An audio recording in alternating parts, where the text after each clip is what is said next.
bu vaqtliq studio sotning ikkinchi qavati bu chet ellik muxbirlar ajanslar turadigan bir bo'lim. Nayt ko'p turgan 10dan ortiq agentlikning 20 dakika agentlikning muxbiri turgan kelgan bugun nayt ko'p nurg'un turgan yağı chet el matbuotlarida izlagan bo'lsanglar kerak. Diqqat qilsanglar tunugunning ham sot boshlangan yag'imi chet el matbuotlarida Angliya matbuotlarini asos qilib turib nayt ko'p ikkinchi qitimliq sot haqida Xitoyning sot qaratayotgan talablar hujumlar haqida nayt ko'p xabar maqolalar e'lon qilyapti. Xo'sh, Baxtiyor apandim, bu sotdan tushdan keyingi qism boshlanish oldi turdi. Sizning izoh qilgan so'zlaringiz bo'lsa. Eng muhimi Muşu sotunu qollash, muşu sotku chiqqanlarni qollash ko'rish bilan bo'ldi. Bu yerda bevosita ma'naviy va boshqa jihatda yoki iqtisodiy jihatda yordam qilish imkoniyati bo'lmagandan keyin sotqa muşu sotni naq maydondan ko'rish, taqitish bizniki eng chong yordamimiz muşu sotku chiqqanlar uchun. Shuning barliq qarindoshlarningki taqitishni unutmasligini, Uyg'urlarningki tarixda bo'layotgan muşu sot mahkamasini qo'llash, hatto bu sot mahkamasiniki Uyg'urlar tarafidan emas, xalqaro insoniy huquqni oliy ko'radigan mehnatkash kishilar tarafidan qurilgan bir sot ekanligini, bu sotniki Uyg'urlar tarafidan qanday azizlanganligini, qadrlanganligini, buniki natijasida qanday bo'lganligini to'rt ko'z bilan kutadiganligini bizning shu naq maydonda ko'rishimiz, shuni taqitishimiz, shuni texmo ko'p atrofdagi qarindoshlarga bu yerda til inglizcha bo'lgandan keyin bir necha kanallardan taqitlayotdi. Erkin Osiyo radiosi, Dunyo Uyg'ur qurultiyi, Uyg'ur adliya arxivi, andan keyin shu sotning o'zining tor beti bor. Bu yerda Uyg'ur tribunal deydigan. Shuning bularni dunyoning har qanday yeriga o'zimiz to'niga har qanday qadamga taqitishga bo'ldi. Bu yerda til cheklimasi yo'q, madaniyat cheklimasi yo'q. Haqqoniyat buni qilaylik qarindoshlar. Mening ta'kidlaydiganim shu. Rahmat aziz qarindoshlar.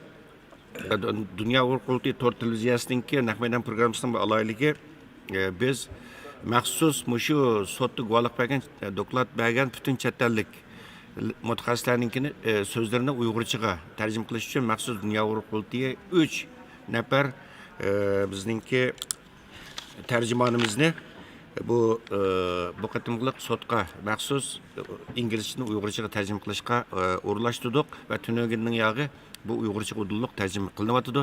Bu yerda hurmatli bizningki Shivsiya turayotgan Uyg'ur ziyolilardan, bizning akademisiyanlarimizdan, san'atkorlarimizdan Qaysar Abdurasul apandim, bu yerda Uyg'ur xalqaro Uyg'ur qalamkashlar jamiyatining raisi o'zi bevosita keldi Londonga va namus qahramon tariqasida ayrim bir kabinada o'ltirib bu Atigan niye qilayotgan tarjimonlik shu Qaysar Abdurasul apandimninki tarjimonligi va bundan boshqa yana demede Amerika'dan bizdeki biz pedagog yaşlarımızdan Mustafa Aksu, umu Amerika'da durup bir yerde elektronluk vasıta arkalı tercüme kıldı ve çüşten keyin tercümalık katlaştı ve yana özüge Uygurca Yusufcan dep isim koyuvagan ve özünü Uygur dep atagan ve özüne Uygur halkınınki milli müstakillik görüşüge atagan bizdeki Germaniyalık German dostumuz var, Rune dediğin tünögün İngilizceni Uygurcaga tarjima qilishga qatnashganda bu Runeninki, ya'ni Yusufjonninki Uygurchasi xili Uyg'urlarniki qaraganda yaxshi,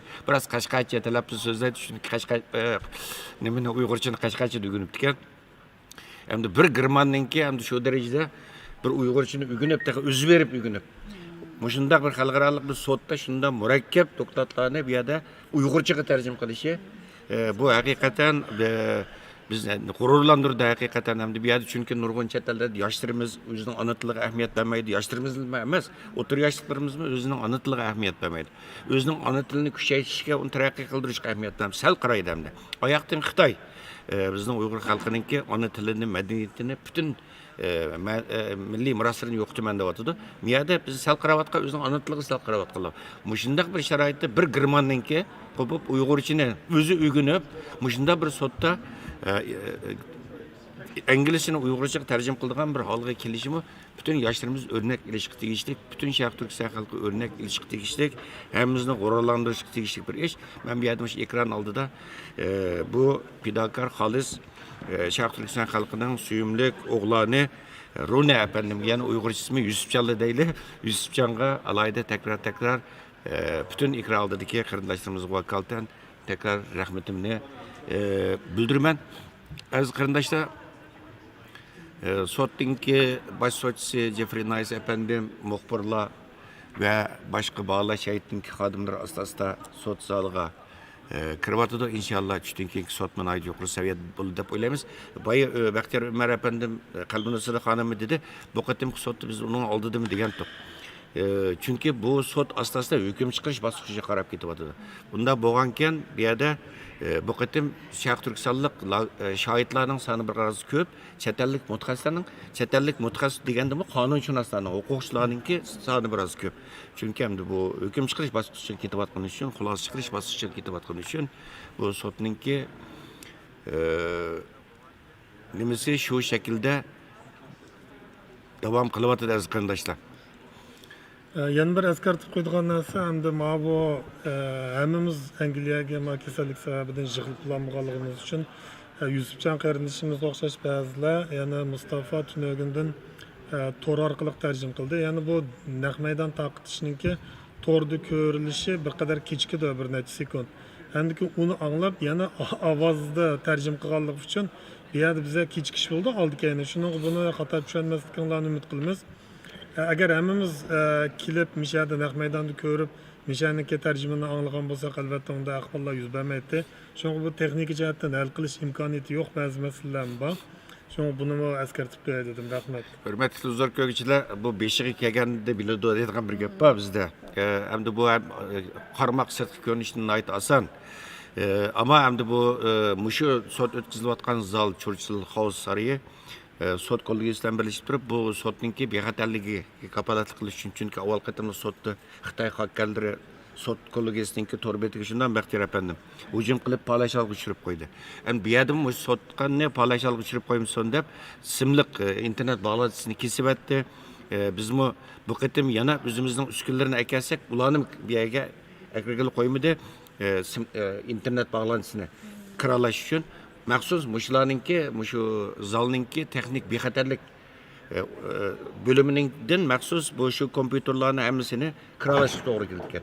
Onu kiraladık sot başına çıkı yarım saat kalkanda, onun bütün programlarını kayıt yükleş doğru geldi. Bulardan kiralagan bu kompüterleri, özümüzün kompüterleri işlekli koymadı bir yerde. Bexatarlik için. Şu an teknik cihetten bunu tanışıp, onşap kıpağıcı biraz tünögün teknik cihetten biraz üzülüp qilish, ketib qilish, to'xtab qilish avvallar ko'rindi va inshaalloh bugun nihoyat yaxshi boshladik. Hech qanday texnik jihatdan bir problem ko'rilmadi aziz qarindoshlar. Bag'asir mukammal yaxshi ketyapti. Inshaalloh hammalarning duosi bilan, hammalarning madadi bilan bu sotnimi ikkinchi qatlamli sotnimi nihoyat yaxshi, muvaffaqiyatli bir oxirlashtiramiz degan umidimiz va bu sotnimi 12-yilning oxirigacha butun xalqimizga foydali nihoyat yaxshi bir hukmning, yaxshi bir qarorning chiqadiganligiga ishonamiz va shuni butun Sharq Turkiston xalqi yurakdan orzu qilamiz. Xo'sh, Qalbinazar xonim bir qancha minut qoldi. Eng oxirida sizning yurak so'zlaringiz bo'lsa, yana anglayli. Masalan, o'zingizningki lager shoirlari bor. Avval qatim Amerikada lager shoirlarimiz bor. Fransiyada bor, Shvetsiyada bor, Gollandiyada bor, yana masalan Ömer Bekali efendim. Bularga bir ikra oldidan yurak so'zlaringiz bormi deydigan? Assalamu alaykum. Tekrar barliq lager şahitleri aldın qatımda tan guvalık qatnışıp şundaq isil guvalık bergen aziz qarindoshlarım. Bularning salamlari bor sizlarga. Hammasniki bular qatnashamaganligidan ko'ngli yerim. Lekin hammasi menga salom aytdi, telefon qildi, so'z qoldiribdi. Bizning salomimizni yetkazing. Bak xursand bo'ldik sizning aşağıda bo'lganligingizdan deb. Bularning hammalarga salom bor. Bularning yani kutadigan o'zlarini yaxshi asrab, guvalıqlarni undan berib salomat, sog'lom bo'lishini umid qilman. Ham yana abaytim Baxtiyor efendim degandek, sizmi degan o'xshash barliq muhojir qarindoshlarning cho'qim vaqtini chiqarib, shu dunyo Uyg'ur qurultayiniki, shu tor televiziyasini naqmaydan ko'rib, uni ham bahrlab tarqitishini, ham buni qo'llab, yaxshi yurak ifodalarini bildirib, chin dilidan qo'llab-quvvatlashini, madad berishini umid qilaman. Rahmat. Mishada bir eskartib qo'yay dedim. Amaliyotda shu aldın qatımı bu qatımı şu Xitoyniki nas kasal sabab bilan nurg'un qarindoshlarimiz kelanmadi. Lekin mayli qurultay bo'lsin, mayli sot mahkamasi bo'lsin, bütün guvohchilarning bir şey kelib naq maydonda guvohlik berishni chin qalbimizdan umid qilyaptik. Lekin ba'zi shu rasmiyat sabablar, eng cho'ngi shu kasal sababidan kelish imkoniyati bo'lmadi. Masalan, maqatim Turkiyadan bor, boshqa yerdan bor, kelish imkoniyati yo'q qatdi. Hatto ba'zilarininki davlatga kirish imkoniyati yo'q, chiqiq qilib bo'ladi ekan. Masalan, Avstraliyadagi Mekray xonim davlatdan chiqish ruxsat topdi, lekin sen qanchalik vaqt kelalaysan, agar davlat chegara etilgan taqdirda sen 1 oy, 2 oy sirtda qolishing mumkin degandek shunday sabablar tufaylidan kelish imkoniyati bo'lmadi. Boshqalarmi shunday, lekin mana bu Turkiyadagilarni aklayilsa qat'iy imkon yo'q. Hatto Angliyaga, shu Shotlandiya bilan Angliya fuqarosidan boshqa odam kirishga bo'lmaydi ekan, masalan, qizil rayon bo'lsa-da. Shu sabab bilan biz nihoyatda qattiq kuchlidik. Qarindoshlarimizni o'tda kelgishyapti, lekin imkon bo'lmay qoldi. Mana bu Qozog'istonning ahvoliga kelsak, bular kelish imkoniyati borki, qizil rayon bo'lmagandan keyin. Lekin bularni akilish ajoyib bir mushkul bir ish bo'ldi. Balkim anglagansizlar, uch qarindishimizniki faqat mushaga kelish iqtisodiy chiqimini qurultay o'z ustiga kelib $10,000 dan ortiq pul chiqadi. Ya'ni 4 davlatdan otilib mushu qarindoshlarni kecha kunduz telefon orqali tang menib, tang o'tirib, tang qo'pib mushu qarindoshlar bilan bo'lib, buni qurultaydagi erkin qarindishimizning ko'p kuchida ham zehni bütün vücudu bilan qig'ashqa bu qarindoshlarimizni sog' salomat bu yerga elib keldi. Bu yerdagi kasal sababi bilan emas, bularning bexatarligi, yana qaysi davlatlardan o'tish, qandoq yo'l minib, nereden nerga kelish, bu nihoyatda tasga to'xtadi. Haqiqatan biz o'zimiz ko'rdik. Bu qarindoshlarimiz nihoyatda minnatdorligini bildirdi. Shuning bu yerda kelanmaslik boshqa sabab emas. O'sha kasalning sababi bilan nurg'un qarindoshlarimiz kelanmadi, amaliyotga kelgisi Shuningga buningki hamda o'zimiz hal qilolmaydigan haqiqatan nurg'un masalalar bo'ladi ekan bu dunyoda. Shunga o'zimizniki mush qarindoshlar bilan ko'rishanmaganimiz mishada bu bir odamni mayuslantirdi. Lekin shundaqdimi bir necha qarindoshlarimizning kelgini nihoyat xo'shallik bir ish bo'ldi. Paya hurmatli Bakir efendim degandek 3 nafar lager şahidi geldi. Hemisi Şarkı Türkistanlık. Bizden kardeşlerimiz birisi Gulci Çapçal'dan, birisi Altay'dan, birisi Çöçek'ten. Bu lager şahitlerimiz ayetlikке Xudayım birisi ayetlik üçtünken guvalık verdi. Bakir efendim de ötkendek bizim hem Dünya Kulti Yolu Sütümüzle açılan ekilimizle hakikaten mesela normal ularninki kirish chiqimidan siz degandek 7-8 esse ortiq chiqim to'lash majbur. Birisi Xitoyning besimi bor. Bu yerdan yushirin chiqish kerak. Boshqa davlatlarga yo'tkilish kerak. Undan keyin ortlarida bir davlat tushgandan keyin nurg'un qiyinchiliklar, to'saliqlar uchirdi. Bu davlatdan u yana bir davlat tushdi. U davlatni olmish yana bir davlat tushdi. Shunday qilib bu Londonga intayin tas bir sharoit keldi. Bu 10,000 o'rindan ortiq chiqim ketdi. Bo'lmasa hech qancha nima ketmaydi. Yani Qozog'istondan udul uchib kelsa, o'sha yerda shu darajada nima bo'ldi, ammo bu qarindoshlarimiz bilan aytgan shu Daqmaydan programmasida ko'rgan qarindoshlar belki ko'rgansizlar, bularning 3 nafarning ismini deb qo'yamiz. Baxtali Nur, Baxtali Nur o'zi G'ulji Chapchaldan, undan keyin Yerbaqt O'tarbay va Altaylik, undan keyin O'rinbek Ko'ksibek va bu Cho'chaklik. Ettigen miyade ekran aldığı erkeğimiz Yerbaqt efendim. Yerbaqt efendim Uyguristana ait yaxşı hamdı. Uyguristana ait yaxşı. Ular ati bu guvalıqni berip bolğandan mesela hazır Qozog'istonda bazı yana şahitlerimiz var. Ular ekran orqali suhbatga qatnashmoqchi. İnşallah başka bir o'zgarish bo'lsa biz ati ularni guvohlik bergandan keyin mushu sizlar ko'rayotgan kichik studiyamizga taklif qilamiz va Qozog'istondagi qozoq qarindoshlarimizga bog'lanamiz. U yerda boshqa lager shahidlar va ularga bog'lanamiz.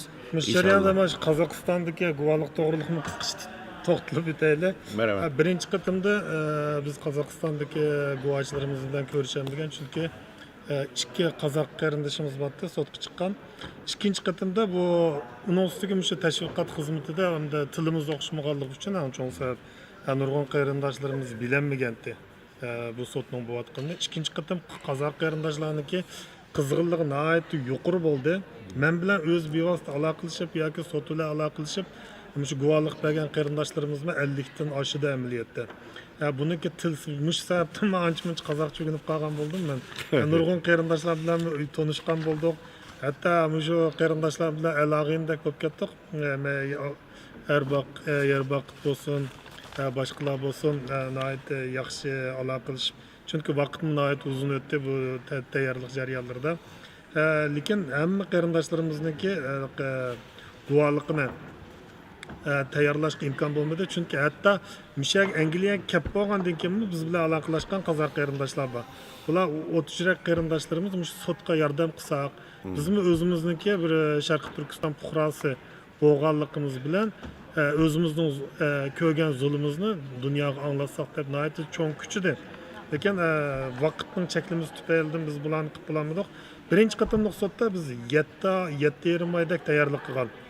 O'xshash shu 150 ga yaqin guvohlik. Ikkinchi qatimda 2 oydan ortiqroq vaqt ketdi, lekin shuningdan o'xshash 150 dan ortiq guvohlikni tafsiliy ishlab chiqdik. Shu sahna oqisidagi qarindoshlar 50 dan oshdi. Shu inglizcha tarjima qilgan. Buning ichida Turkiya, Amerika, Avstraliya, Yevropadagi akademik Uyg'ur akademiyasiniki xodimlari, Amerikadan 20 dan ortiq odam shunga yordamlashdi. Kanadadagi qarindoshlarimiz bor. Hurmatli To'yg'on apandiniki riyosatchiligida 6 qarindoshimiz bunga yordamlashdi. Yevropada 5 qarindoshimiz yordamlashdi. Turkiyada 7 odam shunga yozuvchilar qishlariga yordamlashdi. Avstraliyada Avstraliya Sharqiy Turkiston jamiyati yana bundan hurmatli Turkiston ismini unutib qoldim to'ysiz. Kechiringlar. Bize ciddileşiş var bizde. Nurmehmet Türkistan efendi bu kısmetlerimiz yardımlaştı özü. Hem de ki Avustralya Uygur Akademisi'nden İlhamcan efendi o yani 4-5 adamla riyasetçilik kılıp bizden bu yazıkçılık hizmetlerimiz yardımlaştı. Yani Dünya Uygur Kurultayı Uygur Adliye Arxip Ambırdım koşkanda 9 teşkilat 50'den artıq adam 2,5 ay jarayonida kecha-kunduz jafolik xizmat qilib, shu sotga chiqayotgan barliq materiallarni birdan qo'ldan o'tkazib, Uyg'urchani inglizchani Uyg'urchaga tarjima qilib, uning hammasini yana shu guvohchilarga qaytadan qo'l qo'yg'izib, nihoyat bir jafolik yo'llar orqali buni xalqaro o'lcham bo'yicha shu sotniki bevosita talabi bilan o'rindab chiqdik, lekin bu haqiqatan oson to'xtamadi. O'tganda mandachi aytgan chog'da 3 dan 1 qism vaqtda o'xshash natijani qo'lga keltirdik. Buning uchun bizga yordam qilgan ma'naviy, moddiy jihatda yoki yoziq material tayyorlash jihatda yordam qilgan barliq qarindoshlarimizga chin yuragimizdan samimiy rahmat aytamiz. Rahmat, albatta bu shu sotninki o'sha qurilgan masala o'tgan yil 9-oyda Dünya Uyg'ur Qurultayininki raisi To'lqin Aysa apandimninki bu Jeffrey Nice apandi bilan ko'rishib iltimos qilishi bilan o'tgan yil 9-oyda qurilgan. Qurilgandan keyin nihoyat tez suratda bu xizmat kirishdi bu sot. Bu xalqaro o'lchamlik bir sot bo'lgani uchun buning nurg'un buning tayyorlik nimalari bo'ldi. Necha 10,000 betlik yozma arzlar keldi. 10,000 betlik birinchi qatimliq sotda tayyorlangan, ikkinchi qatimda yana 10,000 betdan ortiq nima tayyorlangan. Hamda masalan bu bütün sotning guvohchilari mushu avval qatimki sotga 10 nechadan bu qatimki sotga 10 adam deb o'ylab qolmanglar aziz qarindoshlar. Buning kelgan yozma arzlardan necha 500 dan ortiq odamga deyman. Bu yozma arzlarga shuni oldin ichidan faqat sotda ba'zi savollarni so'rash uchun chaqirgan guvohchilar buning tarjima qilingan 10 necha ming betlik Uyg'urcha arznoma inglizchaga tarjima qilindi. Buningga masalan Uyg'ur Akademiyasi deymiz, Baxtiyor apandim degandek bu yerda. Uningdan keyin bizningki Uyg'ur olimlarimizdan alga tunilgan Rishad Abbas apandimning boshlamchiligidagi tarjimonlar hay'ati nurg'un qarindoshlarimiz xolis yordam qildi va moddiy va ma'naviy jihatdan nurg'un qarindoshlarimiz, tashkilot rahbarlari, aktivistlarimiz yordam qildi. Hatto Turkiyada o'qiyotgan o'quvchilar o'zininki o'qishni ochgan ishingan pulni sotga yordam qildi. Hatto Qozog'istonda pensiyaga chiqqan ayollar choyda o'ynab, choyda yig'ilgan pulini pensiyaga chiqqan ayollar bu yerda qancha maosh tegadi Qozog'istonda. Yana sotqa yordamga vatdi va qarindoshlarimiz. Bular haqiqatan mushu sotning qurg'uvchilari, haqiqatan mushu sotning moddiy va ma'naviy jihatdan qo'llab kelgan qarindoshlarimiz. Bu sotning haqiqiy qahramonlari, haqiqiy fidokorlari desak bo'ladi. Hamda mishadek eng muhim narsa abay deyishgandek 1 yildan ortiq tayyorlik qildik bunda aytgan chaqda. Chunki bu Jefferson Aysa apandi bilan Dolqin Aysa apandiniki ko'rishishi faqat 9-oyda boshlangan emas. O'tgan yil 7-oydan 9-oygacha tayyorlikni bir necha qatim Qurilgan vaqti 9-oyda. İltimos qilib qilgandan keyin anadakin bu xizmat boshlanib 1 yil bo'ldi-da. Bu Dunyo Uyg'ur qurultoyi bo'lsin, bu Uyg'ur mustaqillik harakati bo'lsin, bu ichidagi eng uzun vaqt ketgan, eng jiq odam hamkorlashib, planlab o'rinlashtirgan nihoyatda cho'ng bir projekt bu. Shuning hammasiga abaysiz degandek Dolqin Aysa apandi, Rishad Abbas akamiz bevosita haftada bundan ilqi haftada bir yig'in bo'lgandan boshqa qo'shimcha yana necha qatim yig'in bor. Sotuvlar o'tkazilgan yoki o'zimizning ichida bo'lsin. Masalan, bu yerda tarjim gruppasi qurildi. Anadakin guvohchilar gruppasi qurildi, tayyorlik gruppasi qurildi degandek. Bu yerda yezilayotgan shu xatning o'zini o'qib bilishmi bir gap maxsus biz endi shu ishni 24 soat qilganligimiz uchun biz ulgurgan bilan Dolqin Aysa apandi Rishad Kamilga o'xshash o'zining xizmatidan sirt yana bu ishga ko'ngil bilib riyosatchilik qilayotgan odamlar buni ulgurolmaydi. Hatto ko'p shu tayyorlik xizmatini ko'rib chiqish shunda tasdi. Lekin bu tarixiy bir xizmat, eng cho'ng bir projekt bo'lib qoldi. Inshaalloh bu xalqimizniki erkinligi uchun, mustaqillik uchun eng cho'ng to'k bo'lib qoldi deb qarayman. Rahmat, mana qiziq ishlayotdi. Hurmatli zo'r ko'rishlar, biz miyada programmani Dunyo qulti tortuziyasining naq maydonda taqdim. Bizni boshqa kameramanlar kelib, bizning naq maydon programmamizda ne xabar ishlayotdi. Makinamizdagi logoni, masalan, uchimizni hozircha kamerani akab yanimizda tiklib oldi. Chunki o'ng qo'l tarafimda butunlay chet el muxbirlari bor. Bularmi bizning berayotgan shu naq maydon programmamizni az surat kelib filmga ishlayotdi. Bu biz uchun foydali bir ahvol. Hamda miyada necha kundan davatimiz o'tgan qatimmi degan bexatarlik eng muhim omil bo'lganligi uchun o'tgan qatim ancha-muncha naq maydonni boshqa yerlarda taqishga tirishgandik. Atrofdagi muxbirlar, lekin ikki tarafga hozir nima qilib qo'yibdi, ogohlantirish. Yana naq maydon taqishga bo'lmaydi, surat tortishga bo'lmaydi, telefon ishlatishga bo'lmaydi deb. Demek bu yerga qatnashganlarnikimi bexatarda qo'g'dilishi kerak. Chunki sizlar ko'rdinglar, oldingi kuni shu guvohlik chiqqanlardan boshqa sud xodimlarinikimi hajviy suratlarini ishlab Xitoy nihoyatda og'ir o'zining shaxsiyatiga tegadigan shakllarda boshqalarning shaxsiyatiga obro'yiga hujum qildi. Ya'ni bunday bir lo'kchak davlatniki bir partiyaniki har qanday ish qo'ldan keladiganligi uchun hamda g'arbga o'xshamaydi Xitoyning madaniyati. Shuningga bu yerda o'zimizdan boshqalarni filmga chiqarmaslik, surat topmaslik qattiq bir qoida bo'libdi maqatim. O'tgan qatim bu yo'chiqdan foydalanib ancha-muncha taqatgan bo'lsakmi, bugundan tunogundan boshlab bu surat tortishga yoki o'zimizdan boshqalarni surat olishga qattiq cheklandi. Buni uqtirib qo'yildi. Rahmat, hurmatli Baxtiyor apandim. Men bu boya his qildim, tunoga qaraganda bugun biroz bexatarlik tadbirlarini kuchaytgandek shuni his qildim men. Biroz xodimlarning pastki amalli xodimlarning sonining biroz ko'payganligini his qildim. Balkim bular bir uchirg'i ega bo'lgan bo'lsa kerak deb o'ylayman. Avval qatim nihoyat qattiq ig'irdi bexatarlik tadbirlari favqulodda, chunki Xitoy yomon ta'dis solgan. Hatto 1-2 ming kishilik namoyish qilamiz deb baqdi, o'qib baqdi, xeyli nihoyat ig'ir darajada ta'dis solgandi. Endi bu yerda aziz qarindoshlar, hozir boshlangan, mana bir qancha boshlangan o'qibdi. Hozir boshlangan chet ellik mutaxassislarninki nimasidan dokladlar boshlanib, uning keyindilar Bakram Sintash, ya'ni bizningki milliy ustozlarimizdan Qurbon Mahmudning o'g'li Bakram Sintash Amerikadan naq maydondan taqishga guvohlik berdi, to'xtab turing Baxtiyor apandi. Uningdan keyin bu tarjimonlikni boya sizlarga deb o'tdim, keyin kirgan qarindoshlar balkim anlayamay qaldinglar. O'ziga 100 ta Uyg'urcha ism qo'ygan va Qashqarga berib, maxsus Uyg'urcha o'rgangan bir qancha yil turib, Girman Qarindoshimiz deydi, qarindoshimiz bo'lib ketsa zaten o'zimizniki. Runa efendim İngilizceden Uyg'urchaga tarjima qiladi, biroz qashqa talaffuzida.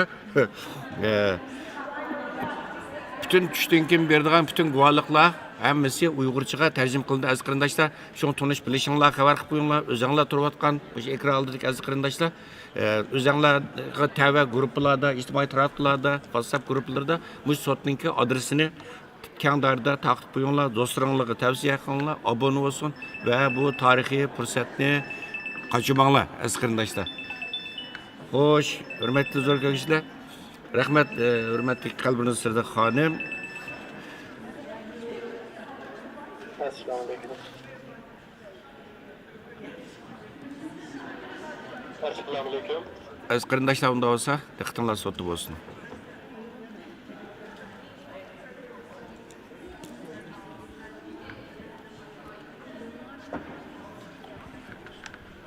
Assalomu alaykum.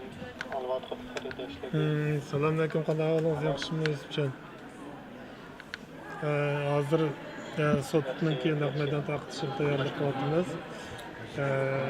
Runa Yusufjon qarindoshimiz tarjimaga tayyorlik qilyapti.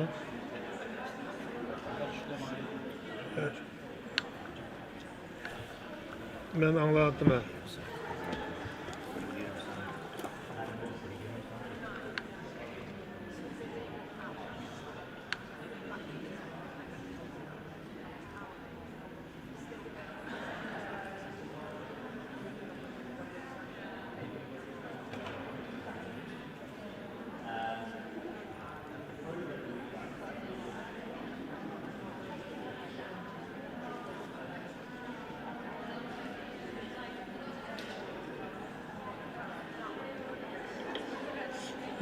Assalomu alaykum. Yüz görünüşünüz çıkmadı.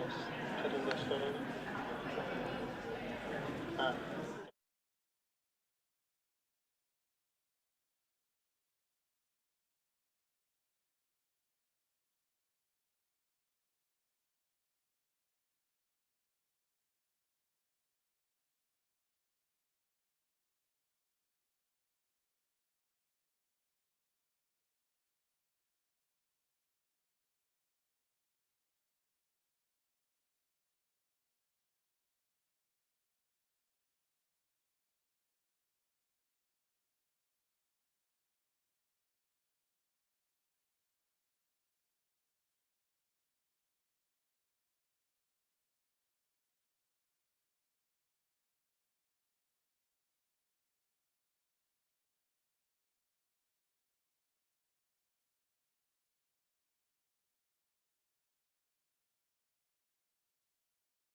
Sizning gaplaringizni anglay olmaydi ekanman.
Ma'qul.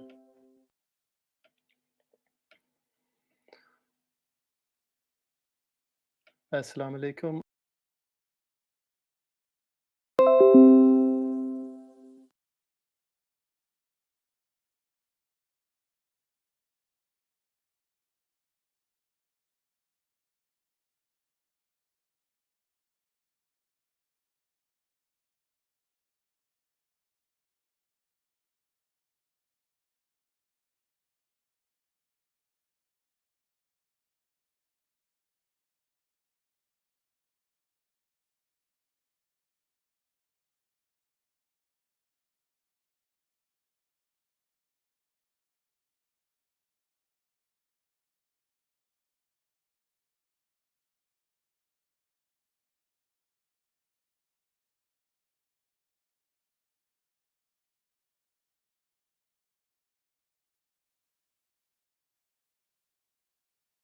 Kelayotgan resimlarni sal keyinroq ko'raman, ham ovozini sal keyinroq anglayman. Shuning uchun mening terjimonim bor.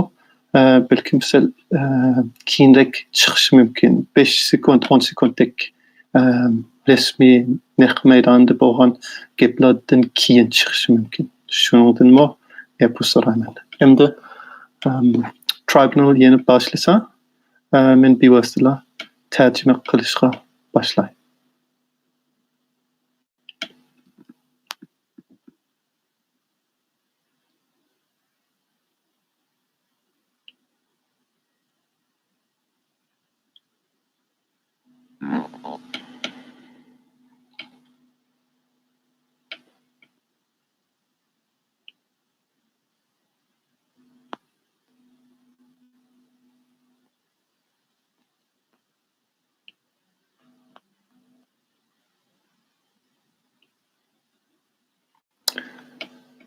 Assalomu alaykum. Rune Steenberg, Uyg'urcha ismim Yusufjon. Men insonshunos, Uyg'urlarni tadqiqot qilayotgan, ham Uyg'urchani tadqiqot qilayotgan 10 yil bo'ldi. Men burun Peşker'de bir mezgil turgan, hazır Xitayga bara almaydı ekenmen, şunun için sırtdaki Uygurlarni, chet eldeki Uygurlarni tedqiqat qilyotiman. Men bugun sizlarga shu Uyghur Tribunalda bo'lgan inglizcha gaplarni Uyg'urchaga tarjima qilay. Men kesbiy tarjiman bo'lmagandan keyin hem Uyg'urcha mening ana tilim bo'lmagandan keyin ba'zi gap so'zlar balkim sal oddiyroq bo'lib qilishi mumkin yoki to'g'ri to'liq tarjima qilolmasligi mumkin. Shundan bu so'rayman, kechirim so'rayman. Yana ikkinchisi, men Londonda bo'lmagandan keyin Berlinda turyapman hozir. Men Uyghur Tribunalni to'g'ri orqali anglayman. Shuning uchun naq maydonda bo'lgan gaplardan sal bir necha sekund sal keyinroq anglaydi ekanman, ham sal keyinroq tarjima qilaman. Shuning uchun tarjimanim balkim ondan 5dan 10gacha sekundlar keyiniga tortishi mumkin.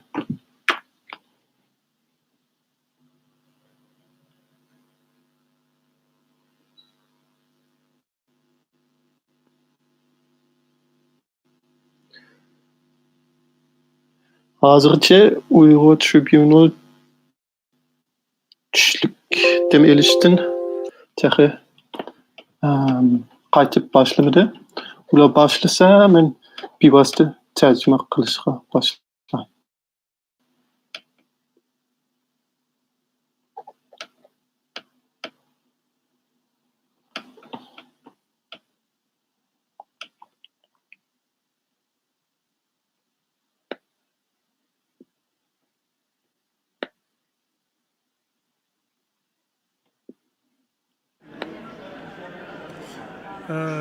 Yusufcha apandi to'g'ridaydi.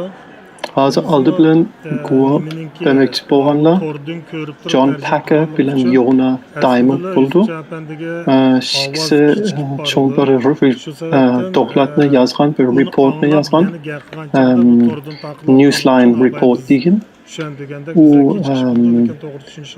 Uyg'urlarga bo'lgan irqiy qirg'inchilik to'g'riliq bo'lgan bir cho'ng bir report. U pek danga chiqqan bir report, ko'p odam o'qigan bir report, xeli ta'sir bor. Uyg'urlarning ishlari bilan burun ancha shug'ullanmagan, lekin qo'l edi.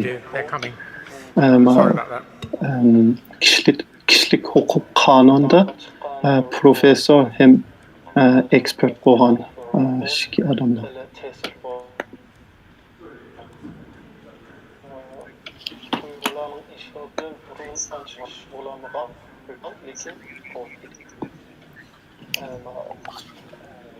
Endi boshlaymiz. Kechirim so'rayman. Sel ishimiz chiqib qolgan. Yana 1 minutdan keyin boshlaymiz.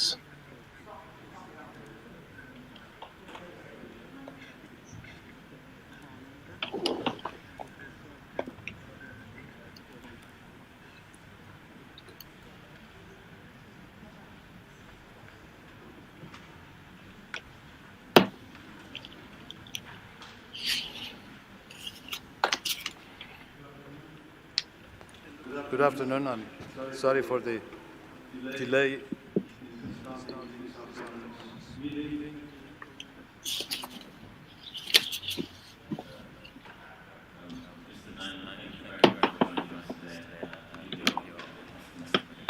Men hozir degan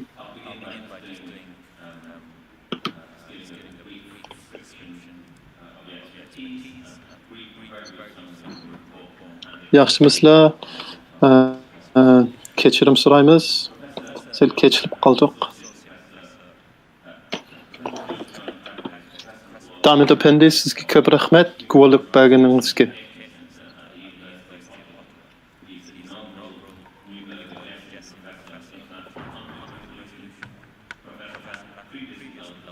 Men sizni tushunib beray, hem reportimiz to'liq azroq so'zlab beray.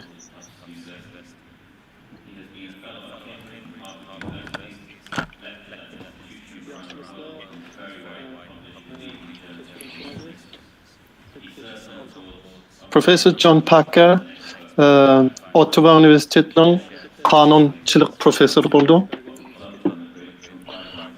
U burun bu Essex Üniversiteti, boshqa universitetlarda kishilik huquqi bölümde işleyen. U Harvard hem boshqa cho'ng universitetlarda doktorat bergan. Hamma dunyoda tanilgan mutaxassis odam bo'ldi kishilik huquq qonunida.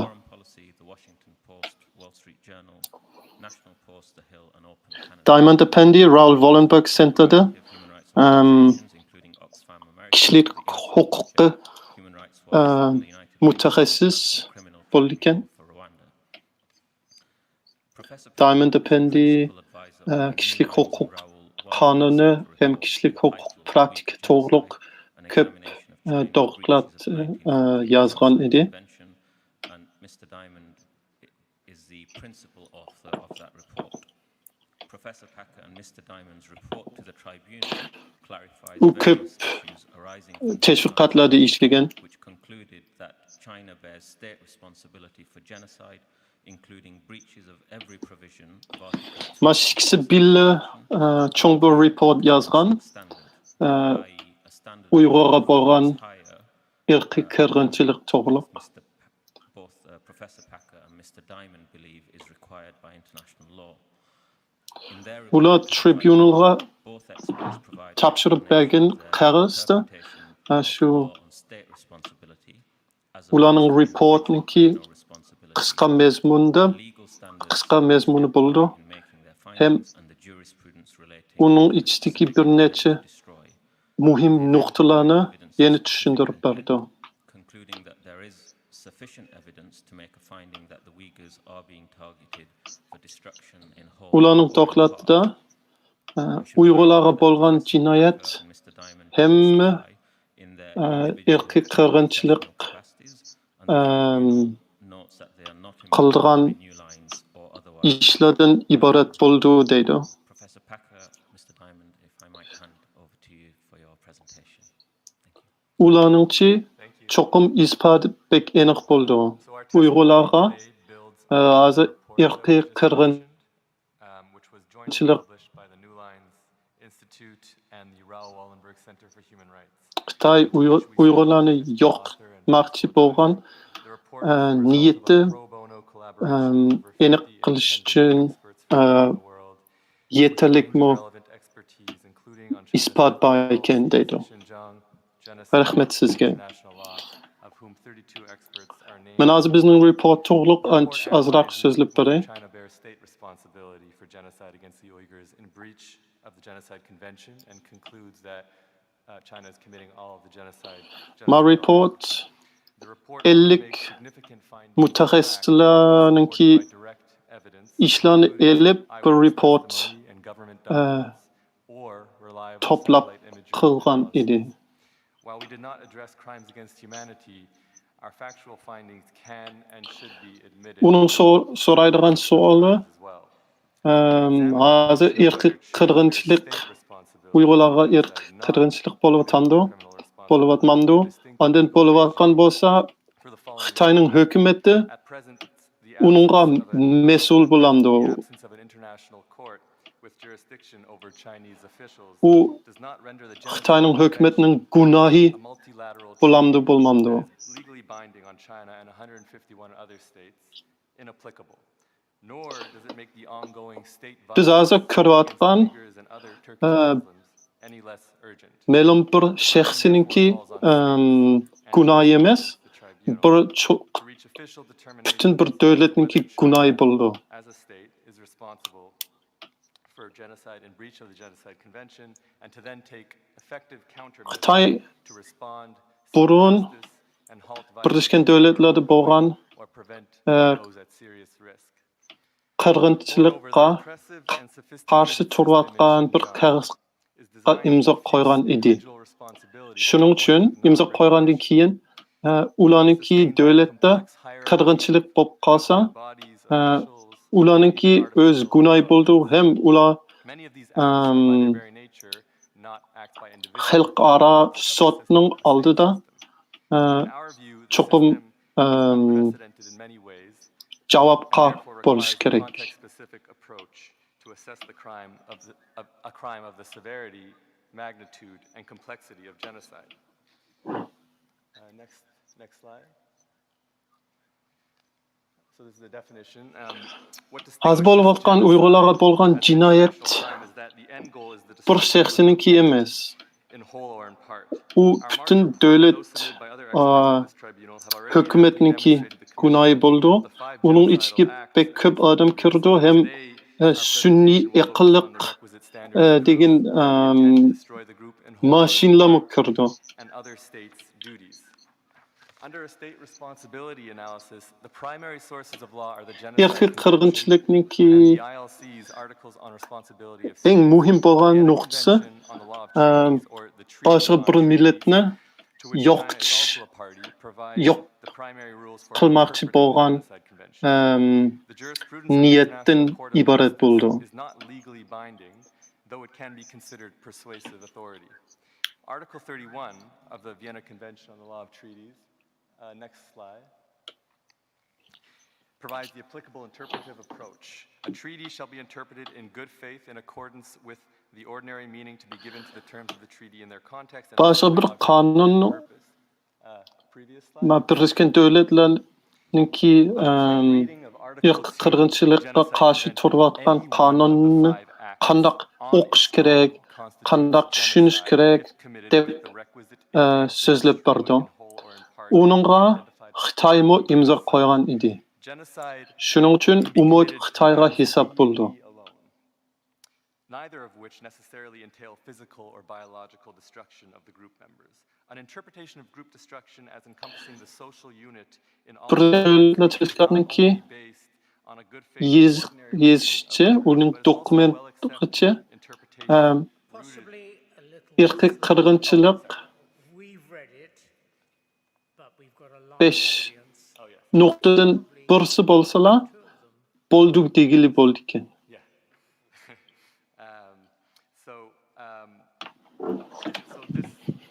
The interpretation of the intent to destroy the group as such is not limited to an imminent physical destruction. Sizsel astırak sözlüsünüz bulandı.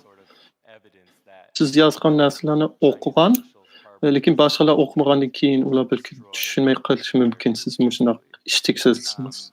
Bo'ldi, men astırak so'zlay.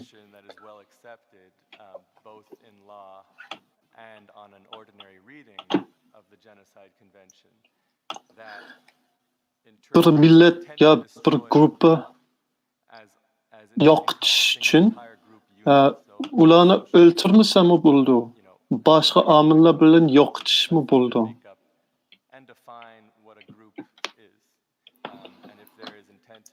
U ko'p qonunchiliklardan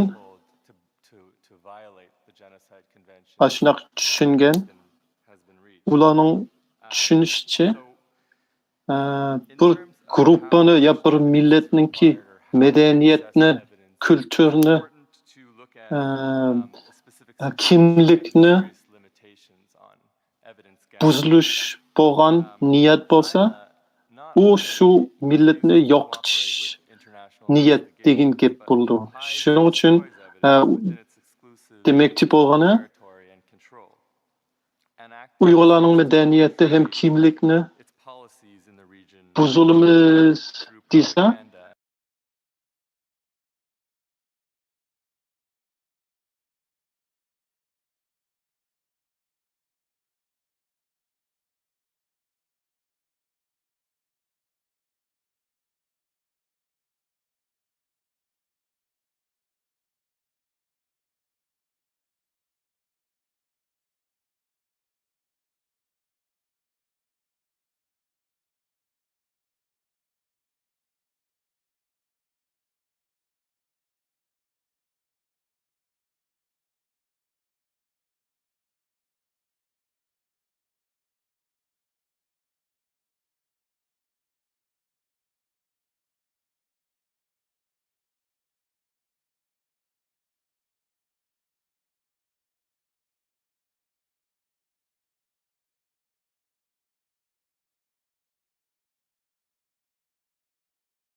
18 and 55, which has also resulted in increased divorces to escape stigma or sexual abuse by live-in cadres.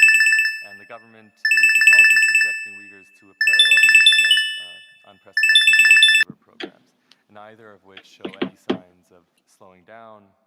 Recent reports demonstrate that Uyghurs are increasingly being transferred to serve long-term formal sentences, confirming a concerted plan to render the internment campaign more permanent with a veneer of legitimacy. I'll quickly, I can go into a little more detail with the other campaigns. Azımı Uyghur bolmak bir türmege taşlaşның sebep bolup kaldı. That is working in tandem with the mass internment drive, where authorities are coercively imposing systematic birth prevention measures, including mass sterilization and IUDs, through the Hükümet mo Uygurlarını mecbur emgekке saldı. Burunki bolmandık çoğun programla çıkıp kaldı. Hem Uygurlarını kesse, azı burunkiden köprek kesdi hem uzunrak kestiğen boldu ki. Doğanki. Xinjiang had the highest net IUD placement of any region in China in 2018, despite making up 1.8% of the total population in China. En muhim bolan tuğut toxtaş programla buldu. Çünkü ula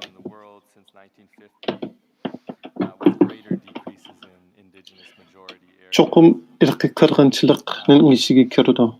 And available data for 2019-2020 show that these decreases are continuing with southern Xinjiang Şunun için already near Xitayning hökümeti Uygurlarni yoqitishimiz demisem o, ular qilgan ishlardan aniq bo'ldi Uygurlarni yoqitmoqchi bo'lganligi.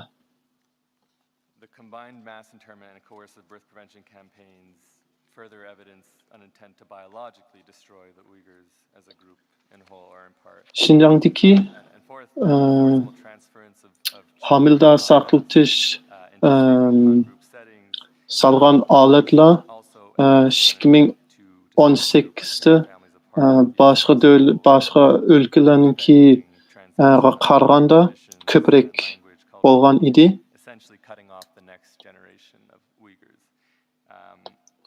And Şinjan'daki the state has banned Uyghur language, culture, religion, and history, destroyed and damaged the vast majority of Xinjiang mosques. adamların sanı az bolgandan keyin At the heart of bolgan bilenmi şu tuğut saqlanish programlar başka yerlerden köprek boldu ekan.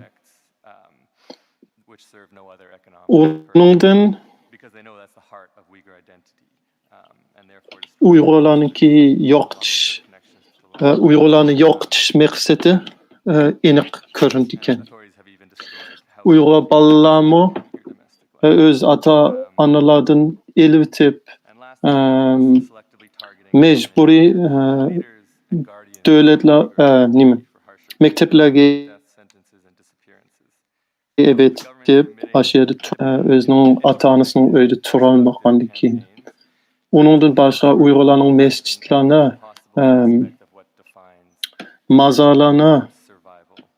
um, When taking this view of the pek comprehensiveness of these köp policies, one can only medeni be evidence yerlerine of unintention to destroy Xitay hökümetine buzulgan. and Mazar degan concealed all recent mescit degan Xinjiang prison data Uygurlarning medeniyetining merkezi bo'ldi. Shuning uchun Xitoy uni buzuldi ekan. this can only lead to a negative inference that birth rates continue to decrease. And we hope that Uyg'ur ziyolilar bo'libmi Uyg'ur kimlikqa muhim bo'lgan ziyolilarni uzun yillikqa kesyapti. because it's possible Uyg'urlarningki kimligi yoqitish uchun. To make 2 points. I'd just like to underline that Mushunaq siyosiy programlarga qarsak, o'zi og'zi bilan demisimi, ularniki Uyg'urlarni yoqitish maqsadi aniq bo'lyapti. each state to each other state and to the community humanity as a whole. Genocide being also a peremptory Yeni Xitoy şunun ispadını yoşuruşqa tirişivatdı. yes.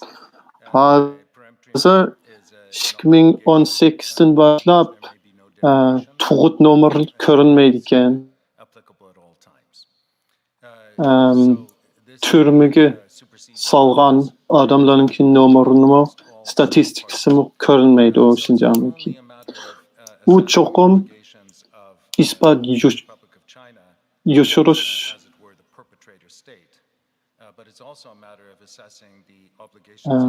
bir amal bolish kerak. Rahmet sizge. Men sizninki bir nomeringlarni tuzitib beray. From not only the title of the convention, but from Article 1, which explicitly binds states to prevent and to punish genocide.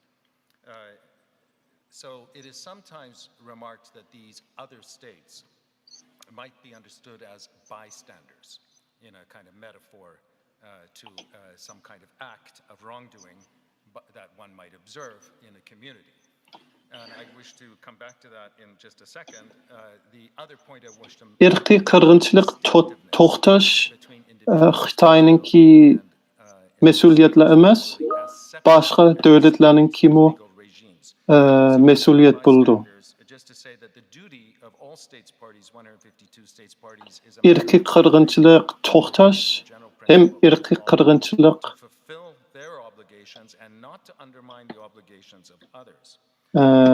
ning oldini elish hemimizning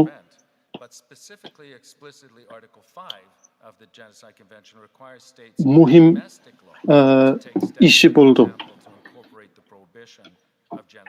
Hemimizning mas'uliyati. Which has not been done by China, incidentally.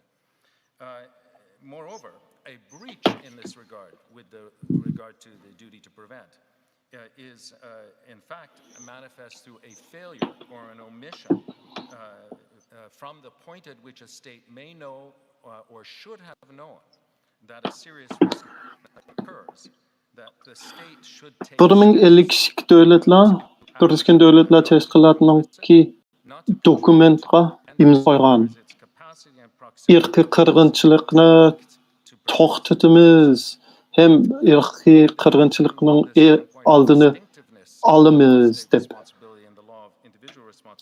I just emphasize that these are not only distinct and separate regimes of international law, which is not my assertion.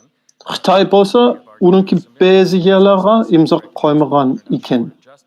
And simply follows from the character of international law.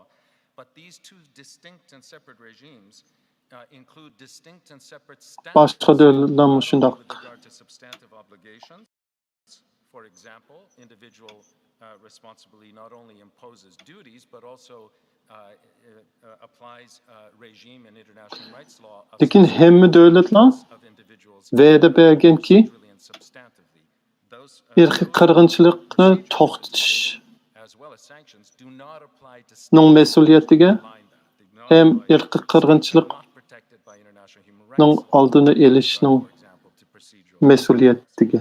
And third of all, the distinct and separate nature of these regimes applies to the consequences, both in terms of legal consequences and sanctions, which may apply as a result of breaches of their obligations.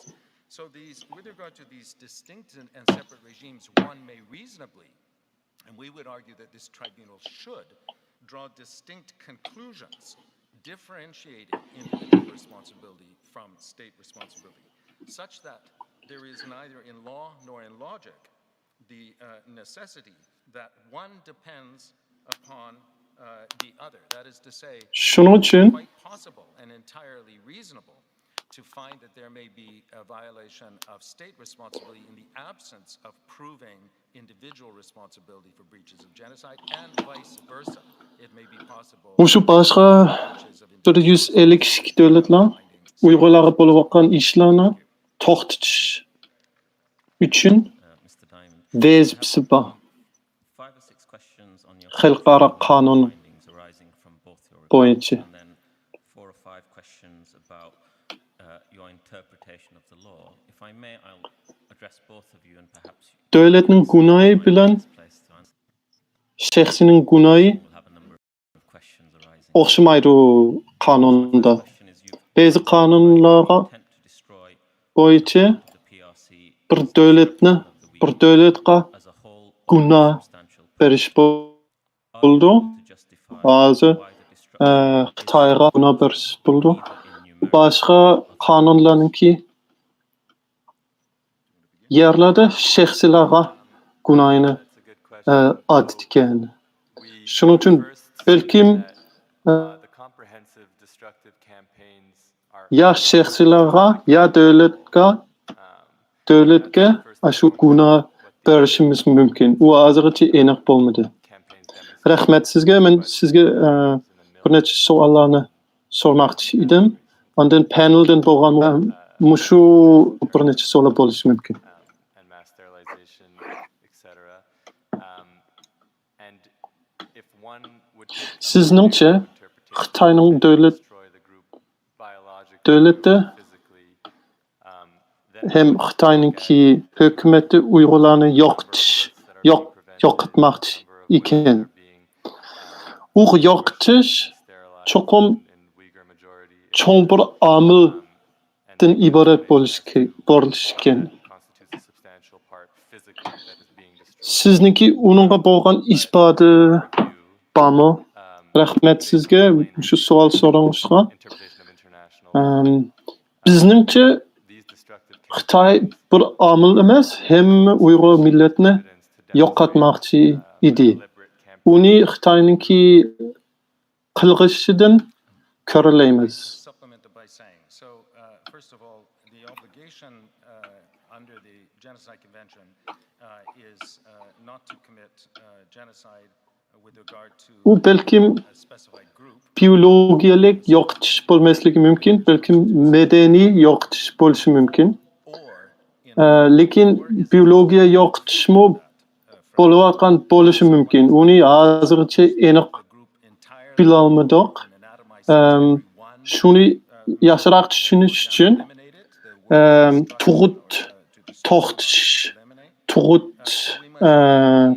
mecburi tug'utni saqlash, mecburi tug'ut olmay qilinishni tekshirishimiz kerak, ko'rishimiz kerak. Meniki uningga yana demoqchi bo'lgan bir gapim borda. There needs to be an event of mass execution, for example. It may be that over time, both quantitatively, numbers will be destroyed. A part of the group Birleşken Devletler Teşkilatı'nınki number. Underline also, in part also. irqiy qirg'inchilikqa qarshi bo'layotgan So, for example, if a group ceases to qonunda exist by its character, hammasini the protected group has been destroyed. boshqa bir millatning hammasini yo'qotmasami, bir parchani Precondition for yo'qotsami, irqiy qirg'inchilik bo'ladi ekan. convention is to prevent the destruction of the group as such. So I would just say that one should not Shu qog'ozda bir vaqtnimi demaydi. Uzun vaqt bo'lsa-mu, qirg'inchilik tegli bo'ldi. Which arises in that case is, would you still maintain that U cho'qim ishniki destruction o'ltirishniki that the policies ishlari in demaydi.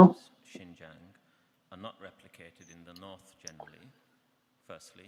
Second, the proof of targeting of intellectuals Bir millat ya bir gruppaninki as opposed to the tens of thousands.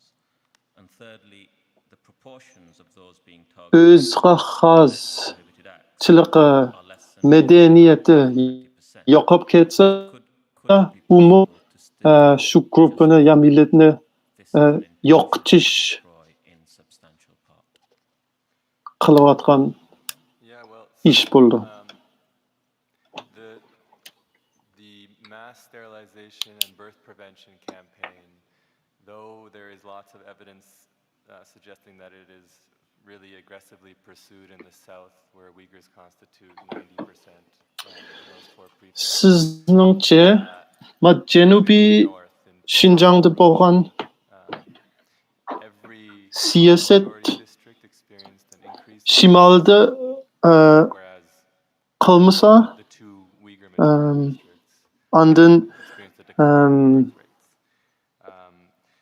So, and this is confirmed in another yoqab ketken Uyg'urlar mı the county of there's yüzligen ming not so much bolmay information recently related onligen to mingla bolsa the ones that mı are sizningçe there's another county in the north u yeni also,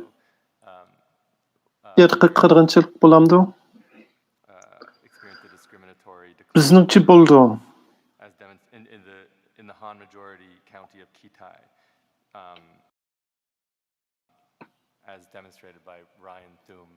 bizningçe şimalida mı aşına programlar bo'ldi eng muhim bo'lgan programlar mecburiy tug'utni saqlash hem mecburiy hamildorlikdan saqlanish programlar bo'ldi u hamma yerda qilindi ekan Was that the proof of targeting of intellectuals or elites amongst the Uyghur society shimolida qildi masalan Urumchida as opposed to more than that? Right. So this also bizning sonlarimiz ko'p emas in part can statistikalarimiz ancha jiq emas feature in that if the part of the group that is being targeted for long-term prison sentences or death or lekin disappearances, which these hundreds of shimolida bo'lgan Xitoy degan bir noyadimi that's further genocidal. It carries more weight. ashada xanzular ko'proq bo'lgan bo'lsa-mu These are representative Uyg'urlarningki tug'utni saqlanadigan bir program siyosatmi chiqishningki isboti bor that it carries greater weight in terms of that question of in part. If I just underline that from an ordinary application of treaty law, the treaty does not stipulate, the Genocide Convention does not stipulate a threshold.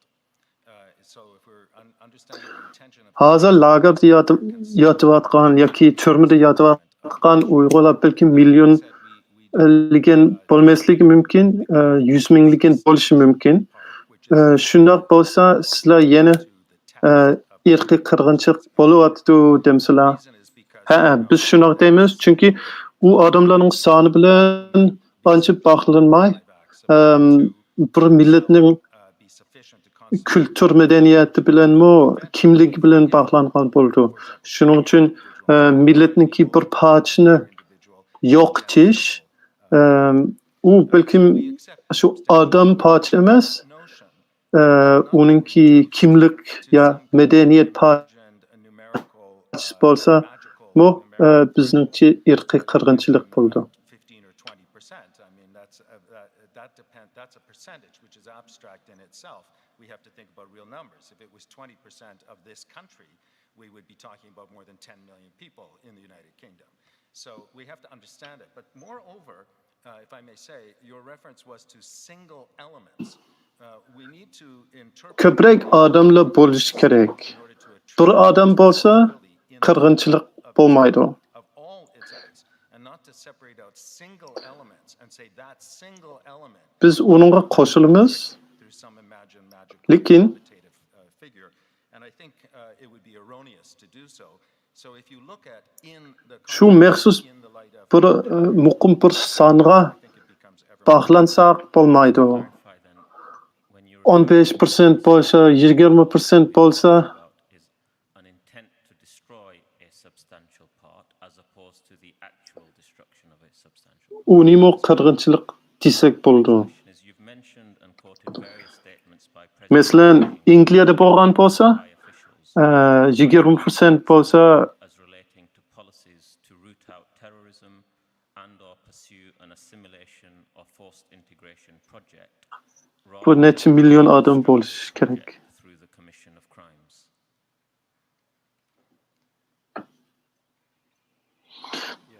Biz bir sonni talab, aşerdan o'tsa bo'ldi, o'tmasa bo'lmaydi desak xato bo'lgan deb o'ylayman. Other high officials suggesting that these are demonstrative of the intent to destroy. Unda bo'lsa siz My question is, might these just be explained by son desiniz, u son yo'qotishninki maqsadi to'g'rilik so'zlaysiz, shundaqmi? Uni yo'qotishning praktika emas, shundaq. Yeah, so here I would, I guess, direct the attention of the tribunal back to the Lekin hozir bo'layotgan jinoyatlar balkim majburiy assimilyatsiyadan bo'lgan bo'lishi mumkin, shundaqmi? U 100% irqiy qirg'inchilik bo'lmasligi mumkin. in the early 40s that meant mass extermination of Jews. So it simply doesn't exist in history. And Sizning to'xtatingizda ularning yilchisini kesishimiz kerak deb Xi Jinpingdan bo'lgan gaplar bo'ldi. Sizlar dokladda u Uyg'urlarningki yilchisini kesimiz degan gap deb tushunasizlar. Lekin uningki rasmiy dokladga qarasak, u shuni Uyg'urlar to'g'riliq qilmagan gap, terroristlar to'g'riliq qilgan gap, shundaqmi? U bo'lishi mumkin, lekin u aniq demasam-u,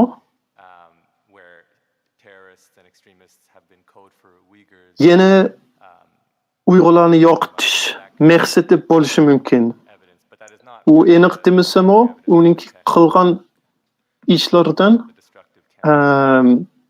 aniq ko'rindikan, ko'rgili bo'ldi. Prominent leaders, intellectuals, religious figures are being specifically targeted as opposed to falling generally within the dragnet deployed by the CCP or the PRC for apparent extremist-oriented behavior. that's a good question. Balkim Xi Jinping shuni terroristlar to'g'riliq degan bo'lishi mumkin, lekin uning degan gaplari hozir Xitoyning hukumati qilayotgan ishlar bilan birga qarasak, bizningcha cho'qim yo'qotish, Uyg'urlarni yo'qotish qilishninki maqsadning isboti bo'ladi deb o'ylaymiz. You've said in the New Lines report Bizningcha cho'qim yo'qotish, Uyg'urlarni yo'qotish qilishninki maqsadning isboti bo'ladi deb o'ylaymiz. you've said in the New Lines report that there are reports of mass death. Yana bir savol. Is there Sizlar deyishicha ziyolilar, cho'ng tijoratchilar, with the citation diniy olimlarni ko'proq so'layotdi. Sizningcha come to roughly in the hundreds, u maxsus in the thousands? bo'layotgandu yoki hamma elin so'layotgandan keyin ularnimi albatta so'layotdi. Sizlar qanday deb qaraysizlar? Uni bizmi pek aniq bilmaydiganmiz, lekin qarasak imom, mullalarni, ziyolilarni uzunroq turmada yetish And like you say, if jazolar the numbers we berdikan. don't appear Uzunroq ko'proq yillar kesdikan. to stress though that the Xinjiang victim database in particular has documented deaths either in detention or shortly after detention. Sizlarning to'xtatinglarda Individuals are between the ages of 35 o'ltirib or under 18. o'ltirdigan odamlar xili ko'p deysizlar, lekin qarsam sizlar bir necha yuz Sorry, there was deydikansizlar. I don't know exact number. Uyg'urlarningki soni bir necha million bo'ldi. Bir necha yuz o'lib ketsa, Victim database u rasmiy is qirg'inchilik bo'lamdi. relatively small sample of the overall victims because that database is increasing. Umi to'g'ri. 10,000 Hozirgacha 10,000 bek victims ko'p odam earlier this o'lib year to 25,000. ketishniki isboti yo'q bizda. There are also first-hand testimonies, one Uyghur in particular, Lekin who testified biz anlagan hem biz şahit bizden torbetten kögen This is a situation where türmede ölüp ketken yoki türmeden yeni çıkan ondan ölüp ketken adamның sany hali yuqori boldu. the deaths that we have confirmed clearly don't demonstrate the full extent. And there's also systematic neglect of Şahit bizde treatment, çıkan adamlarınki systematic and widespread torture in the camps. So we sany even testimony to prisoners dying. 15 min ya azı belkim 25 min boluşu mümkün. Şunun için u bek köp emas. Onundan bir neçe hesse köp Uygurlar türmede yatkan. Şunun için ölüp ketken adamlarınki sany hazırçımı yoki ispadı hazırçımı bek köp bolmasamo muşunaq az adamlara qaraganda hili jiq ölüp ketken idi. Çünkü başkalarınki ispadı bizde hazırçı yok buldu. Xitay uni bermeydi hem bizninki kere tekşiriş imkaniyeti bermeydi. Ondan bir neçe adamlarınki kıyınıştın öldürgen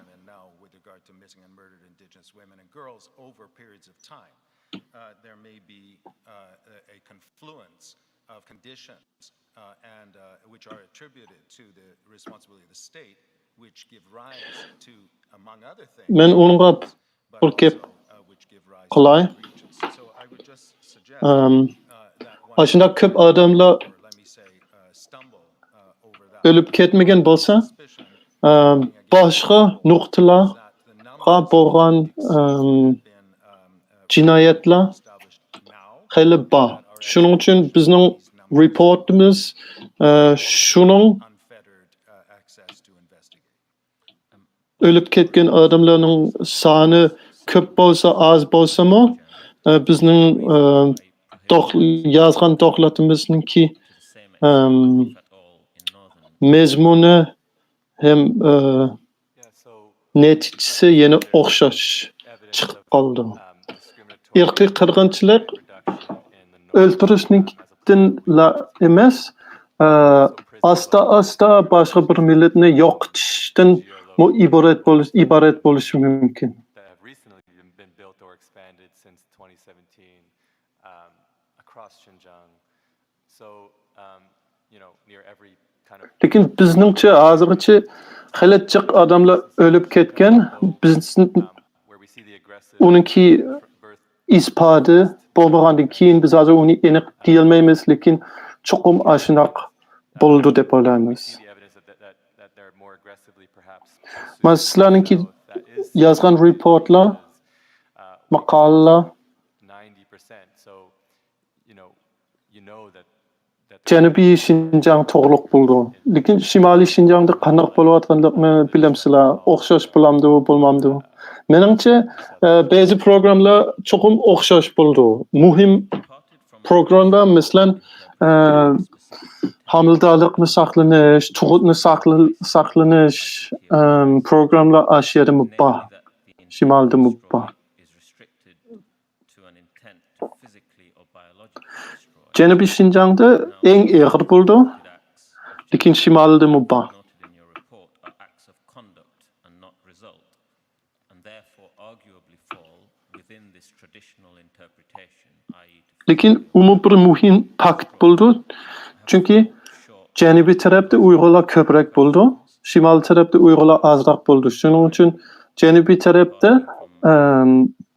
og'irroq bo'lsa, u demak Uyg'urlarga og'irroq bo'lyotidi degan gap. of the Genocide Convention as set out in the jurisprudence of these courts and tribunals when considering specific intent. Let me just say immediately, we're not applying it because the treaties that govern it say we should not. You Bazı see, qonunlarda which we think is a fairly approach here, basically treaty law. So what you have characterized as traditional, if you allow me to suggest, is the practice that has been allowed qirg'inchilik bo'lish uchun chuqur biologiya yo'qotish bo'lish kerak. individual responsibility. Back to the ICJ, two cases, U maqsad which is hard to establish as a consistent practice, let me just say. to'g'riliq bo'lgan yerlar yana to'g'ri bo'ldi, lekin texnik bo'lmagan ishlar Not only is this a uning ichiga kirmaydi. but for example, Sizlar the International Criminal Court nima uchun shu qonunlarda bo'lgan says it shall have no effect or implication for any other law with regard to states, and Article 10 even says that shu qonunlarni nima ishqa ishlatmaysizlar? the regime for reasons of Va shu consistency. biologiyalik yo'qotish bo'lish kerak degan qonunlar. First, the second of all is Biz uni ishlatmaymiz chunki general international, qonunning ichida and here the Vienna Convention on Law of Treaties shuni to'g'riliq gaplimi bor, uni shundoq ishlatish kerak emas degan gap. developed it, and is broadly Chunki believed to be u faqatla shaxslarga bo'lgan gunohni clear that we should the Genocide Convention as treaty law to states, and it is therefore beqitlaydi ekan, the court qildi ekan. to take, for example, Lekin biz ishlayotgan qonunlar to take shaxsga emas, davlatga gunohni bog'landi ekan. individuals and so forth, and to Shu qonunda states. We believe that the traditional and orthodox approach is the one biologiya yo'qotish the broad established muhim emas. all international law and treaty interpretation Kimlik madaniyatni yo'qotsa yana qirg'inchilik bo'ladi deb in this way. yozilgan. Shuni ishlatamiz. Comment on that in more depth. My second and Sorry, can we go back just one slide? Sorry. Or is, oh, thank you. I just think this is helpful to provide a couple of Shu qonungami examples as to the Jungo imzo qo'ygan. international criminal jurisprudence and that area of law and state responsibility. we might come back to that one with my final question. If I can finish my three others. My second question is there a risk you're conflating two things here? An intention Bizningcha biz hozir ishlayotgan qonun ham biz tushunayotgan usul asli usuli ham asli qonuni bo'lgan edi. U keyin o'zgarib ketgan, boshqa yerlarda boshqacha ishlatgan, lekin bizningcha u xato bo'ldi.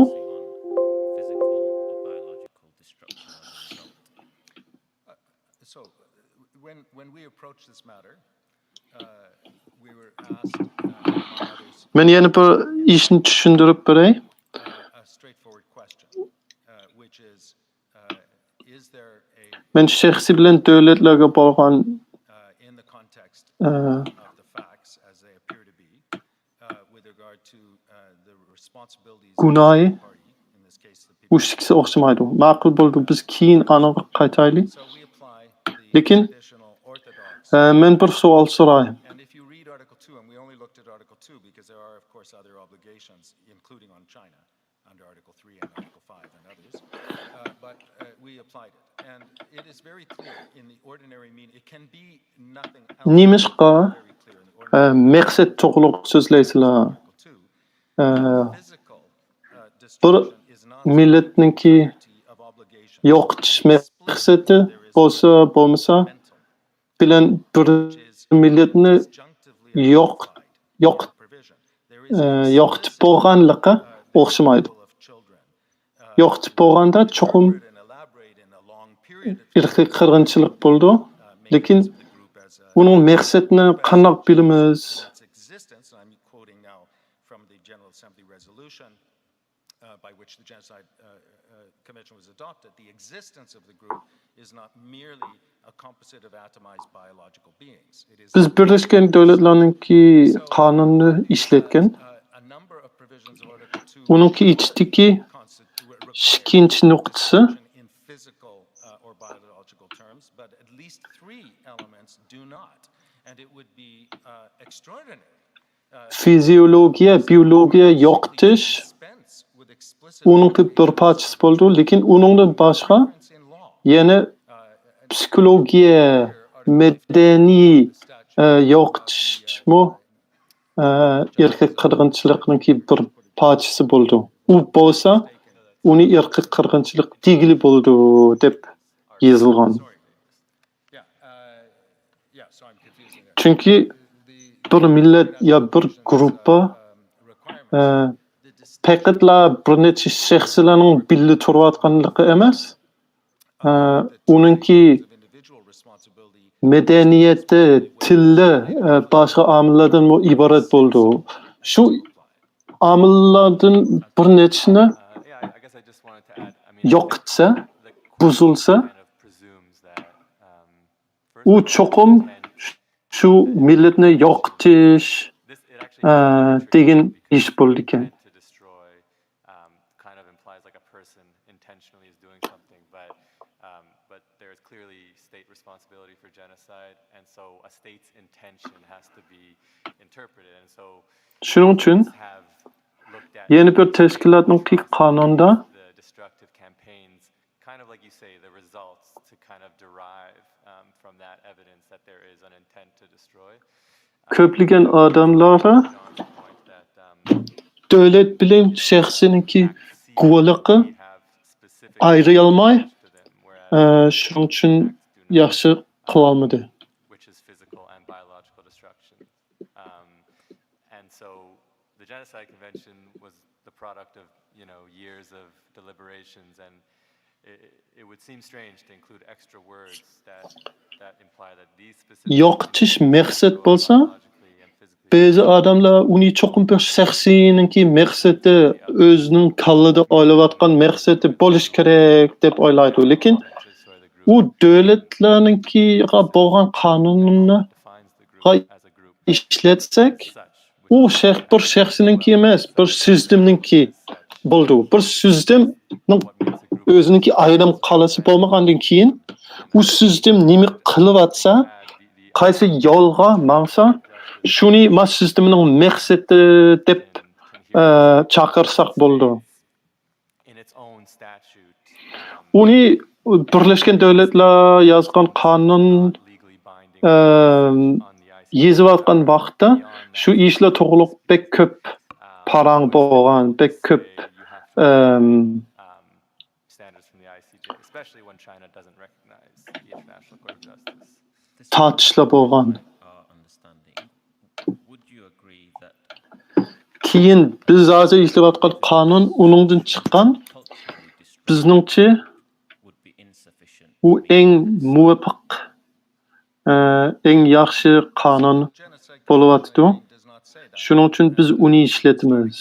Uning ichida biologiya ya fiziologiya yo'qotish bo'lmasa, til, madaniyat, psixologiya jihatdan yo'qotish ya buzilish ishlar bo'lsalar yetdi.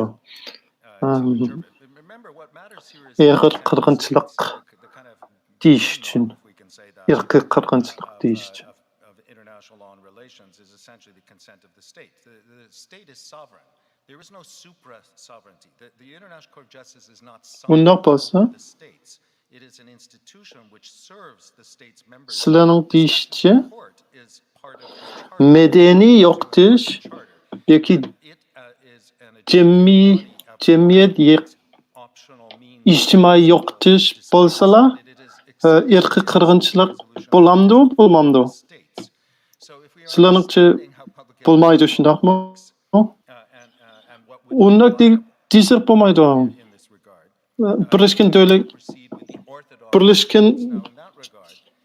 Birleşken Devletler Teşkilatı'nın kanun içinde undaq demaydi. Belki mu ijtimoiy yo'qotish bo'lishi mumkin. Ya belki mu medeniy yo'qotish bo'lishi mumkin.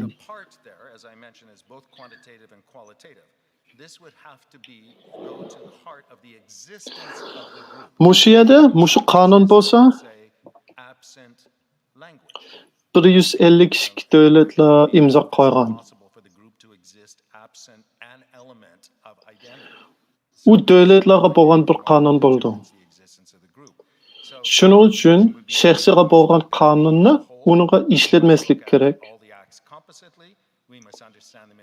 U demak, 2, there are 5 essentially acts that we would look at and draw your attention as a tribunal to assess them. Mushunaq tushunish My kerak. very final question, I apologize to the Qonun ichida ijtimoiy ya medeniy demaydi. you may U disagree with the bir comments. gruppi I'm sure you ning hammasi ya partisini your disagreement. ashundaq gruppi bo'lgan Public international law dek ya bo'lgancha yo'qotish would ascribe intent for a crime to qilsa ya yo'qotishning maqsadiga kelsa, u irqiy qirg'inchilik bo'ldi. officials. Shuning uchun The standard proof, as you've noted in bizningcha criminal court, Uyg'urlarning kimligini talking about, let's say, a state's duty to prevent madaniyatni, tilni yo'qotsa, standard to something that hasn't yet u qirg'inchilik bo'lishi mumkin. You've also described other Yana bir eng oxirdagi savolim bor. standard may not be appropriate. So my question is, could you clarify whether you think there is any situation in which a beyond reasonable doubt Odatda would be appropriate for state responsibility? maqsad No. bir shaxsiyga General international law does not stipulate a standard of proof. degan bo'ldi ekan. Period. Starting point. General international law. There is no customary international law. There is no treaty that decides this matter. It is one of the notorious questions in public international law that there is no established standard. If you look at the practice of states, it is all over the map. If you look at the practice Uni davlatga ishlatgili bo'lmaydi. a study by the Shuning uchun Geneva Academy odatki qonunki humanitarian law, or is it, I can't remember, odatni Institute de Haute Étude, meningcha yeni ishlatgili bo'ldi. identified something like 15 different variations of standards applied by the International Court of Justice. Remember that the jurisprudence is small. Sizlarningcha Suspected genocide is minute. uni davlatlarga ishlatganda? In Yo'q, fact, if I men may uni say to demadim. the tribunal and for the audience, there are Xalqaro 58,000 treaties qonun by obligation under Article ashuna gaplar qilmaydi. with the United Nations. Qandoq qonun qandoq ishlatishni 1,000 multilateral treaties. demaydi. And in the 100 years since there's been an international Hozirgacha mu ashundoq aniq bir ishlatish usul 200 cases chiqmagan edi. contentiously have even been adjudicated. So it's very improper, if I may say, to speak about a traditional position on things like standard proof. It doesn't exist. And it won't exist. Now, Hozirgacha oz degan 15 o'xshamaydigan ishlatadigan usul bo'lgan for example, edi Article 2 of tarixda, Articles on dunyoviy Standards tarixda. by the International Law Commission, which is the body established by the United Nations pursuant to Article 13 of the Charter of the United Nations and therefore treaty-based.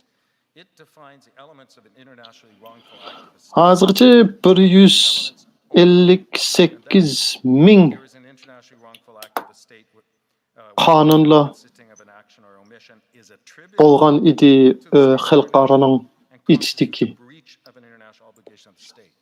To qualify Ashundoq ashundoq ko'p the outcome according to some qonunlar bo'lsa-mu, hozirgacha and not appropriate to and never used faqatla 12 ishlar sotqa ashuna xalqaro sotqa tortilgan bo'lgan edi. Shuning uchun hozirgacha uningki aniq odati ya aniq back themselves on the assumption that states are yo'sunlari yo'q fulfilling in good faith, and if they ekan. are not for wrongfulness to occur, that a state may attribute those wrongful acts to another state and then be possibly entitled to take countermeasures. That's how international law works, with the exception Hozir boshqa bir qonun mushunaq deydi.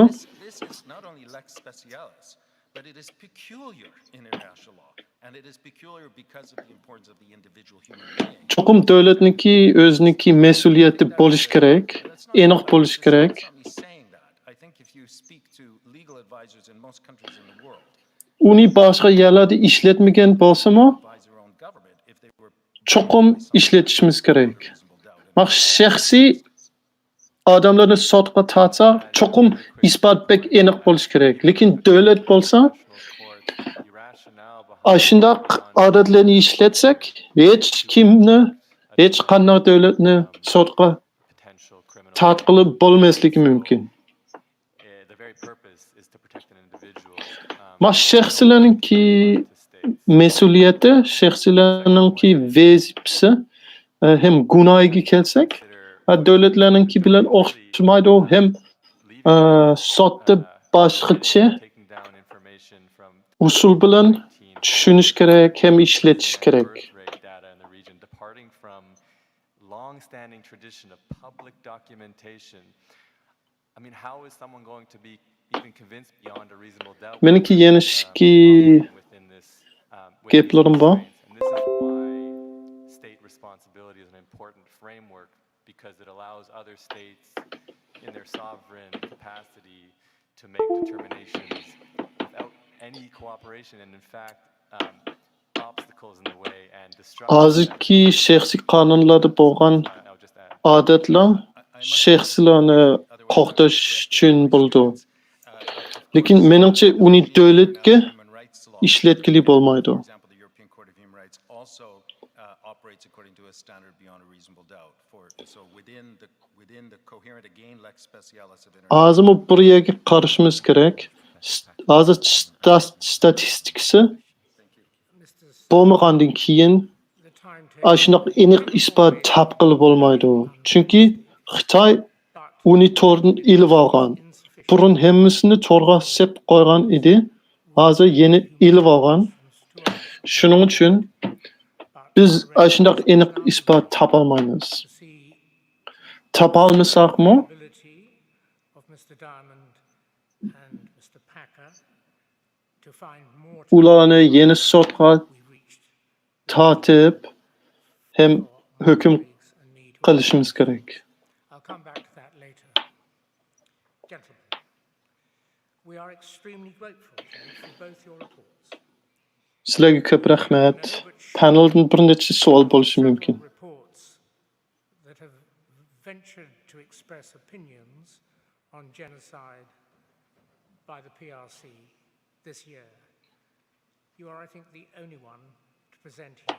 And we are very grateful. Paneldan bo'lgan savollar hali ko'p bo'lishi mumkin. Not only our reports, Biz uni 20 minutning ichida qilib bo'la olmaymiz.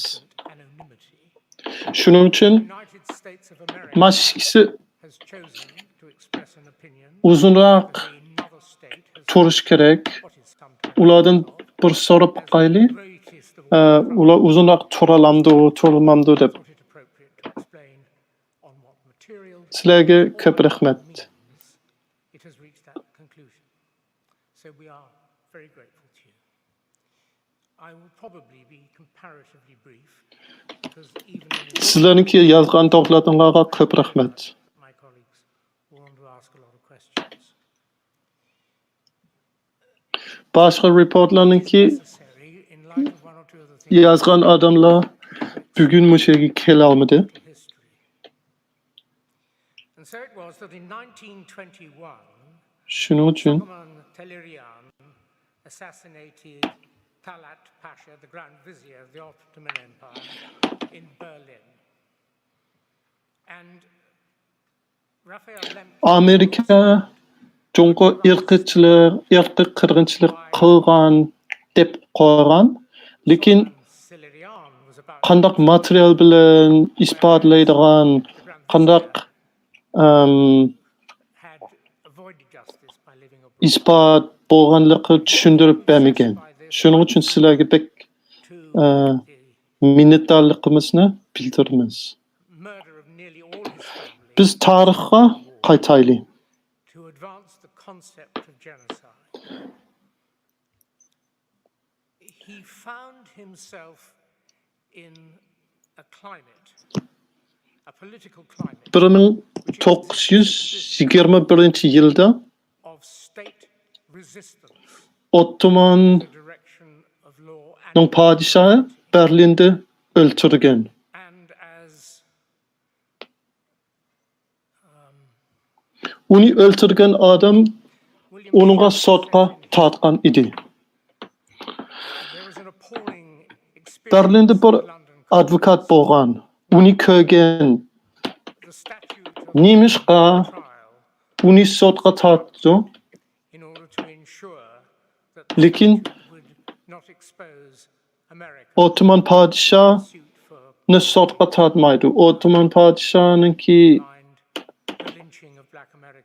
hökümetning ostida bek ko'p odam o'ltirgan edi.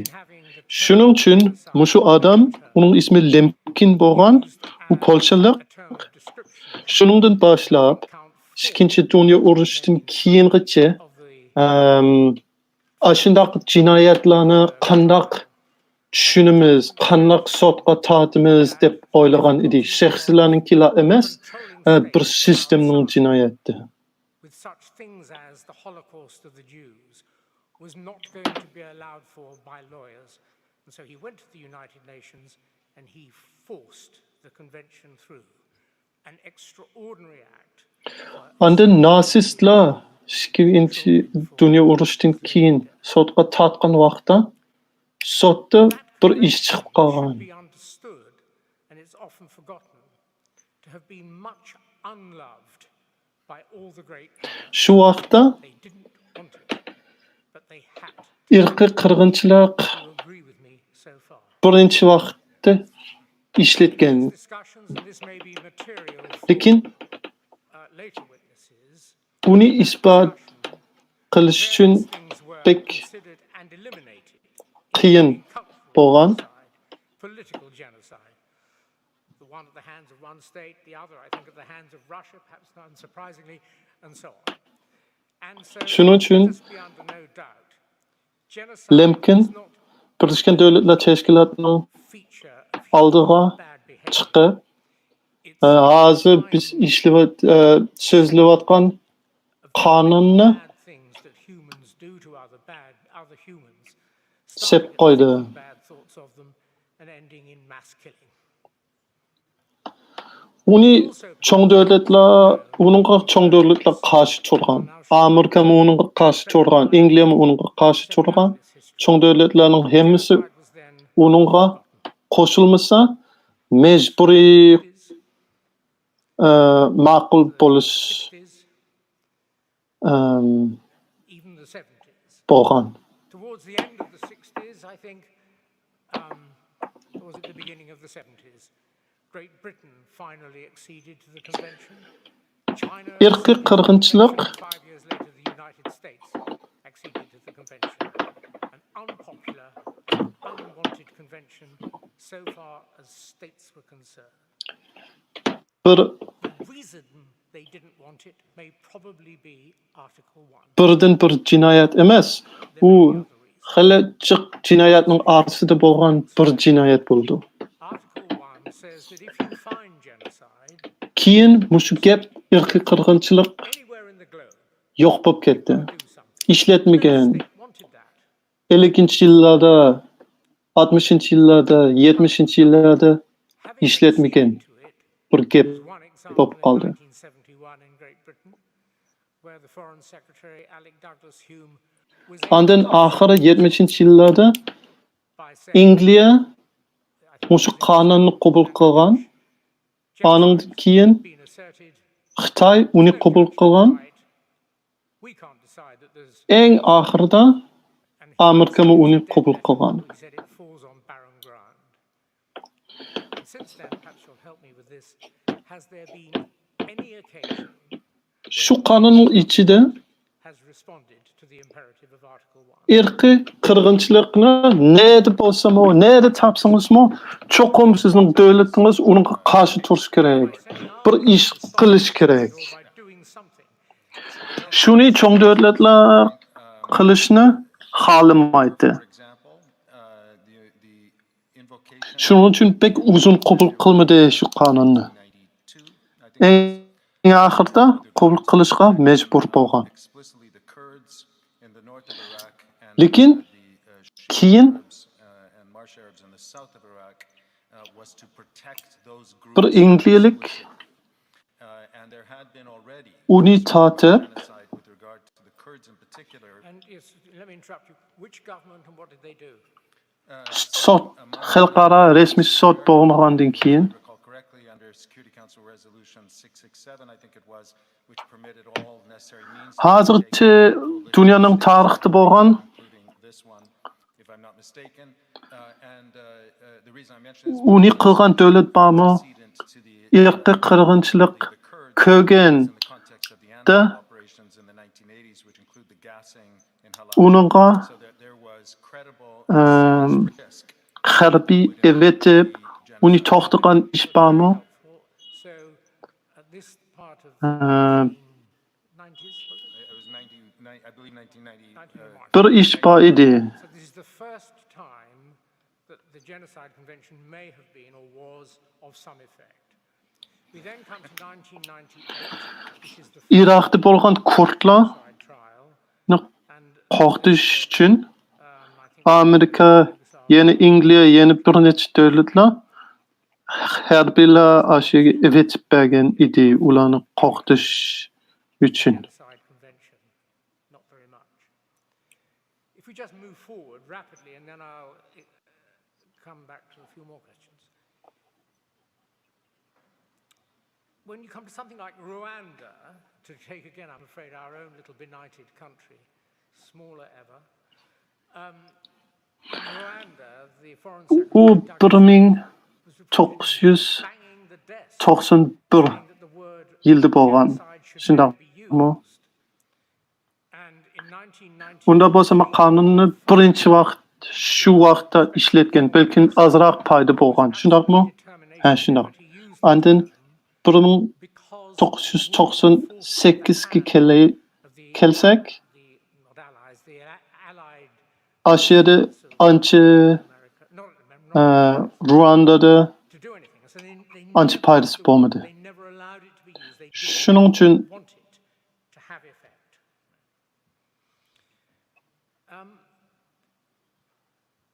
this is a people's tribunal, as you understand.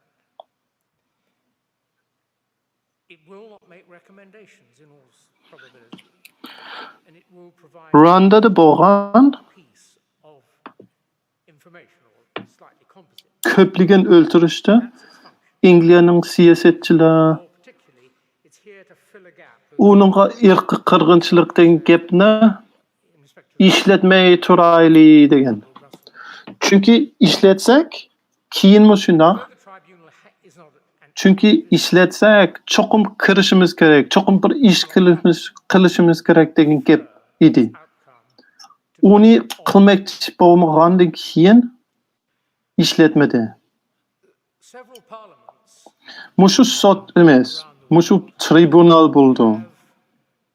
pronounced that genocide is being committed, and in no case have they succeeded in getting their governments to act under Article 1 of the Mushu tribunaldan The British government bir dokumentlar chiqdi. U hukumatlarga hech nima demaydi. Hukumatlarga nima qilish kerakligini demaydi. protocol regarded by Lekin bir dokument chiqdi. where it says genocide can only be determined by a judge Lekin shunaqa bo'lsa-mu, bizniki who can determine it deyotgan no determination, gaplarimiz and is in this way continuing ninki ta'sir bo'lmasa bo'lmaydi. possible activation of Article 1, even though the British Parliament voted unanimously. Hozir bir necha parlamentlar irqiy qirg'inchilik bo'lyotdi degan edi. Nine of us. Lekin hozircha hech qanday davlatning hukumati Would you accept uningga the simpler the conclusion, one way emil bermadi. Uni anglab hech nima qilmadi. result? Uyg'urlarga bo'lgan irqiy qirg'inchilikni to'xtatish uchun hech kim hech nima qilmadi. Hozircha bu Angliyaning hukumati In short, uni simplicity is always welcome in such matters, and particularly if the object is to move the public conscience. uni qabul qilmaydi. Clarity, Hem simplicity. bir ishnimi qilmaydi. I concur entirely and thank you for that summary of what I believe to be a correct summation of the historical experience, which I would suggest is Biz hozir qandaq with the law as it is stated. in the website. netijaga yetadiganligimiz, shu tribunal qandaq netijaga yetadiganligimiz bilmaymiz. Lekin Was it the UN Meningçe qandaq addi bolsamy şunça yaxşı boldy. Sizningçe şundaqmı? by coincidence. That in Toğra. the order of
a People's Tribunal were to make a decision where there is no precedent for a conviction other than by mass killing, where there would be a different interpretation of the standard of proof from the highest, do you think that would be likely to be the subject of acceptance by any government? Yes, I do. So we have a third case at the International Court of Justice right now, brought by the Gambia against Myanmar, where there's no injury, where the Gambia invokes it specifically acting on public interest. Small, weak state, standing up for the Genocide Convention. And I think the point, sir, is that is it not about time that we change the practice of states? And a contribution of this tribunal could be, in fact, to underline this point. I think it is entirely simple and clear to distinguish between individual responsibility and state responsibility. People can understand that a state cannot be arrested, a state cannot be prosecuted, a state cannot be put in jail. And to give you a very simple example from the Rohingya case, which is now before the International Court of Justice, one of the key elements of the persecution of the Rohingya has been the notorious 1982 law on citizenship of Myanmar. That law was not adopted by an individual, cannot be abrogated by an individual, cannot be repaired by an individual. It is an act of state. It is attributable by international law to the state. Men sözlöreyim. I must let my colleagues have a bit of time. They can come back to Tercüme qilish üçün mas sizning mikrofonunu so simple in my questions. mute qilib etsangiz. Can I add one Yes, of course. quick point? I don't think the People's Tribunal should take into consideration political ramifications. Men sizden sormakçı bolganym, hazırçı irqi qırgınçılık dep çakırgan As we've laid out, hemme işler, hemme bolgan vedler, veqila, hemme bolgan veqilaның içinde çokum köp adam öldürgen idi. will retain more. Sizningçe hazır Very helpful intervention. buni muşu veqida özgürüşimiz kerakmi? Meningçe şundaq qilish kerak. Burun şundaq bolmagan bolsa-mı, hazır meningçe o qanun boyunca mağandan keyin, qanunun içinde bolgandan keyin meňiş kerak. I did, and I had to present a passport. We understand what the state is quite clearly over things like movement. I would dare say a number of people in this country are Meningçe Brexit and many others. tribunal siyasi neticesiga qarmaslik kerak. Siyasi neticesiga qarsa And it's very powerful. o qanun bolmaydı. Şunun üçün qanunga I would suggest this bolgan tribunal moves states to act. And I can tell you that the consequence of the report neticesi has been specifically debated, including in your parliament. çokum yaxşırak bolish kerak. Parliaments, decisions were taken, for example, the Belgian parliament. Unda bolsa men sizlardan yeni bir gep soray. Disclosing any information to say that Siz azı sözlep atgan debetken the existing government işlere odatki odamlar tushunamdi, tushungili bo'lamdi. As you may know, a previous Menimcha odatki odamlar bizning qilayotgan gaplarni cho'qim tushundi. without bearing, and I would hope your tribunal has Chunki bir davlat bek kuchlik bo'ldi. street, but I would Bir responsible authorities millatli ya bir guruhning kimligini yo'qitsa, uni hamma odamlar tushungili bo'ldi. Uningki irqiy qirg'inchilik ekanligini tushunalaydi. answer again, but I venture to ask rhetorically, how much of the detail of the law and practice of courts you've explained was ever in the mind of the hundreds of parliamentarians who voted, because my suggestion will be it will be very little. Now let me come to Bizningki reportimizmi sense of itching on the side of me to get on with questions. But a point bir necha davlatlardan ishlatib very appropriately irqiy qirg'inchilik ekanligini isbotlangan edi. came into being to stop people being hanged when they shouldn't be. Shuning uchun men odatki odamlarga ancha qarmay, davlatlar hukumatga qarsak yaxshi bo'ladi deb o'ylayman. Sizlarning tribunalda mushundaq. Difficulties of proving something have to be Ha, shundoq demsiz?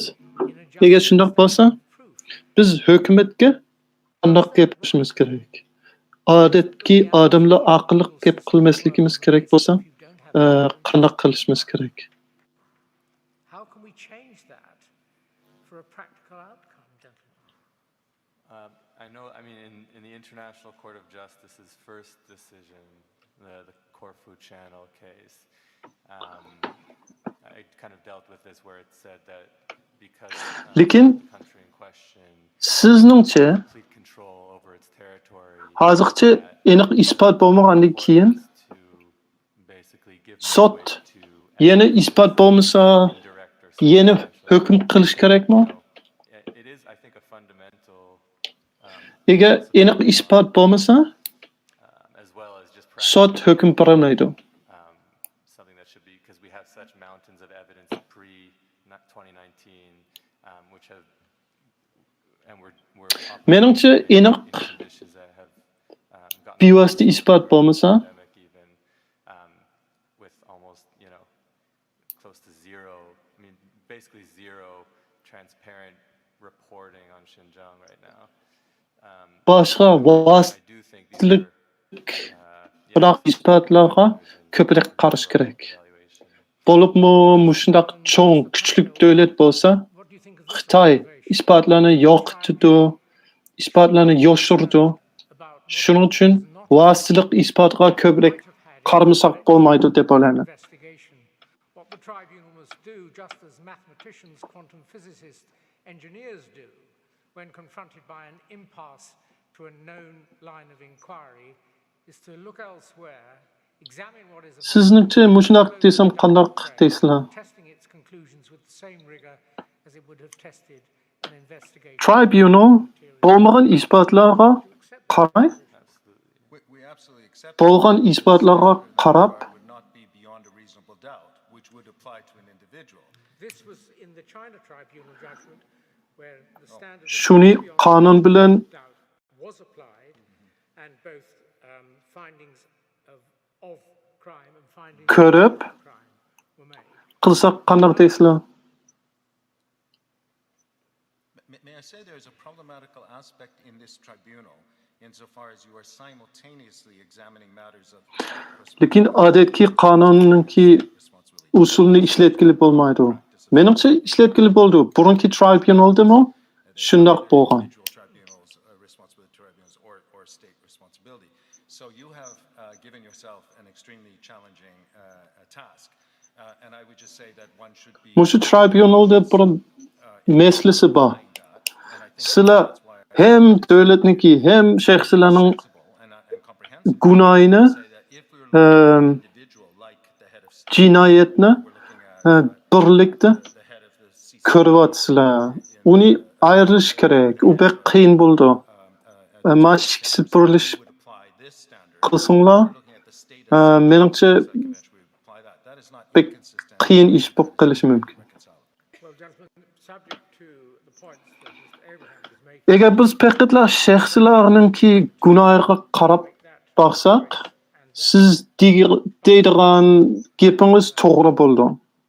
Lekin davlatniki jinoyatga qarsak, sistemning jinoyatga qarsak, u to'g'ri bo'lmasligi mumkin. colleagues and I discussed in advance, it's not in any sense an expression of expectation.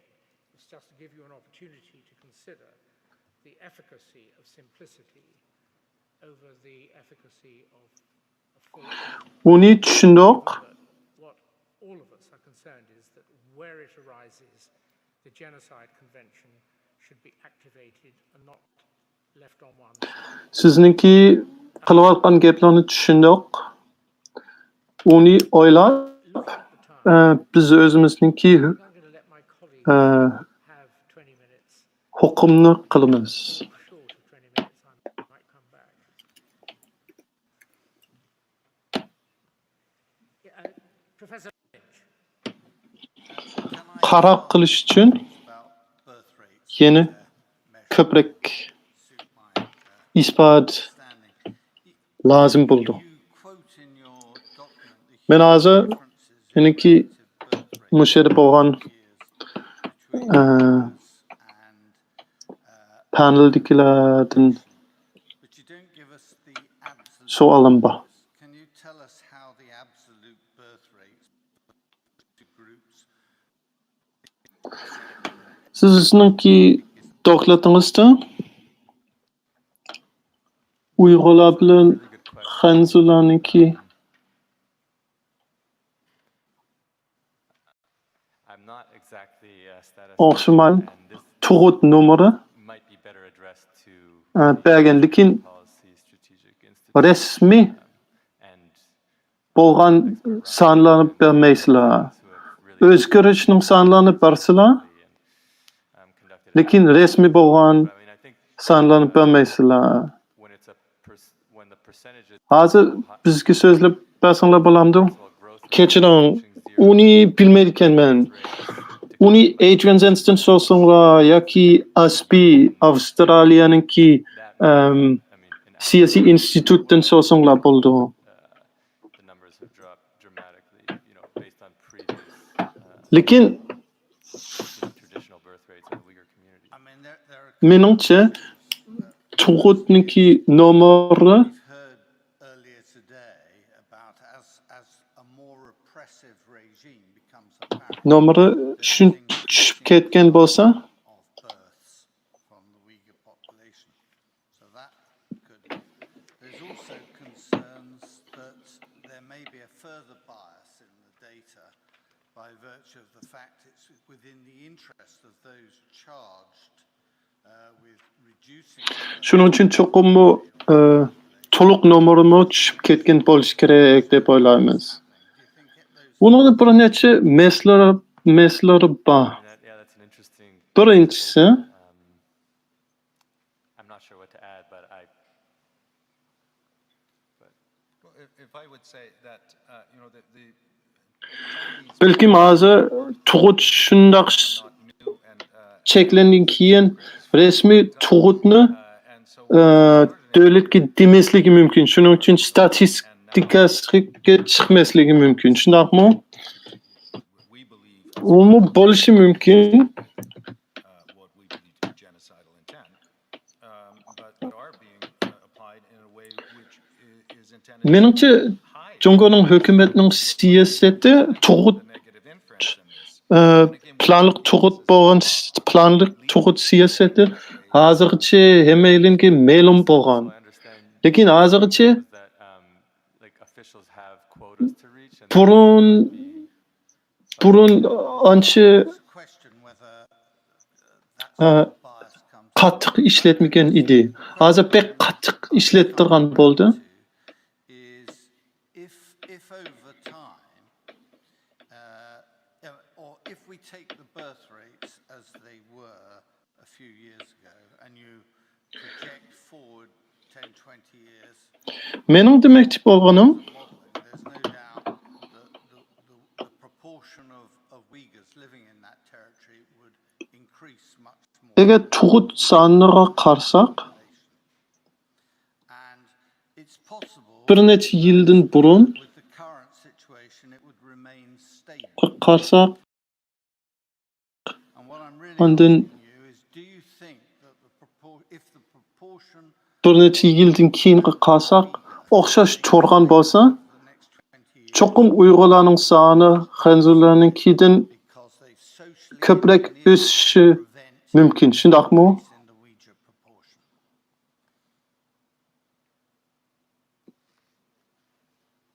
Sizlarningcha hozir bo'lgan Xanzurlar bilan Uyg'urlarningki nomer muqim tursa, sizningcha yana shu irqiy qirg'inchilik bo'lamdi? Men irqiy qirg'inchilikningki so'zlarga qaytib boray. Bizningki dokladimiz shu nomerlar sonlar to'g'riq bo'lmaydi. Is not so relevant to that question, but if you're taking the more restrictive approach that it has to be a certain number of birth prevented, Biz yozayotgan dokladimiz shu the numbers show that Uyg'urlarning kimligi yo'qotib ketdi degan ishlar to'g'riq bo'ldi. really, I actually think this is a more appropriate Shuning uchun bizniki dokladga shu tug'utningki saqlanishningki ishlar bekmi muhim bo'lmagan. the data extensively and would know whether or not that's the best way the trends are going. If it's looking like it's going to be stable, Han. Shuning uchun Ryan Thumb'dan, Adrian Zenston, boshqalardan, Nathan Russo'dan so'rasanglar bo'ldi. The speculation of a projection through demographics that takes a single factor and ignores, for Eğer example, Xanzurlar bilan Uyg'urlarningki soni muqim turib qolsa, Uyg'urlarning kimligi yo'qotib ketsami, yana irqiy qirg'inchilik bo'ldi. Genocide Convention, the provision in Article 2 is on prevention of births. That's what we have to look at. And there we have not the speculation, we have the evidence of acts attributed to the state that have prevented births. There we can look at the numbers. So we would stop in our position saying on the 11th of September, Qonunga qarsak, our view is that attributable to the People's Republic of China, there have been acts tug'ut to'xtash to'g'riq so'zlaydi. affecting, destroying, and Hozir bek aniq bo'ldi. the Uyghurs as such. Xitoy Thank you. tug'ut to'xtagan edi. Two questions. Ko'p tug'ut to'xtagan edi.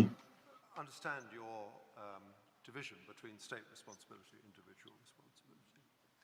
But thinking about intent, Shuning uchun bizningcha u irqiy qirg'inchilik bo'ldi. is it on the state responsibility analysis enough that these acts have taken place so you don't have to prove Men sizlarningki shaxsiy bilan davlatlarningki of any senior government, majburiyati, whatever it is, mas'uliyati ham these acts took place gunohi and the mental o'xshamaydiganligini tushunaman. on this analysis. And we don't have to concern ourselves Lekin buni degan bilan sizlarningki maqsadinglar to one council, one group, the president. If those acts rasmiy aniq bo'lgan maqsadni isbotlamaslik kerak degan gapmi? Even the view of the international criminal tribunals, who which preside over individual criminal responsibility, they admit that it's near impossible to look into the mental state of a particular official, and that's why the majority of those decisions are based on a broader context and like you say, the Shundoq. acts rather than inquiry. Biz ashundoq aniq isbot topolmasaqmi, Xitoyningki hukumatni qilayotgan programlardan uning maqsadini belgili bo'ldi. Aniq demasam, aşınar diyelemez. Extremely unusually in international law stipulates intent. And so the intents there mean, and before we talk about as such, just the simple word intent. Lekin biz mushunaq demaymiz. Aşu işler bo'lgandan keyin cho'qim qirg'inchilik bo'lishi kerak. Cho'qim shundoq demaymiz. Cho'qim bir maqsad bo'lishi kerak. Lekin maqsadni qandoq bilib olamiz? U Xi Jinping o'zi aniq og'zi bilan demisami, uning qilayotgan programlardan maqsadni bilib olishimiz mumkin. Uni qandoq qilamiz? Shu bir odam bilan o'xshamaydi.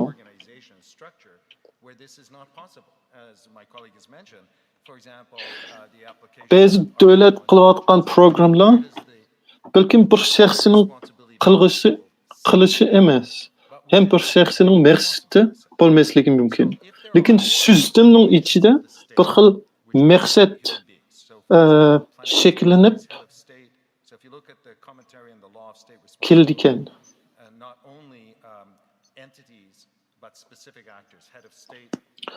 Biz davlatningki mas'uliyatni bilamiz. U xalqaro qonundan chiqqan, aniq bo'ldi. Uningki maqsadni aniq bilmasakmi, mas'uliyatni bilamiz. Shuning uchun u mas'uliyatga yetmasa, mas'uliyat bo'lgan ishlarni qilmasa, u cho'qim jinoyat gunoh bo'ldi.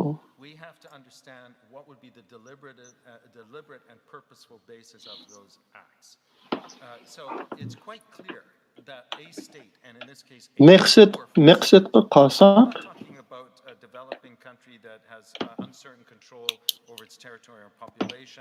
this is a state with all the means and all the technology. If it is deciding matters through law, through legislation, through public policy, through the party, through its agents and so forth, those may be through a pattern of conduct, even in the absence of words spoken, absent an admission, attributable, we can say that wasn't intended. They didn't build a detention center not intending to detain people. And so we then have to deductively draw the inferences. The key element here is the additional two words as such with regard bir davlat was the intent bir ishlanib qolsa, boshqa yerda uningki niyati aniq deyilmagan bo'lsa-mu, uningki shuni qilgan maqsad, niyat bo'lganligini tushungili bo'ldi, bilgili bo'ldi. Clearly, it is state organs that are building, as you say, detention centers, are putting people, state police are putting people in detention. How far does that get you down the intention road? Yeah. Very far, but it doesn't do all the work you need to do, either with regard, in particular with the as such. I think there would be no doubt that there is an intent of the state to do those acts. Now, if they are aimed at the destruction, which is the link of that group as such, you need additional work. Another way to think about it is like how some, like the Historical Commission on Guatemala and others. Menimcha cho'qim davlatniki shu ishlarni qilishninki niyati bo'lgan. Lekin rasmiy uyg'urlarni ta'qidlar yoqitmak pek bo'lmasligi mumkin.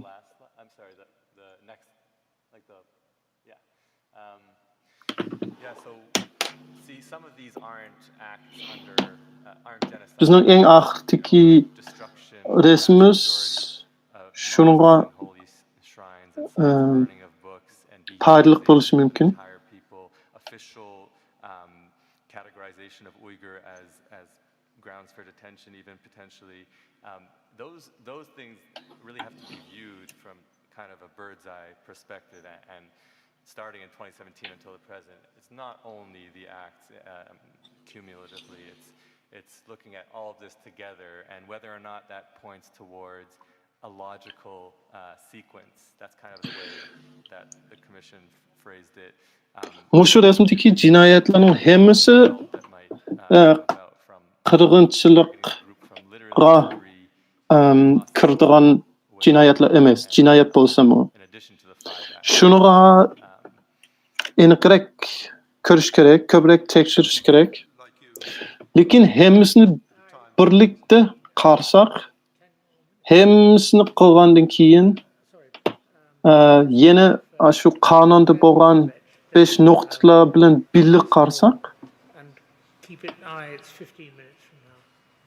shuningdan maqsad niyatni, yo'qotish niyatni aniq ko'rgili bo'ldi deb o'ylayman. Bizga yana 15 minut bergan. Shuning uchun yana so'zinglar bo'ldi. Corfu Channel case, but I wonder whether how far that's relevant to us here, because in that case, the ICJ affirmed that because Sizlar ICJ'ninki qonunni to'g'riliq so'zlaysizlar. Lekin shu qonun bizniki mushedagi voqeaga ta'sir resmi bormi? I understand that, but that's in the case of a victim state. How might that apply in our context in relation to the Appeals Tribunal? I can answer that quickly. Yeah, I think Lekin sizlar bergan misol states in this scenario are the davlatlarga bo'lgan jinoyat to'g'riliq so'zlaydi. Hozir davlatlarga bo'lgan jinoyat emas, to the international community. So we're all victims of this crime. Yeah. But let me also just add, shaxslarga bo'lgan yoki bir millatga bo'lgan jinoyat bo'ldi. Yo'q, men unda o'ylamayman. Biz hammamiz unga majbur bo'lamiz. Shuning uchun ziyonkesh bo'lgan davlatlar Xitoydan boshqa hamma davlatlar bo'ldi. international law is a composite of many, many things. So we shouldn't be invoking one cultural or legalistic regime above others. But essentially, it's balance of probabilities in general. What is interesting in the Genocide Convention, and there has been an argument made in the International Court of Justice about the particular kind of gravity or seriousness that may cause one to have a different standard. And then they've been all over the map, the different kind of standards. Xalqaro qonunda Imagine if we now look at the Genocide Convention, eng would we apply muhim Article 5? The state bo'lgan yerlardan biri to incorporate its domestic law. Do we need a beyond a reasonable doubt standard? I mean, if they haven't adopted it in the law and it's not in the law, I mean, I think it's pretty convincing that it's not there and it's probably intended not to be there because they're the ones in charge of their laws. So we can just read their laws. 5-chi nuqtasi Duty bound to share their laws through gazettes and so forth that other states may know what they are. So I think it is possible. qarsak, We've suggested uni bir davlatga provide a higher standard, qarsak, clear and convincing. shuning niyati ya maqsadini aniq demasimi, We suggest it could shuni o'ziniki qonun ichiga kirgizmagan. with regard to the state for all of its obligations. Mr. Beck. In a sense, it's a layman's question, but we're a lay tribunal. So if Reliant Bizningcha qonunda odatga ishlatgan odatlar mush edi. in regard to Ishlatmasakmi bo'ldi. so you were then reliant on B to E. Mushu odatga odamlarning savoli bo'lishi mumkin. What does destruction look like, either whole or in part? Agar isbot yetmasa, Biologically, probably not dissimilar to what they do now. There may be some forced into marriage, which dilutes the look. But what does it actually look like in 10 years' time? So if you imagine, sizlarningcha yo'qotish degan nima ekan? Agar biologiya, fiziologiya yo'qotish bo'lmasa, bu qandoq bo'ldi? Odam yana o'xshash turdi, shunaqmi? Beden shaklisi some of the o'xshash turamdi ekan. for instance, around education, sterilization, so on, Shuning uchun ular keyin qandaq ko'rindi, yo'q deb bo'lgan yerlarni qandaq ko'ramiz? very long term. Does that matter in regard to whatever determination we may come to? So Mush- the second point, it does not matter. Time is not a stipulated requirement, parameter nor a threshold. uzun vaqtlik programlar bo'ldi. To time I speak to as a Canadian where we have such examples, but other parts of the world Onunki tesir bormi? differently over time. Ma ikkinchi Certain point of time, a kind of material moment. gapimiz yo'q, uningki tesiri bo'lmaydi. U bir kunda bo'lamdi, ya 10 yilda bo'lamdi. Yo'q deb bo'lsalar, u irqiy qirg'inchilik bo'ldi. Kanadadami bek uzun yillik irqiy qirg'inchilik bo'lgan. Kanadadagi indianlarga bo'lgan. Shuning uchun u bo'lmaydi. U o'xshash bo'ldi. Lekin sizning yana bir nuqtangiz, yana bir gapingiz qandaq bo'ldi? Keyin qandaq ko'rindi? Irqiy qirg'inchilik bo'lsa,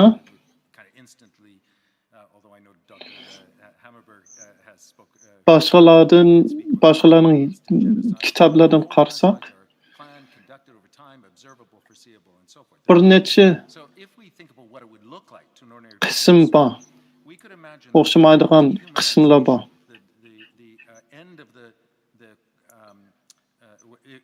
U planlagan bo'ldi.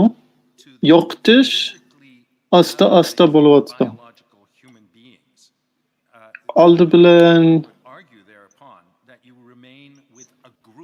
bir millatniki odam emas ekanligini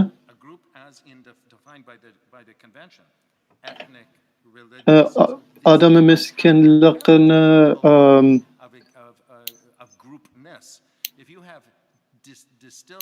shu qirg'inchilik qilayotgan davlat deydi oldi bilan. Ondan uningki kimlikni yo'qotdi.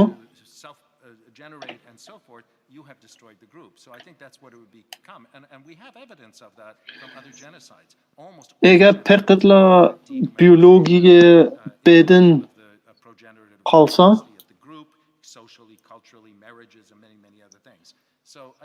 millat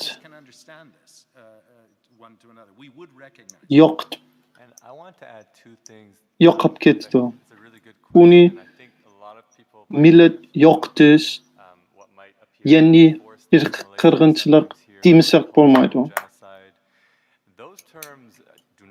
Men unga yana bir gap deyishim kerak. Ba'zi odamlar medeniy qirg'inchilik deydi yoki majburiy assimilyatsiya deydi. Lekin Sharqi Turkistondagi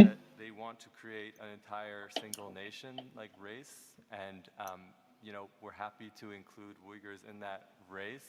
What does that actually mean for even the individuals and the rates of suicide and there's just so many factors that Ma Sharqi Turkistondagi ishlarni shunday desak bo'lmaydi. Chunki ashir turmada qiynash, yilligan qiynash bo'lgan, bosqinchilik, sistemlik bo'lgan. Shuning uchun u madaniy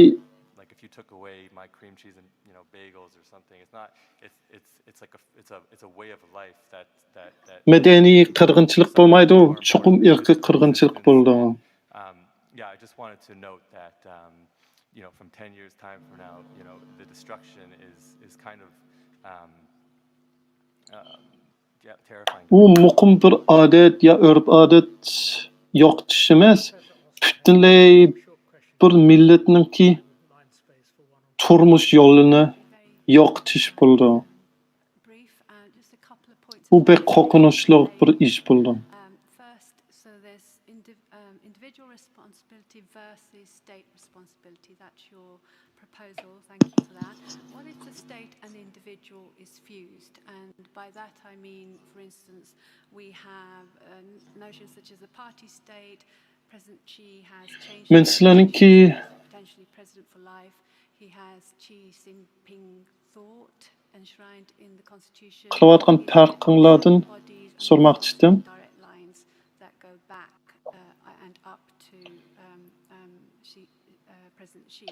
So what happens? Bir şahsi bilen bir devletninki qandaq ayrılışımız gerek. Mesela Xi Jinping bolsa, hazır Xitay devletininki ömürlük diktatör oldu.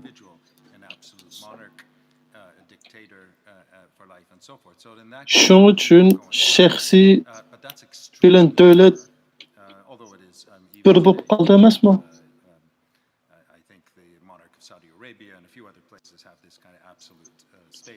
Şu diktatör yoki padişah bolsa,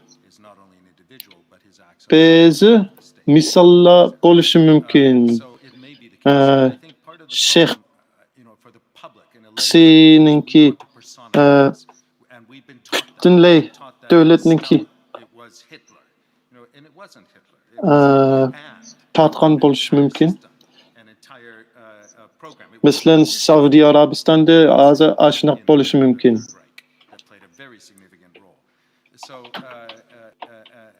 Bizning tarixdami aşınaq mesele chiqib qolgan. Chunki ko'pincha voqealarda shaxsi bilan davlat o'xshamaydi. Bizmi Yahudilarni o'ltirgan adam Hitler deb tushunib olgan. Amaliyotda uningki cho'ng bir sistemi bo'lgan. Stalinmi o'zi bekchiq odamlarni o'ltirmagan. Uningki sistem shunday qilgan.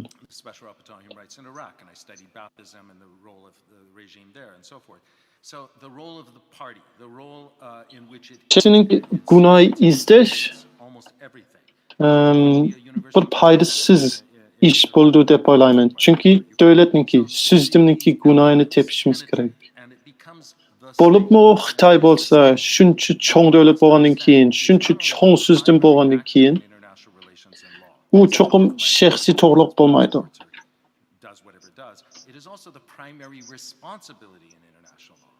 So let's not have the state off the hook in this, but let's understand they're not synonymous, could be, and there may be overlapping. I think normally there will be individuals with specific Devlet bolsa, identifiable, Nuremberg, for example, and at the same time the state. Devlet bilen stat bolsa, bizga ko'p ishlar qilib berdi, lekin uning mecburiyatimi bo'ldi. Mesuliyati hem vazifasi ig'irroq bo'ldi. Shuning uchun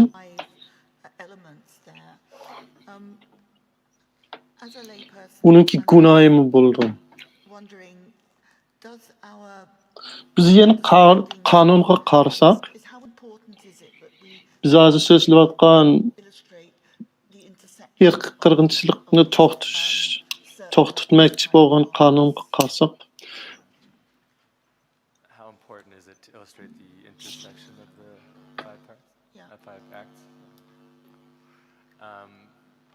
odatki adam I mean, the acts are discrete in terms of the actus reus, so to speak, of the crime. So one would look at, I think, first whether or not ma besh o'xshamaydigan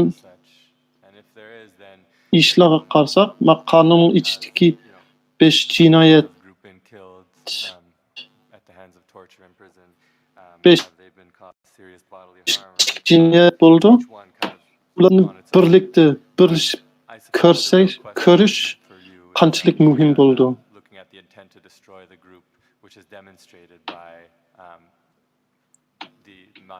Oldi bilan shu 5 omillarga qarashimiz kerak ayrim-ayrim. And then of course all of these acts are kind of illustrative of how you Lekin maqsad destroying a group. And so, ma and these acts, like I said, have grupini, milletni yo'qotish niyatni isbotlash uchun cho'qim hammasini birlashda ko'rish kerak. Masalan, o'ylab boqqan, siz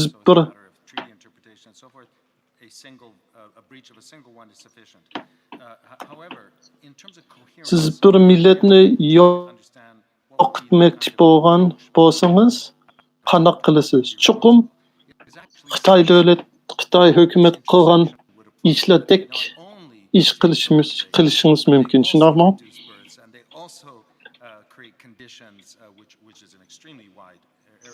So I would say the intersectional approach is telling, and it helps us to understand. And in our what we have reported is that we believe there have been violations. Cho'qim hammasini qilish kerak. Under all of them, and we think that's sensible. Bolalarni ota-onalardan tortish kerak. Hem tuqni to'xtatish kerak. Shuning uchun har birisi jinoyat bo'lgan, har bir 5 jinoyat, 5 xil jinoyat bo'lgan. Ondan hammasi bo'lgandan keyin uningdanmi maqsadni, Uyg'urlarni yo'qotish maqsad, niyatni belgilab bo'ldi deb o'ylaymiz.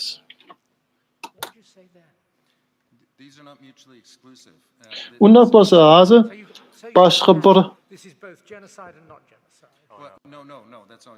boshqa bir isbot chiqib qolsa, masalan Xi Jinping yoki Chen Chong-guodan boshqa maqsad uchun, boshqa niyat uchun buni qilgan deb isbot chiqsa, u yana irqiy qirg'inchilik bo'lamdi. Shundoq. U balkim boshqa maqsad uchun qilishi mumkin. Boshqa niyat uchunmi qilishi mumkin. Lekin shundoq qilsa-mu,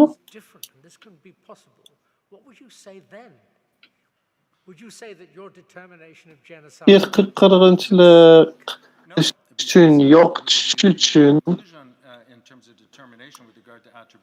is the composite of acts that you can infer.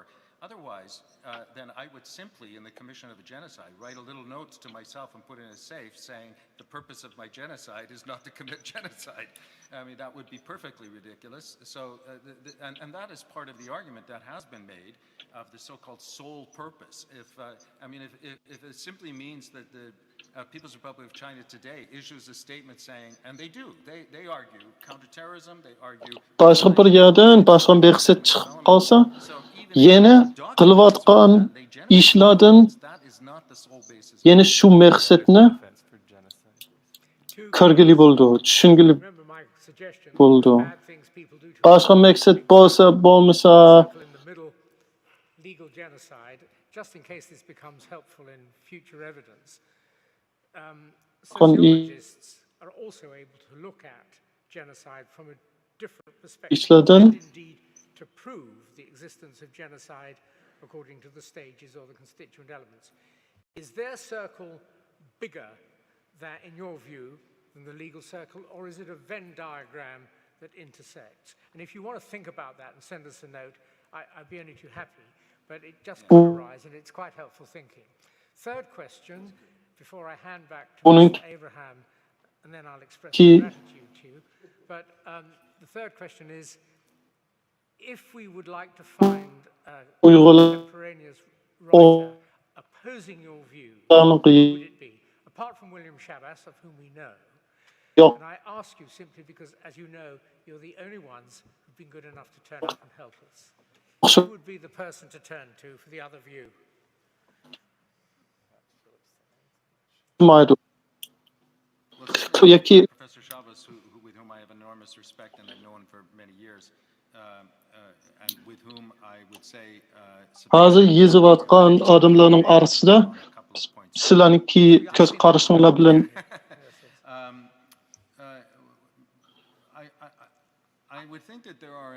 Bunun bilan sizlarninki ishlar bilan qo'shilmasa, qo'shilmaydigan odam yeni bormi? Professor Shabaz bo'ldi. Narrow areas of law, such as international criminal law, which become kind of self-generating and closed. So not just as legal regimes, but they talk to each other and they quote each other. And so I Ondan a number of international yeni bir necha criminal law scholars who will support ondan bir necha ziyolilar bo'lishi mumkin. Bizniki ko'z qarash bilan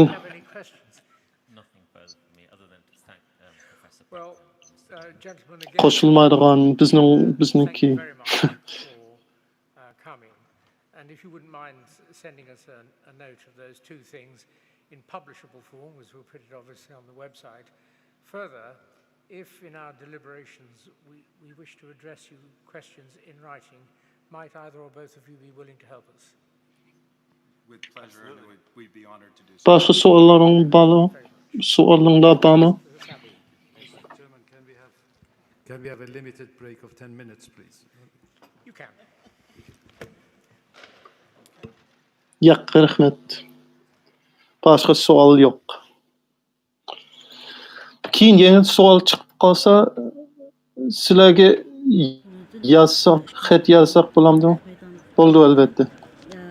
Hozir demirish vaqti, yana 10 minutdan keyin yana boshlaydi. Hozir men 10 minut demelish bo'lsa bo'lamdi? Bo'ldi, 10 minut demelish bo'ldi. Boshlanib bo'ldi?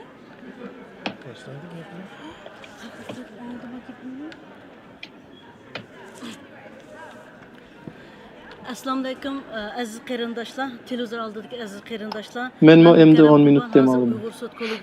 10 minutdan keyin ko'rishaylik. Anglash yig'inidan naq maydondan xabar beryapman. Hozir 10 minutlik dam olishimiz bor. 10 minutdan keyin sud yana davomlashadi. Mana shu 10 minut vaqtda sud kollegiyasida vaqtliq studiyamizga Dunyo Uyg'ur qurultiyining bu sudga qatnashish uchun kelgan Dunyo Uyg'ur qurultiyining programma yetakchisi Zumrat Ay Erkinni shu vaqtliq studiyamizga taklif qildik. Hurmatli Zumrat Ay xonim, xush keldingiz. Gerçi siz qurultay nomidan bu sud kollegiyasi bilan yaqin munosabat qurib kelgan bo'lsingizmi? Bu qatim tunji qatim bu Uyg'ur sudida qatnashyapsiz. Shunga ham shu 2 kunlik sud jarayonida shu kundan buyon sud haqida nimalarni his qildingiz? Shu to'g'riliq bizning televizor oldidagi qarindoshlar so'zlab bersangiz his qildingiz. Rahmat mukarramada. Avval ammamlarga utuq salom Londondan. Biz bu yerga shu necha yog'i shu Londonda turyapmiz. Tuni kun yog'i shu sud kollegiyasi bilan mishada sudni ko'rib o'tyapmiz. Mening bu yerda birinchi qitim siz degandek birinchi qitim kelishim, o'z ko'zim bilan ko'rib qilishim shunga hayajonlik bilan turib ham ko'ryapman. Bu biz bir yilning yog'i tayyorlik qilib kelayotgan sud o'zimiz kelib o'z ko'zimizda ko'rib qilishimiz yana o'xshamaydi ekan. Shunga beklam hayajon o'zim ham xushal, chunki bu odamlarni bu odam masalan advokatlar ya bo'lmasa boshqa ziyolilar ya bo'lmasa mutaxassislar donliq odamlar. Shunga o'z ko'zimizda ko'rib ular bilan paranglashishmi bir xushallik deb ko'raman. Rahmat, siz bu sud qanday bir ahamiyati bor deb qaraysiz bu sud? Menimcha bu sudning ahamiyati xeyli ko'p ham xeyli cho'ng deb o'ylayman, chunki bu dunyoda Uyg'ur qirg'inchilik ustida, Uyg'ur qirg'inchilik to'g'risida bo'lgan birinchi qitimliq shu kollegiya, sud kollegiyasi. Undan keyin bu sud kollegiyasining ahamiyatini deb kelsak, ahamiyati xeyli cho'ng, chunki birinchi qitim bu Uyg'ur qirg'inchilik to'g'risida yig'ilgan isbotlar. Bu isbotlar albatta isbotlar burundan tortib botdi, ammo hamma isbotni bir yerga akilib bo'lmagan hech kim. Shunga bu sud kollegiyaning roli bek cho'ng deb o'ylayman, chunki birinchi qitim butun shu Uyg'ur qirg'inchilik to'g'risida yig'ilgan isbotlarni bir yerga akilib, bir yerda analiz qilishi bek muhim ham bu keyinki bizning faoliyatlarimizga, harakatlarimizga bek muhim deb bilaman, chunki buni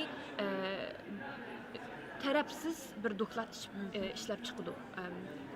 Sot tuggan chaqda bular 500 batdek qarorni qilib, bütün sot bo'lgan vaqtning tatib 5-dan tatib oxirgi kelgan bo'lgan qo'yilgan isbotlarning hammasini bir yerga yig'ib kitob ishlab chiqdi. Bu kitob bizga bek muhim, bek qulaylik bo'ldi deb o'ylayman, chunki buni biz davlatlarga ko'rsatamiz, parlament a'zolariga ko'rsatamiz, ham tashkilotlarga ko'rsatamiz. Shunga bu isbot bir yerga yig'ilgandan keyin bir ishni rasmiy bir davlat balkim qaror chiqqandan keyin bir davlat mushu isbot qarab, balkim Xitoy hukumatini sotga aklalishi mumkin.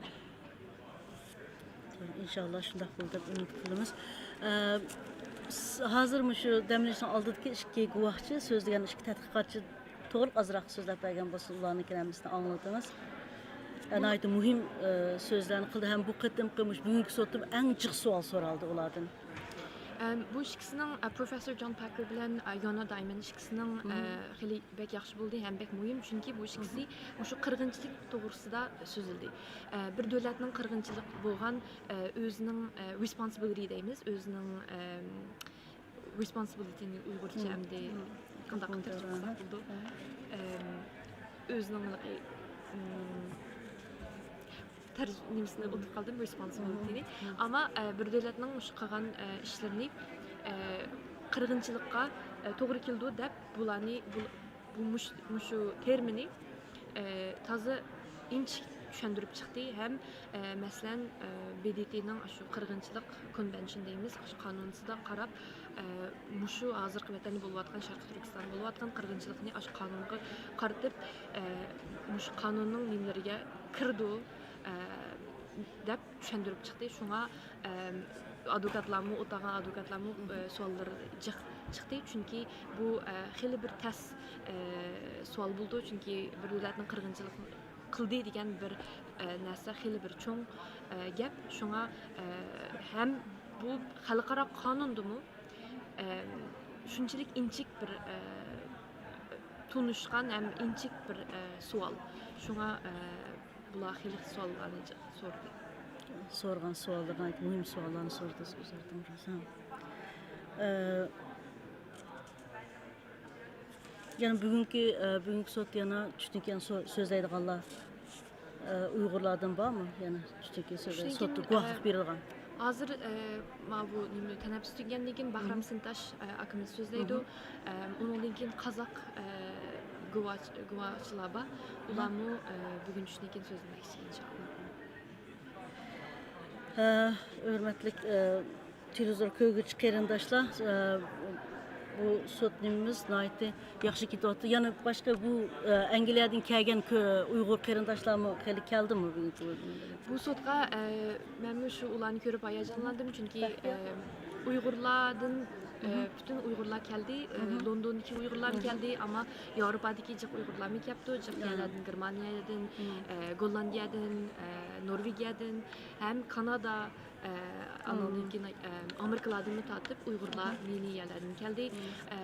Uyg'urlardan sirt ziyolilar, mutaxassislar, tashkilotlar, ham Uyg'urlarning ishini kundan kun shu qilayotgan odamlar hammasi shu sotda birlashib hammasi qatnashdi. Shunga bu intayin muhim bir vaqt bo'ldi. Siz bir so'zlab bergan bo'lsangiz.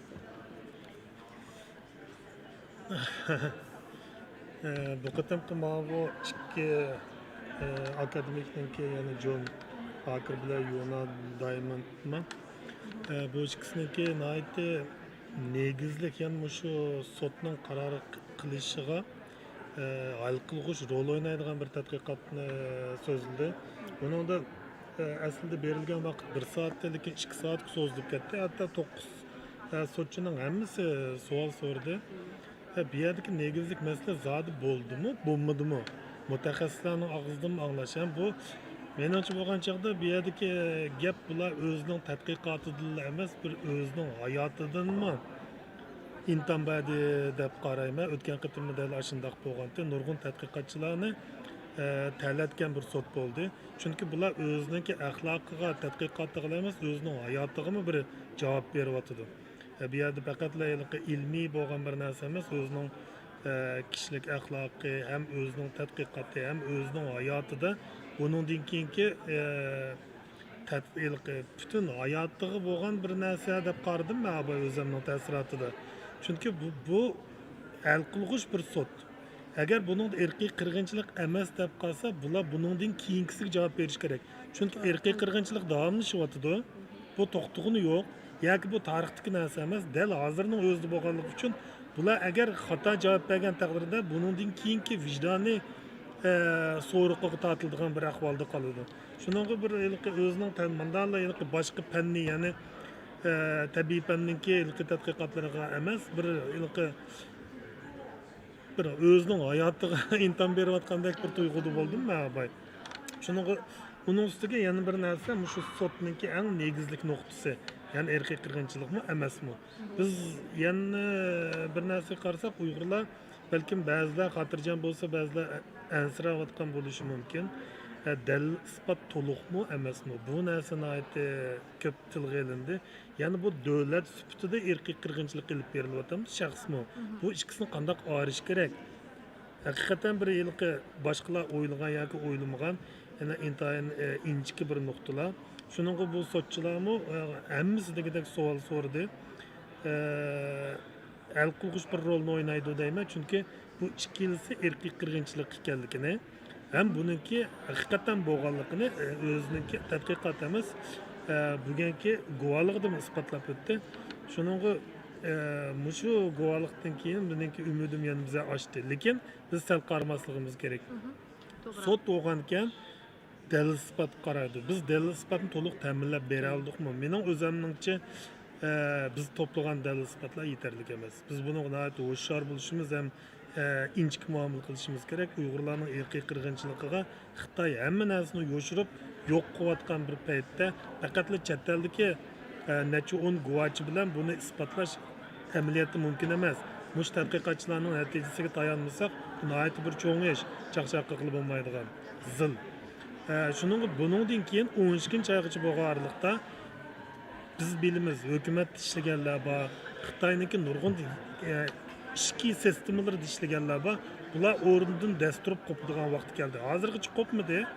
Biz ularning hatto kimligidan tortib bilimiz, lekin shu vaqtda hal qilg'uch rol o'ynaydigan bir necha odam chiqsa, yana 12-oygacha fursat bor deb qarayman.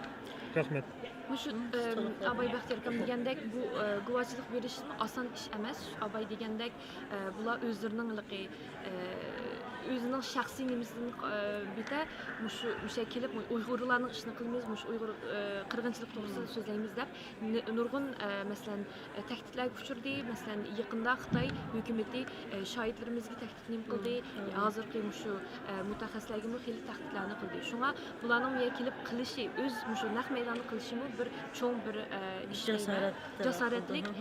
Bular Uyg'ur bo'lmasimi, lekin bular o'xshash tahdidga uchirdi. Shunga bularning bu kelib nima qilishi bek odamni bir xil rozi qildi, ham xush qildi.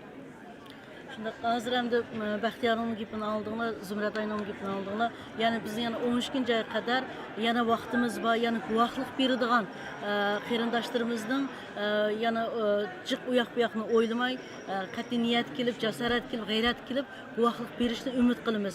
Har xil shakldagi.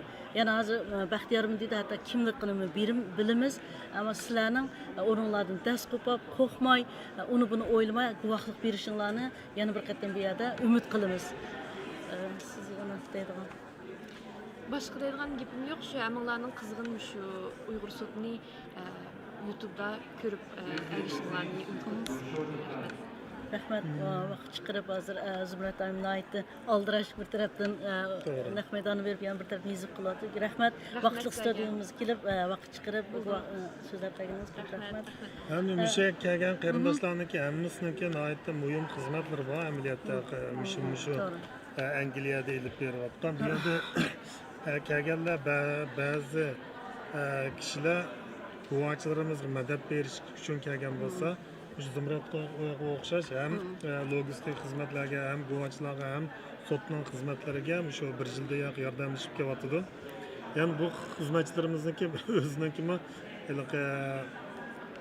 ro'yi besmini aytib eg'ir deb qarayman.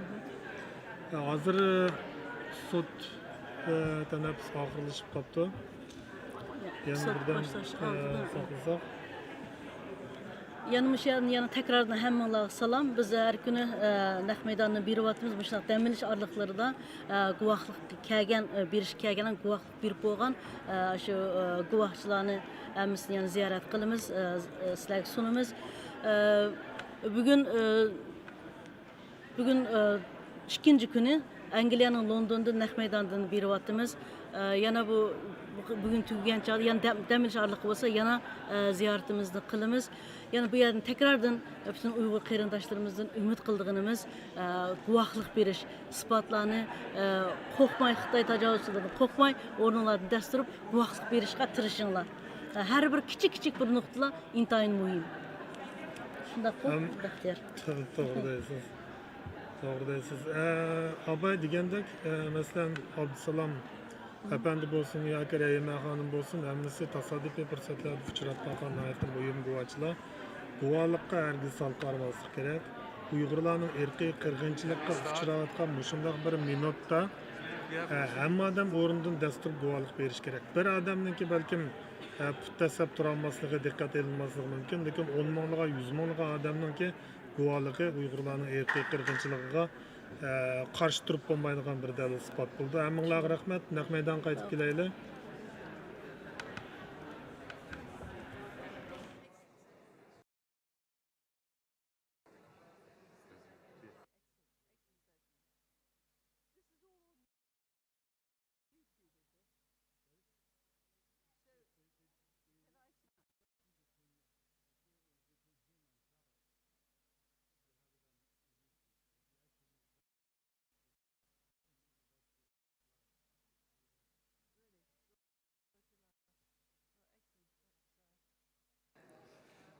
Mr. Chairman,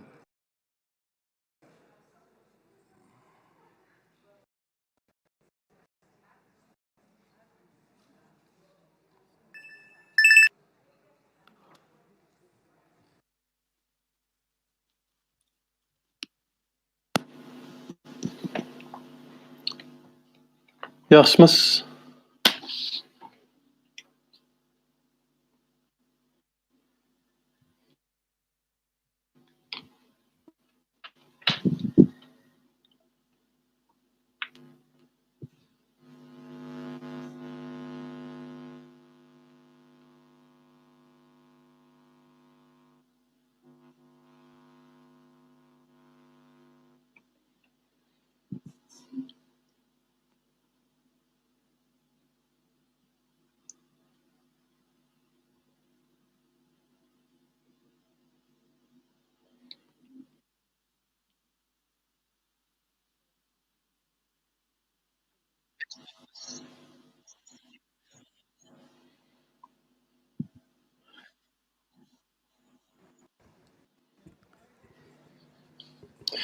Yeni bir guvohchimiz Bahram Sintash bo'ldi. U to'g'ri orqali Amerikadan gap qildi. who will joining us from United States through video connection.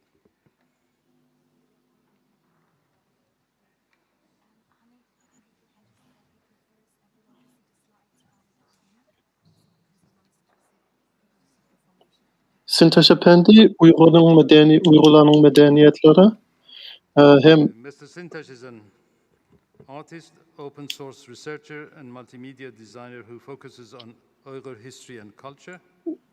Uyg'ur san'atlarini tadqiqot qilgan edi. On Uyghur architectural history. Uning iddiasi About his father's Qurban Mahmud's detention in 2018, he started what he says in his words. Qurban Mahmud yo'q bo'lib ketgandan keyin Sintash Efendi aktivistchilik qilishga kelgan. Uyghur neighborhoods and Uyghur cemeteries. His work relating to the destruction of the cultural Sintash Efendi'ninki published in AFP, Guardian, Washington Post, among others. Guvohlik berayotgan temasi Focus of Mr. Uyg'urlarninki is a report entitled Demolishing Faith, the Destruction and Mazarlar ve Desecration of mescitlerinin mosques ki and shrines, and was published Xitay devletin buzulup koyuş His short buldu. report to the tribunal focuses on the destruction Sintaş and Efendi, destruction of Uyghur mosques and sizge shrines 10 in minut Israel vermem. since 2016. Mr. Sintaş, can you please make your presentation? Because of the delays, we only have Sizlerin geplerini anlayalamsızlar? I would appreciate if you limit it to 10 minutes. Thank you. Gepinizni anlayalamız. Thank you, Hamid. Can you hear me? Please respond. Benimki bugünkü guvalıqım 3 Please go on. teminin aldığını buldu. My testimony today includes three Birincisi mescitlerin buzuluşu. demolition of Uyghur mosques. Buzucu. Chinese government's ongoing crackdown in the Uyghur region is aimed at the eliminating Uyghur ethno-cultural identity. Uni Xitayning hükümeti Uyg'urlarninki kültürünü, medeniyetini yok için kılıvatıdı. Has been a major target of this campaign. Next slide, please. Mescit buzuluşu 2016 yılda başlagan bir program bolgan idi. Demolition began in 2016. The campaign has taken the form of Bu program tangible signs of the region's Islamic identity from the physical landscape. The campaign was mescit remont qilish program deb atalgan. termed the mosque rectification program and was undertaken with the justification of mosque demolition. The CCP Central Committee released an internal document which calls for unilateral ban on Lekin ular mescitlarni remont qilmadi, mescitlarni chekib etdi, hem yo'q qilib etdi. witnesses a wave of shrinking mosques and a reduction of many mosques. Next slide, please.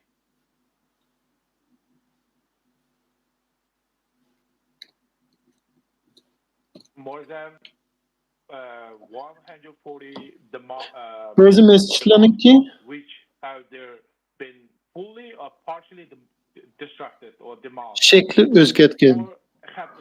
Burutki bolgan İslamiyet şekillerden Information from my source from the region and my examination over özgertgen. and religious sites Ondan bazı nailerde 40% mescitler buzulgan, yak şekil etken. of mosques were demolished in the townships in major counties and cities all around Uyghur region. 2019 yılda That small village mosques are the majority of the yez mescitlerden at the end of my research in 80% ya buzulgan, ya çekken, ya özgertgen bolgan idi. all around Uyghur region, which means in total as many as 15,000 affected by the campaign. This number must have increased. Mescit buzuluşu Next slide, please. Cungo hökümetinin irqi qırğınçılığının bir muhim bir amili bolgan idi. Part of China's government's campaign of genocide Çünkü in Uyghur mescit bolmasa it appears their Uyg'urlar özününki dini ve medeniyetini kelgüsüdeki kelgüsüdeki balalara, evlatlara yetkizip beralmaydı. Uyghurs become religiously homeless in their own homeland. Mescitten başka yeni pek köp mehelleler Uyg'urlarninki enenevi mehelleler buzulup koygan idi. The Chinese government have demolished Uyghur neighborhoods on mass scale in villages, townships, and cities all around Uyghur homeland in the past few years.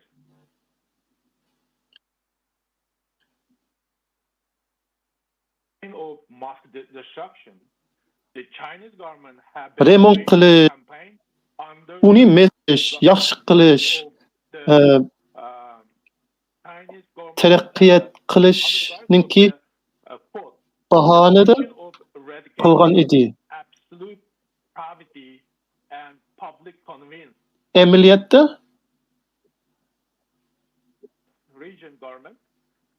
uni buzilib ya chaqib etgan hukumat plani bo'lgan. Hukumatning plani bo'yicha chaqib etgan. Hem masjid hem mahallalar shunaqa bo'lgan.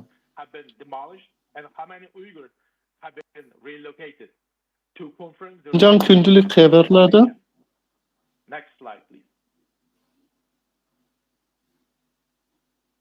Mushunaq degan Daily News emphasized the opinions of General Secretary of Xi Jinping, pointing out that, quote, it's necessary to Buni increase the follow-up support for the relocation and cho'qim yengilish uchun, taraqqiyot qildirish uchun qilish kerak deb yozgan Xi Jinping hem Xinjiangning hukumati. The relocation mission in 2019 with 169,400 people in 4,146 householders across the Uyghur region. About 2019-yilda the relocation were in the Kashgar, Khotan, Aksu prefectures. According to shu program tugidi. the Chinese Uyghur Autonomous Region government and the Shu programning ichida Development Commission has decided to complete Khotan, Kashgar, Aksu noyalarida whole neighborhoods several times faster than previous 169 ming odamlara uydan elib uylarni chiqib etib boshqalarga ko'chib ekib bergan edi. about 440 million US dollars for this big plan. Uningdan ko'proq yana chekirgan bo'ldi.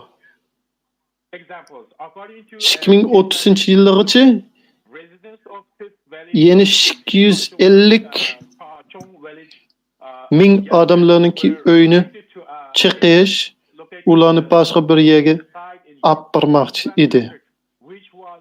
Shuningga bir necha 10 million dollarni biqitib bo'lgan edi hukumatdan. The Uyghur communities who were relocated to Kachong, Posharab, who were relocated from 2017-da Damsi villages in the Zarakshan River Valley Yakentda were forcibly removed out of their ancient village and Uyg'ur mahallalarni chaqirtib, Uyg'urlarni factory workers, which is alien to their bir necha yezlardan according to the Xinhua News, since 2017, elib Chinese government has relocated 14,000 Uyghur farmers living yippaga in Diyar Kargil to the ekitib qo'ygan. Ular hozir turayotgan yerlarda currently those Uyghur farmers etki turmush Uyg'urlarningki urf-odatlik odatki turmush yeni qilg'ili bo'lmaydi, o'tkili bo'lmaydi. being carried out in the factories built in the resettlement, where the Uyghurs are under the Qarliqdimi? Necha ming Uyg'urlar yetkib mecburi yetkib bo'lgan, hozir Xitoylarningki oyoq zavodlarida ishlayapti ekan.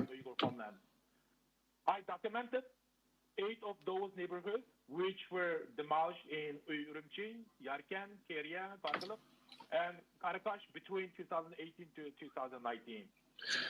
Uyg'urlarningki mahallari cheklagandan keyin hukumat But rather as a result of Chinese government Mr.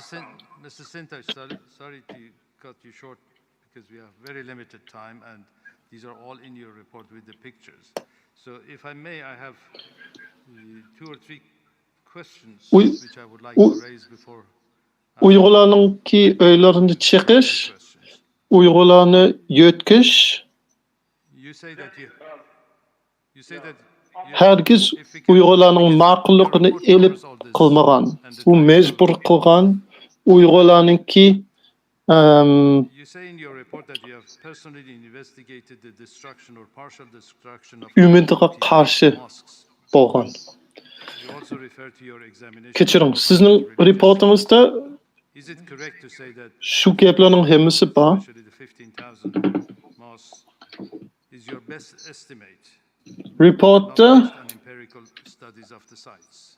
140 Not possible to examine all the entire Damascus mosque because we have a method of using mescitlarning chiqib etganligini o'zingiz ko'rgan deysiz to'g'ri. interview records by the RFA.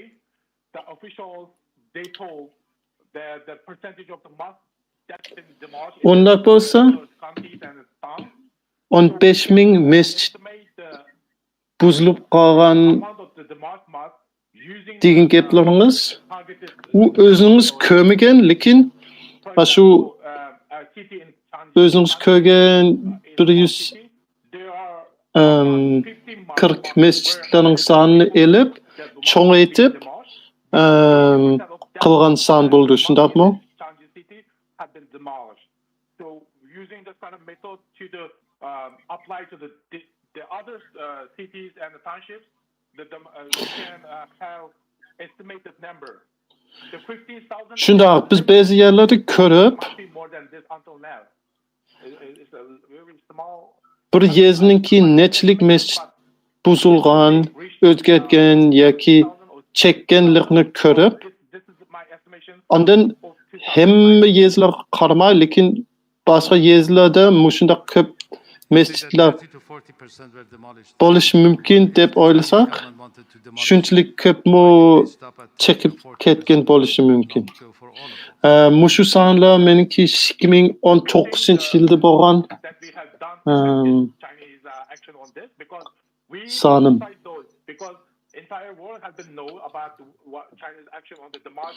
Sizningcha 30-35%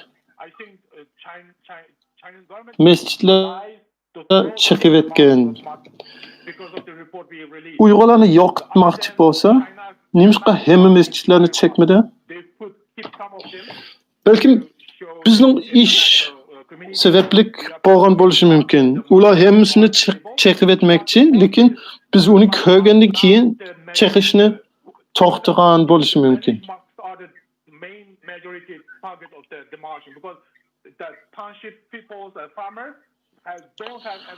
Shuning uchun ular hozircha bu bir necha mescitlarni saqlandi ekan.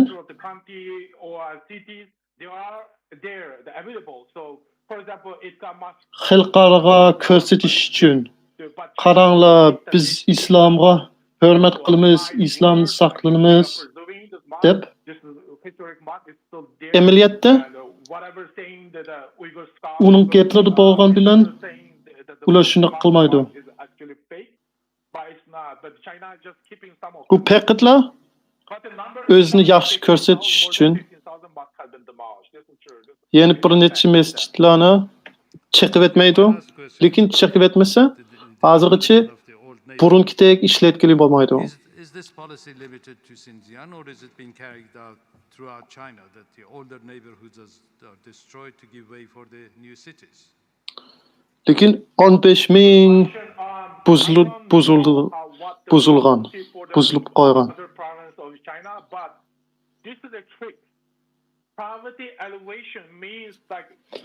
Makoni mahallalarni chiqish faqatla Xinjiangda bo'layotamdi yoki Jongkoning boshqa yerlarida bo'layotamdi ekan?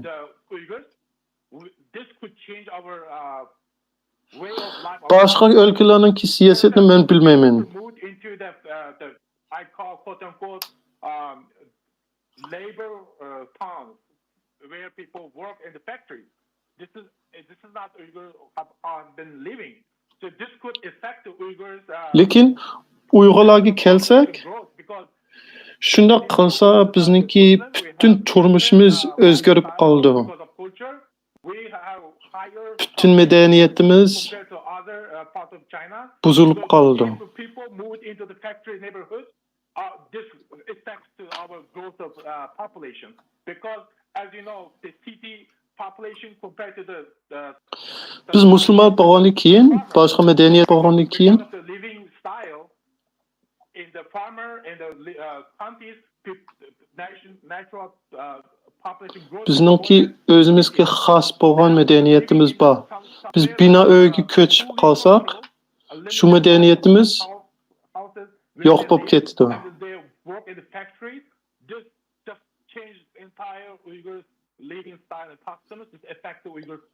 Bir dehqonniki yashayotgan turmush usuli The tribunal members have some questions for you now. Xitoylarniki binosida yashqil bo'lmaydi. You describe the Shuning uchun Uyg'urlarniki aholi soni ham Uyg'urlarniki madaniyatiga ta'sir ko'rsatdi. Rahmat sizga, bizningki paneldan bo'lgan sizga bir necha so'z gaplar bo'ldi, savollar bo'ldi.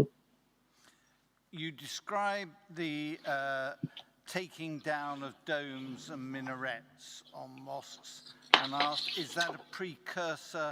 Does that then lead to Siz mescitlarning o'zgarishini bayon qildingiz. Ba'zi mescitlarningki minaretlar, munorlar buzilib qolgan. Uni buzilib qolgandan keyin yana hamma masjidlarni chaqirtamdi yoki shuningdan keyin yana ishlatkili bo'lamdiki? Town centers using propaganda for the government to gather people and for the meeting and Munor bo'lmasa, ma islomiy duties not for using for the mosque. xosliklar bo'lmasa, u masjid bo'lmaydi. People no longer go to those mosques and pray as before. The doors are locked and then no one can enter the mosque. Kumbez munorlar bo'lmasa, u masjid bo'lmaydi. Shuning uchun masjid turib tursimi, masjid bo'lmaydi. Uni burungidek ishlatkili bo'lmaydi. 200 of the 800 mosques have been destroyed, and it also suggested that a further 500, leaving only 100 out of 800, was planned for demolition in 2018. Siz Peter Winter degan John'niki maqolani 140 the mosque as compared by myself. I examined this more mosques. ishlatisiz, ishlatib birsiz. Shu chaqda ular yana 500 masjidlar yana chaqirgan bo'ldi deb yozgan. Sizningcha shu 500 masjidlar rasmiy uningdan keyin chaqitib bo'lganmi? Investigate and also Uyghurs or extra.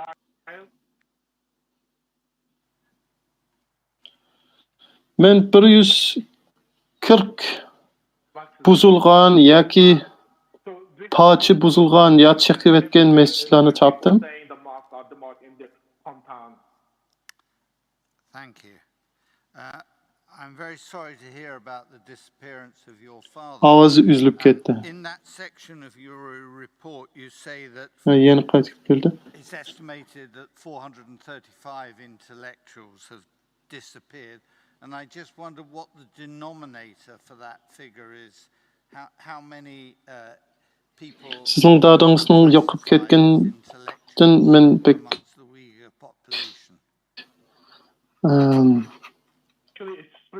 qap bo'ldim.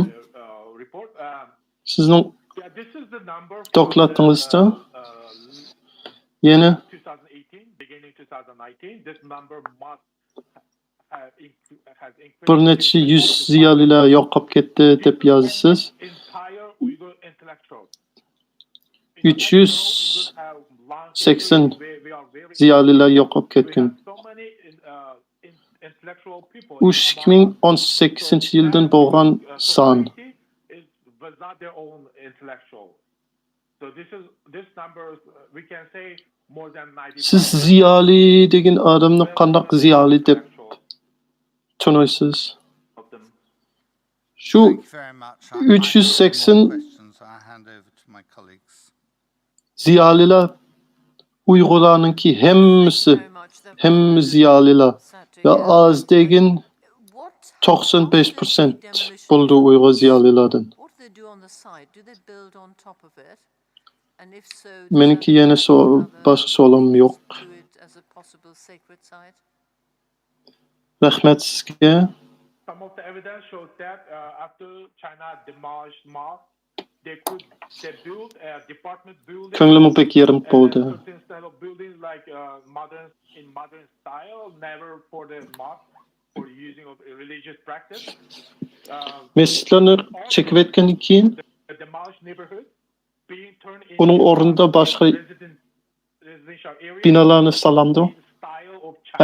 Saldi. Mescitlar chekib etgan o'rinlarda bir necha misol bor. Aşağıda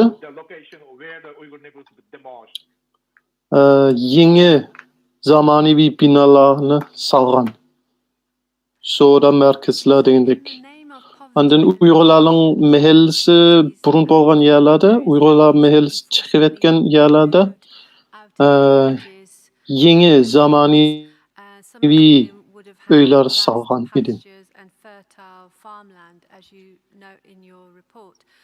Have you got any information as to what might have happened to that land after they're forcibly removed, and what kind of evidence do you have regarding the movement? How do you prove that it's forcible? According to my research, and the people who moved out from their own village and town, Uyg'urlar burun turayotgan o'rinlarda uylar faqat uy bo'lmagan, uydan boshqa itliq yayloq bo'lgan. U itliq yayloqlarda hozir qanaqa ish bo'layotgan, uning nima ish bo'lgan? Shundoq bo'libmi yakindagi Uyg'urlar turgan yerlarda pek yayloq dehqonchilik maydon yaxshi chiroyli edi. Ular hozir turayotgan yerlarda zaminni yaxshi ishlatgili bo'lmaydi. Shuning uchun ular zavod yoki majburiy emgak lagerda ishlashga majburlagan bo'lgan. O'zining dehqonchilikni qila olmay turib, shuni qilishga majburlagan.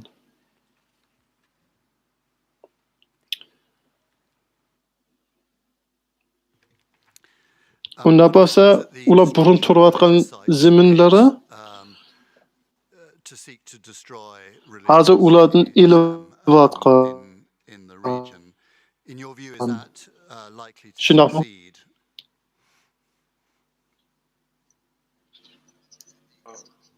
Question. I'm sorry. So the destruction of religious sites is presumably to destroy the religion. Is that likely to succeed? Mescitlar chiqishning maqsadi balkim din yo'qotish bo'lishi mumkin. Shundaqmi? Sizningcha hukumat islomni yo'q qila olamdi?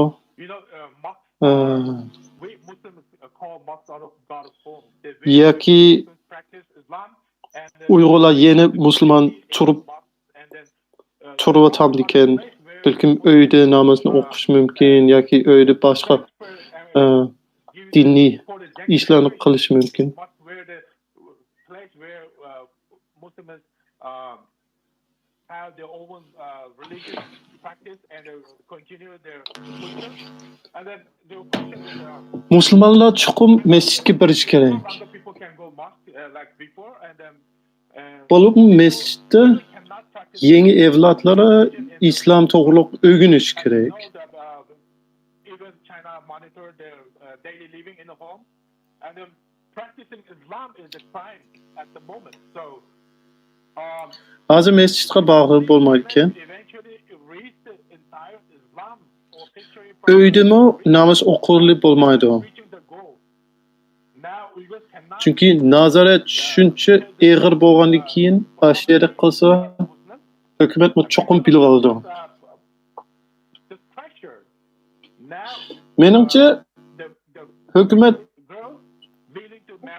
Uyg'urlarningki dinni butunlay yo'q qilib o'tolmaydi. Lekin shuni qilishga tirishyapti. Shuning niyati ularda bor. people no longer say this. So based on those evidence, China is reaching the goal.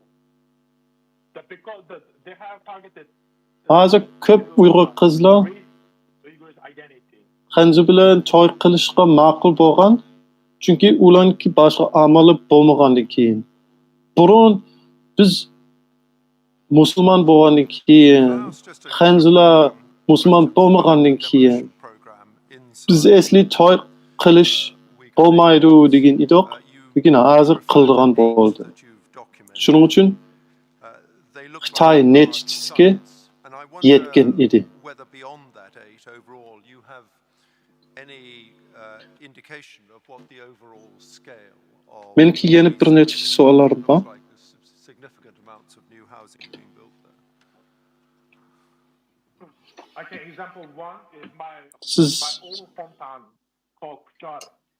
8 chiqib etgan The heart of Kuchar County, Uyg'ur mahallалары 750 misol qilib sizning maqolangizga yozilib qo'ygan. Uyghurs have been living. Ular bek cho'ng mahalladek ko'rdi ekan. You can imagine how this could happen.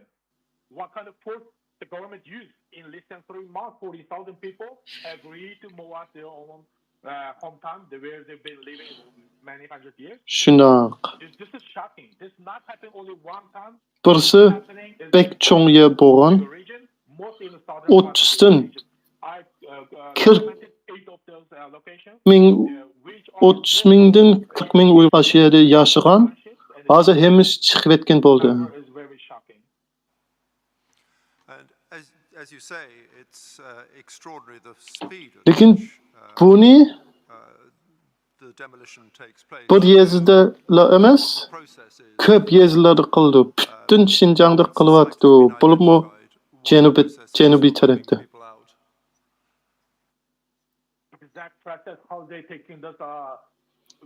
Shundoq. Chekib etgan suratmi? Surati bek tez bo'ldi ekan. Siz ularning uylar chekishdan burun odamlarni qanday yo'tkildigan ishlarni bilamsiz?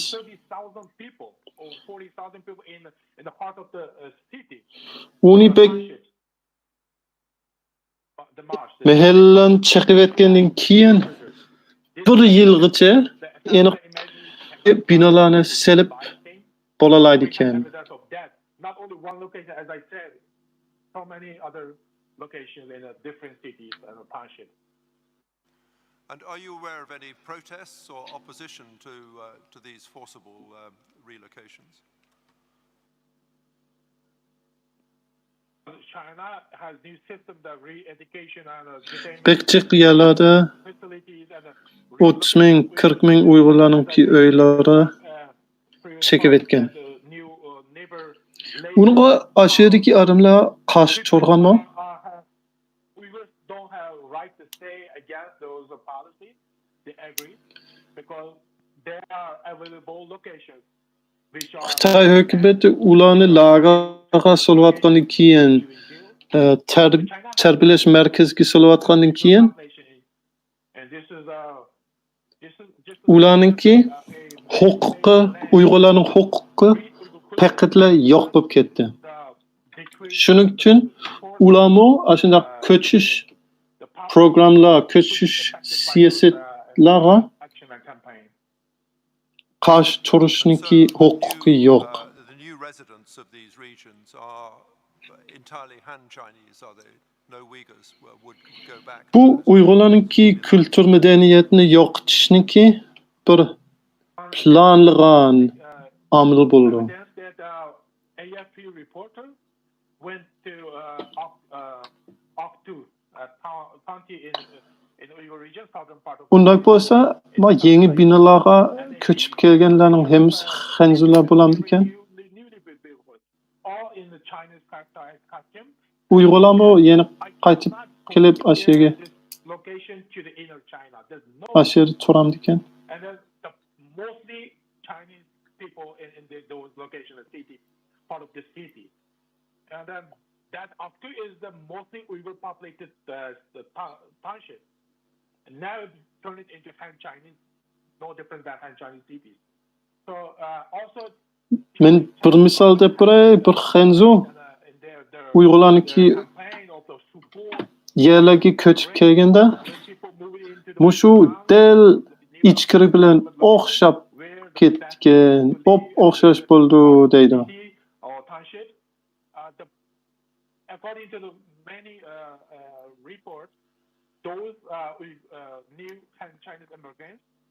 Hukumatniki ashunday plani bor ekan, programmi.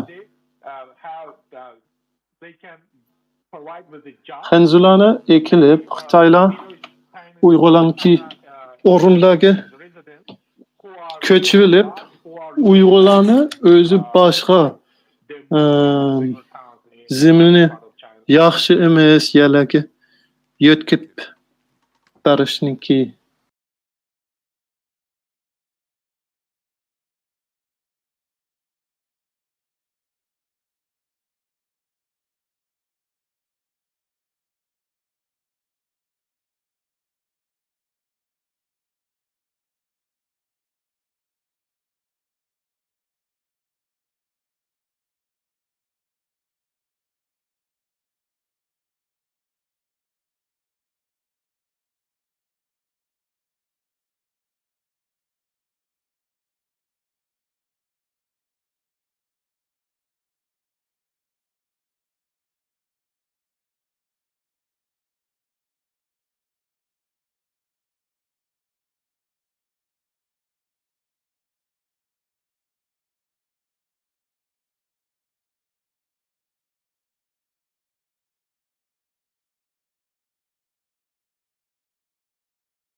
In the past, so more mosques were demolished in the southern part of Uyghur region compared to north.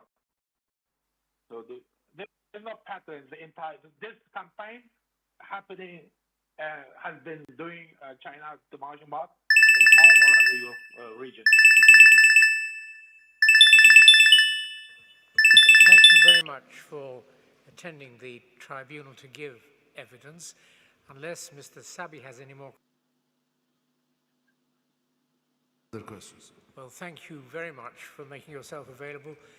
It may have seemed a little bit pressed at the Janubiy Sharqiy Turkistonda burun masjidlar ko'proq bo'lgan. Shuning uchun Ashiyadami masjidlar ko'proq chekib etgan.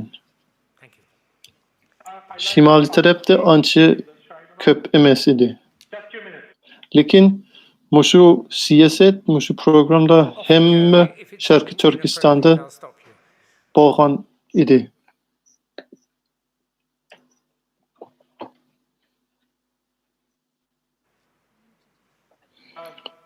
Yeni başqa savollarim yo'q.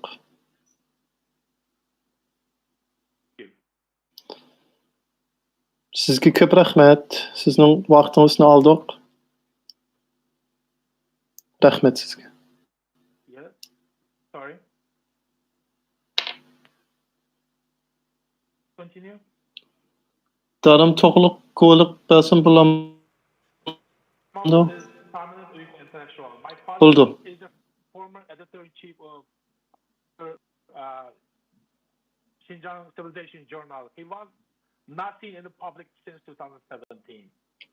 And my father's case highlights the fate of Uyghur intellectuals. As I mentioned earlier, 380 Uyghur intellectuals have been detained. And my father's case is compiling. This case highlights efforts of the Chinese government suppress of the culture and religion of the Uyghurs. Uyghur intellectuals, like my father, are the ultimate target of the Chinese crackdown. Adam burunki For example, according to the burun nashriyatxonada ishlagan. A famous Uyghur writer who is my Xinjiang Televizion Journalida ishlagan. Who has been in the Chinese detention camp was Dadam in the detention Uyg'ur ziyolilardan biri. in the concentration camp. Another example, most famous Uyghur religious scholar Muhammad Salih Haji also died. U Uyg'urlarningki madaniyati va dinini yo'qotishniki muhim bir omil bo'lgan. Because Uyghur intellectuals, like my father, is Dadamning tutilishi most important people for Uyghur society. So after this uningga pek muhim bo'lgan. disappearance of 4 years, I have no information Dadamning about my father. yaxshi bir do'sti That died or killed in those horrible locations. lagerda o'lib ketgan. So China has to provide information about my father. Muhammad Salih Haji Most vulnerable, important degan pek well-being whereabouts. tanliq Died or being killed. diniy ziyoli, Uyg'ur diniy ziyoli mo lagerda o'lib ketgan edi. Shu ziyolilar Uyg'urning madaniyati, Uyg'urning jamiyatiga eng muhim bo'lgan odamlardan Our next witness is Miss Julie Millett-Slip. bir nechisi. Men dadamninki ne ekanligini yoki uningga nima ish bo'lganligini bilmayman. U hayotmi yo o'lib ketganmi bilmayman. Xitoy uningda xabar bermadi. Chuqum menga xabar berish kerak, boshqalarga xabar berish kerak. Bizniki tuqqanlarimizning hayotmi o'lib ketganmi, neydi turayotganliginiki haqqimiz bor. In a way that destroys the religion and culture of their group and remolds them into the Han Chinese way of life. According to the report, the educational policies implemented in Yeni bir guvochimiz largely on eradicating guvolik berayotgan culture, including its language, from bir school mutaxassis She argues that while Chinese authorities have implemented Uyg'urlar population control campaign for Uyg'urda ishlaydigan prevent future births within the Uyghur group, mutaxassis they are bo'ldi. also implementing and targeting existing generations of Uyghur children, İsmi Yulia Millsap. transferring the children of these Onun deyişçi Uyghur children are Uyg'urlarningki bolalarni elib culture and religious beliefs ota-onalardan while embracing the one-party ilib Chinese state and the culture Xitoylarningki maktablarga selib asher turguzu degan siyasatlari Uyg'urlarning madaniyatini buzilib qo'ydi hem yo'qotish qilishniki niyatda bo'lgan. considered it carefully. So could I just invite you to give us, particularly as we are running out of time, a very brief presentation and then we'll move on to questions. Thank you. Of course. So in preparing this presentation, because there have been so many colleagues even here at the tribunal who have touched on some of these themes in regards to children being removed from their parents' place in Uyghur balaları I actually am going to take a few brief minutes through this PowerPoint presentation. özünün medeniyetini, özünün dinini red kılışını, Patikam'nınki ideologiyani qabul qilishni ularga ötüp bergen. These have enormous implications for Uyghurs because obviously this is the most extreme situation. Milsab Hanım, sizning doklatınızını, sizning maqalanızını biz okugan. But beyond that, this has always been something that has been present and underlying in the People's Republic of China. So even though Uyghurs have faced restrictions on promised conditions of autonomy, such as mother tongue education for decades, and this is one of the other primary policies that receives a lot of rightful attention, and they've been treated with varying degrees of oppressive discrimination, both in the region and throughout China proper. This narrative of anti-extremism, when combined with some of the anti-Western trends in education that are occurring under Xi Jinping, as well as general restrictions on the increasing privatization of education in the PRC, also give us a bit of a marker, actually, that naturally Uyghurs would come into direct conflict with the Buldu, mushu işler burundan tatib bu batı, lekin Xi Jinping chiqqandan keyin ig'irroq bo'lgan edi. So I'm actually going to look at a few of the things that are involving other ethnic groups, and we'll come back to some of what I believe are some important points to highlight from the report. So next slide. Şu mektep sisteminin içinde xilichiq chekinish hem zulm bo'lgan edi. So this is the pre-primary school level of school preparation here. Daddy asked me what colors are hair. I say it's black. Mama asked me what color are eyes. I say they're black. I'm not going to read the whole thing. You can take a look at that. But one of the things that we observe from this is just this very marked intent throughout everything that's kind of been the focus as of late in a lot of the primary school targeted policies to reinforce this idea of this homogenous, not only ideologically, but also even physically. Starting from a very young age with children in the PRC. So as we can imagine, this concept of kind of establishing that it's Han Chinese versus the other starts at an increasingly young age. And this is very true. So what we're observing right now is that while in the past these might have been things that were very common in the curriculum, maybe in a slightly older age in primary school, now, and especially with the expansion of these state-run facilities and quote-unquote kindergartens in the Uyghur region, there's an opportunity here for the PRC to instill this type of mentality from age 3 or younger. This also has to do with the privatization of education, because previously China parents might have a private pre-K program, but based on some of the things that I will demonstrate in the PowerPoint slides here. Could I ask you to speak at a slightly slower pace? Sure. Aldırmayrak yapıyorsunuz, əgişəmməlik dedi. Bu bizə qıpıb qaldı. What are actually very recent changes regarding the view of private education in China? Yəni ki, maarif sistemisi haqqında yəni bir qancha misallarni keltirsam, Xitoydagi şəxsi məktəblərni asasən degidek taqib etyapti hazır. Çünki Xitoy o'zining maqsadlariga yetish uchun kichik yoshdan boshlab ma'rif sistemasida shunglashqa shaxsiy maktablarni taqidi. Men bir qancha diqqatinglarni bir qancha rasmga nim qilmoqchi, tatqizmoqchi. Bu bir xil Xitoy ma'rifining bugungi Xitoy ma'rifiningki qandaq bir sistem bilan bolalarni tarbiyalab o'qitayotganligi ko'rsatgani bo'ldi.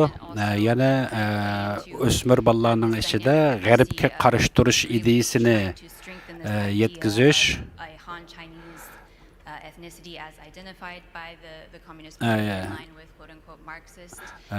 ham maktablarda marksizm ideyasini really being able to өтүштен сырт Ши Цзиньпин идеологиясы асасы орунда болуп кетип атыды. contrast to that agenda as the other is a high priority for the regime. So that's why we Yani bu rejimninki naiti moyun bir kısmı hesaplındı. schools would enjoy with Chinese children such as foreign holiday celebrations. Mesela Xitayda mektabdagi balalarninki chet el yoki Xitoyning bo'lmagan bayramlarni tabriklab o'tkazish ma'ni qilinadi. Ya'ni chet ellik o'qituvchilarni to'xtatib chunki chet ellik o'quvchilar balalarninki kallasini juydi, boshqa narsalarni o'qitadi deb qaragan. Again, this raises interesting questions because when we say Chinese, we could be referring to nationality as the often tries to establish that they maintain some sort of ownership over Uyghurs by identifying identity of Chinese. At the same time, we also see that when it's convenient, they strive to use more of a racial undertone to establish who is truly Chinese, meeting in line with party values, potentially from my viewpoint or not. Next slide. This is just an interesting thing to mark on as well. Bu mu naiti moyun bir söhbet misalları Uygurlarga nim bolup atkanlığı toğrusidagi ispatlar. Bu yerdagi yazılgan özara söhbetlerini körsek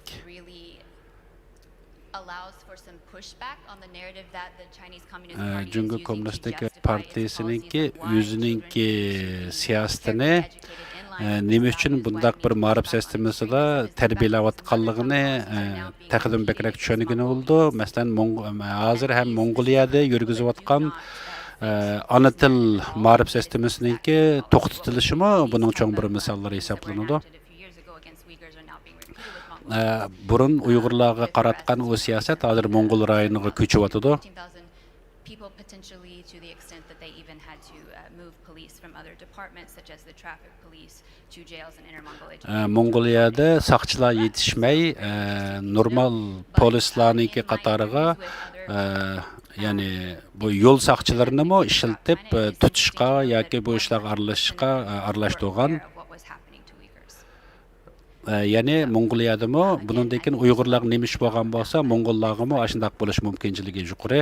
Also going to kind of speed through this, but it's an interesting side note to know that homeschooling is something that exists in the PRC because I have been asked about this before.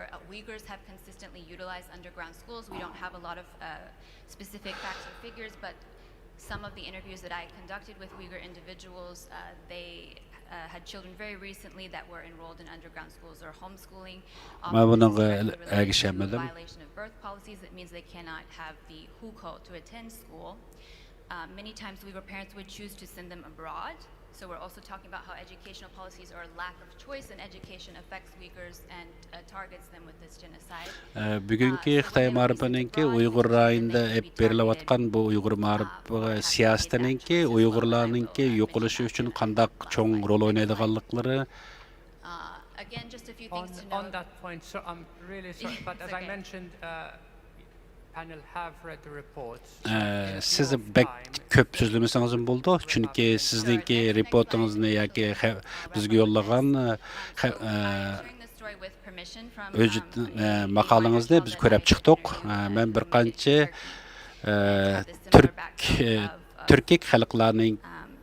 Türk xalqlar bilan o'tkazgan suhbatlarimdagi bir qancha misollarni ko'rsataman.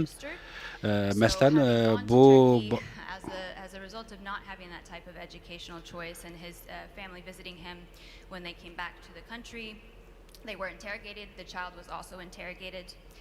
There were tactics used. I'm sorry if I get a bit emotional. It's very hard to remain emotionally detached when talking about these things, but he was placed in one room, his father in another room, and he was said, if you don't tell the truth about the reasons for your trip, etc., your father will be. Bir ailede atabalninki Türkiye'ye berip kelganligi, Türkiye'ye kelgandan keyin balasını ayrım öyde, dadasını ayrım öyde sot qilganligi, so'roq qilganligi, agar qizininki yoki balasınınki, dadasınınki nima uchun u yerga borganligi, kimlar bilan uchrashganligini aytib bermasa, og'ir jazolanadiganliklari. Also affect Uyghur children when they do make those choices to offer them an alternative to send them abroad. Now, under the current policies, when the parents are sent to the camps, the children can be effectively cut off. they don't have money coming in, and as is our organization has done. Hazır Türkiye'de ata-analar bilen bolgan münasibet üzülüp gelip okuşqa çıqqan balalarnınki iqtisadi tarapdan nayti qiyinchilik qaldı turganlığı, nurg'unların ata-analarnınki yo'qab ketishi, ya'ni Xitoylar tarafidan yo'qotib o'tilish sababli ata-analar bilan jituq qalarlarni aloqa qilish mumkinchiligi bo'lmay, u balalarning uysiz qavat, ya'ni chorasiz ham yo'laksiz qilinayotganliklari. And the mental harm that is being done to minor children as a result of these policies. Xitoyniki bundaq bir siyosati, ya'ni majburiy holda yosh o'smirlarni majburiy holda osmonasiya qilish siyosati balalar ham cho'nglarga bir xil mental yoki ig'ir kasalliklarni keltirib chiqarayotganliklari haqida. Masalan, ata-analardan ayrilib o'qitilayotgan maktablarninki ahvoli to'g'risida siz yana bizga nimalarni yetkazib bera olasiz? Balalar o'xshamagan yoshlardagi balalar mushundaq ayrilib o'qitiladigan maktablarga yo'llanayotdi.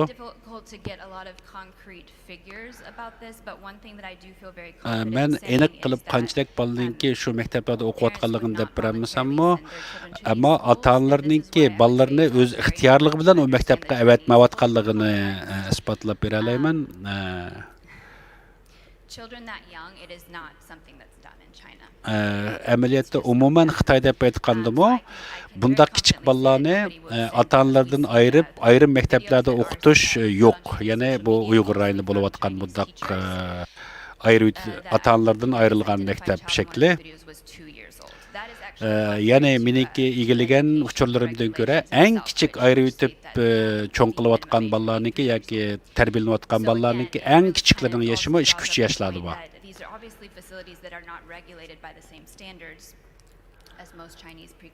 Yana birisi, bu maktablar Xitoydagi yoki boshqa Xanzu o'quvchilar ishkirlarda o'qiydigan maktablarningki sistemasi, ya'ni o'qitish qurilmalari bilan jiq farqliq.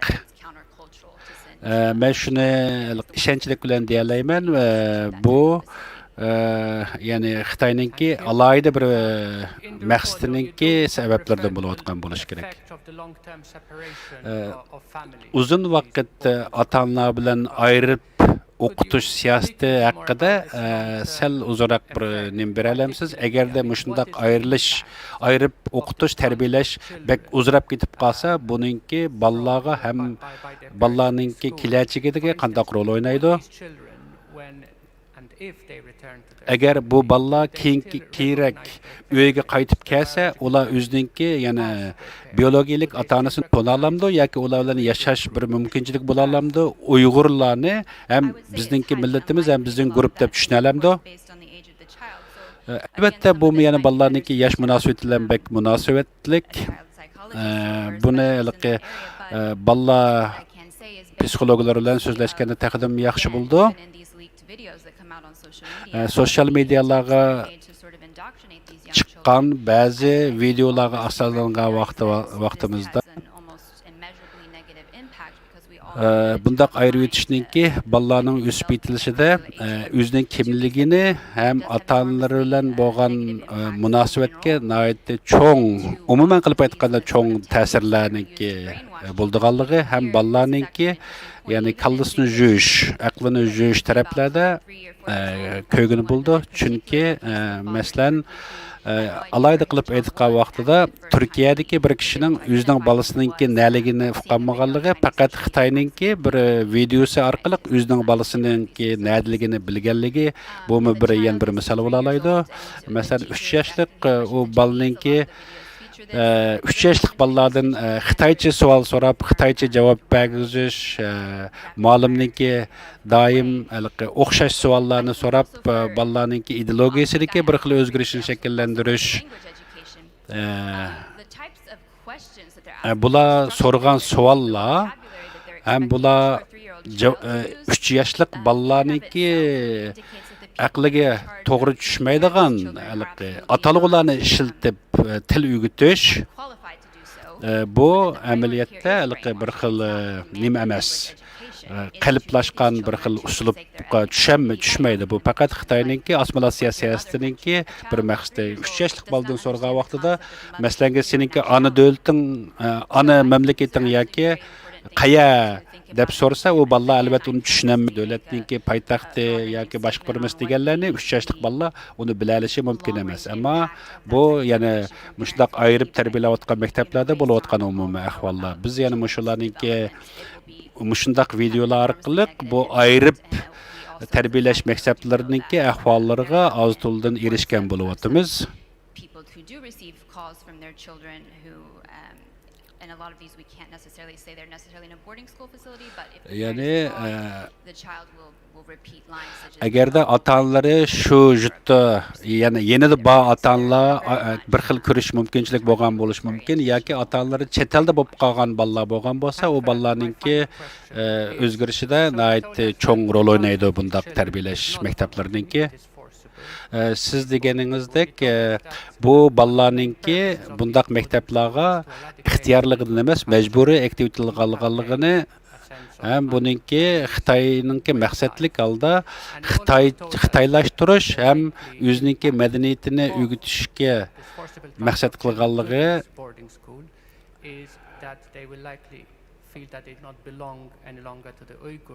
maqsad, ya'ni keyingi vaqtlarda bolalar cho'ng'o'g'a vaqtida bolalarninki uyg'urligini unutqizish maqsad qilganligini aytdingiz. Ya'ni mushundaq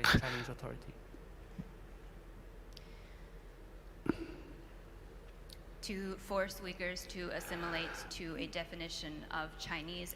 Uyg'urlarni majburiy holda bu maktablarning asosiy maqsadi Uyg'urlarni majburiy assimilyatsiya qilish plani ham partiyaninki maqsadini asos qilish uchun shunday qilingan. Siz menga o'zingizningki tadqiqotiga qandaq tadqiqot uchun keraklik bo'lgan materiallarni nereden topganligingizni yoki qandaq tadqiqot olib borganligini aytib bera olamsiz? Turkiyadan topdingizmi yoki munosabat o'tkazdingizmi? Qandaq erishdingiz? Men asosan bularni ko'p qilgan intervyularim nurg'un odamlar bilan yoki o'zlarining bolalarini yutaganlarni, bolalarini yuttirib qo'yganlar yoki olib ketganlarninki intervyularim ham bundan boshqa sosyal medialardagi nurg'un videolarni jiq tadqiq qilish orqali shu asosdagi mulohazalarimni asos qildim. So how many minors have you come across? I imagine they were in Turkey and they were sent there by their families. Is that right? Bir qancha isbotlarni siz Turkiyadagi bir oilalardan avatib bergan videolardan oldingiz, shundaqmi? Ya'ni qanchalik odamlarni ya'ni siz ziyorat qila oldingiz? Men taxminan 200 dan oshiq oilani ziyorat qildim Turkiyadan. And how many parents do you think would be there in Turkey or elsewhere who are without their Sizce Turkiyada yoki boshqa yerdagi Uyg'urlardan qanchalik o'zininki balchaqlarining nadligini uqmay yashayotdi hozir? Buni aniq deb bermayman, ammo men hech bo'lmaganda men 5 oilani bilaman. Men suhbatlashganlarninki ichida albatta buni taqdim ko'proq tadqiqlik tekshirish kerak.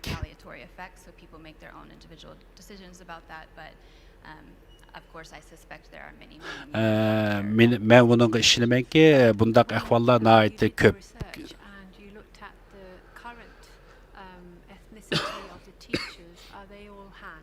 Bugun maktablardagi shu ayirib o'tilgan maktablardagi o'qituvchilarning ko'p qismi Xitoylar, Xanzular, shundaqmi? Meningki ko'rgan ba'zi videolarimda Uyg'urlarni ko'rdim, ammo ularning o'tayotgan darsda cho'qim Xitoy tilida dars o'riladi, ammo umuman qilib aytganda Xitoy o'qituvchilar asos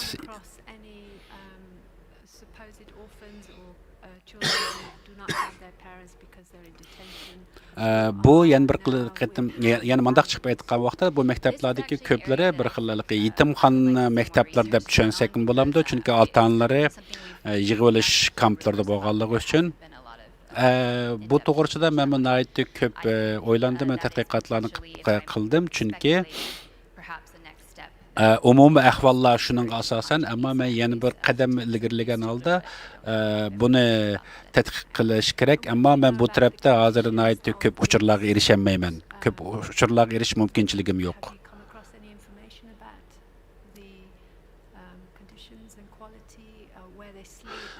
Siz shu ayrilib tarbiyalash maktablaridagi, ayirib tarbiyalash maktablaridagi bu bolalarningki o'qitish maktabningki ahvolini yoki bolalarni yetib qo'yadigan tamoqlar taraflardagi uchurlaringiz bormi? Chunki buni bilmek biroz tez, chunki bundaq maktablarningki tamlarinimi nihoyatda simliq tikanlik simlar bilan qoplangan maktab tamlarining ichida men shundaq tushundira olmaymanki, buni haliqi eng to'van darajalik bir xil maktab alaydilikleri bo'lgan bo'lishmi ichidagi jo'zbandan o'rindiq tamoq yemeklar tarafda nihoyatda eng to'van darajadagi deb qarayman.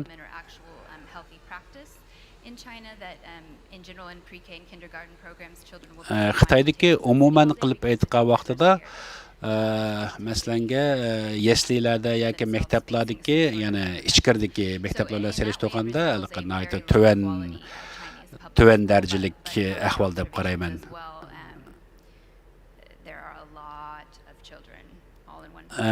Meningki ko'nglimdan ko'ra qaraganda bir maktabda darajadan tashqari ko'p o'quvchilar bor.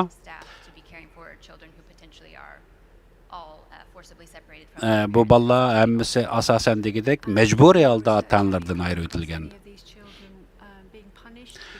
Bu bolalarningki maktabda jazolanganligini bilamsiz. Masalanga Uyg'urcha qilganligi yoki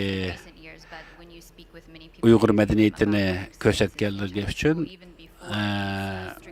bundaq hadislar buningdan burunmi nihoyatda ko'p uchurlarni hukuman 2004-2005 yillardami o'qituvchilarningki Uyg'ur tilida yoki Uyg'ur urf-odatlari bu kiyim-kechaklari bilan ko'ringan o'quvchilarga muallimlarningki bir xil kamsitish xarakterida muomala qilganliklarini anglaydiq ham bilatdim. Bir qancha men ko'rgan videolarga asoslangan vaqtida shundaq bolalarni shu Uyg'urcha qilganligi uchun jazolandi. Ular majburiy Xitoy tilida gap qilish kerak, agar Xanzu tilida gap qilmagan vaqtida jazolandi.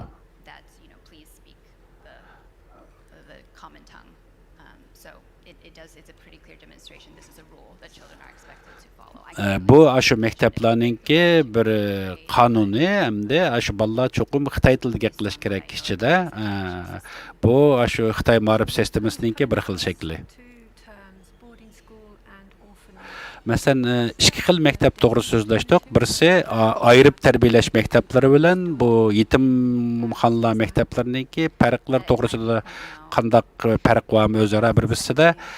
Mencha bularning hech qandaq, meningcha men bularni farqli deb qarmayman. Bu ikkisi amaliyotda o'xshash xarakterni olgan. Bu albatta meningki shaxsiy tushuncham.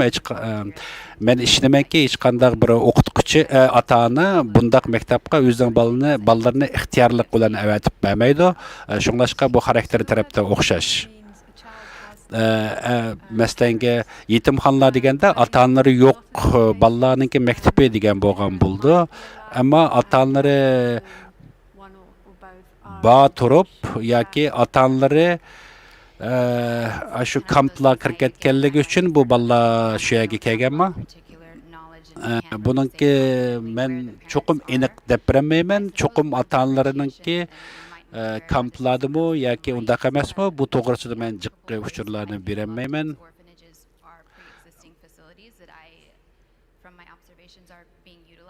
Meni tekshirishlarimdan ko'ra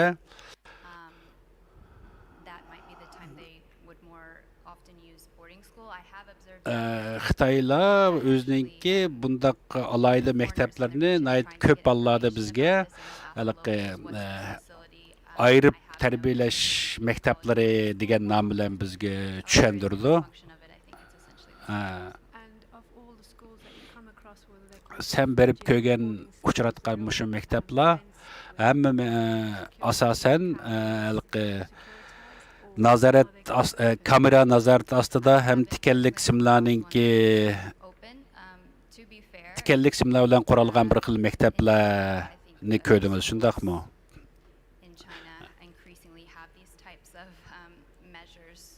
Umuman qilib aytgan vaqtida shundaq yalğız nima deb emas, bu rayonda emas, butun Xitoydagi maktablar asosan degidek shundaq kamera, ya'ni nazoratlik kameralarninki ostida bo'ladi.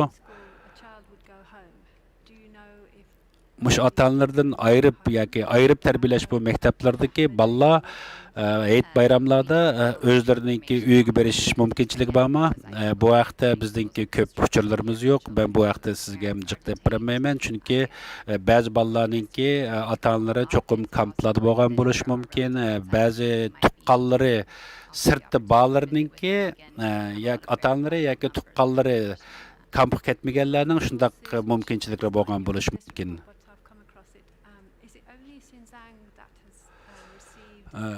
Men yana bir savolni so'ramoqchi. Mushundaq ayirib tarbiyalash maktablari yalg'iz Xinjiangda ham ko'paydimi yoki Xitoyning boshqa yerlaridan ko'payotamdi? Bu yalg'iz mushu rayonda ko'p, mushu rayonda ko'paydi. Men shunga ishonamanki, Uyg'urlar bugun yuzlanayotgan bu hodisa maqsadlik olib berayotgan, maqsadlik olib berayotgan hodisa deb qarayman. Chunki nihoyatda ko'p odamlar bu concentration campga nim qilib o'tganligi uchun, yo'lga o'tilganligi uchun shundaq bir hodisa kelib chiqqan.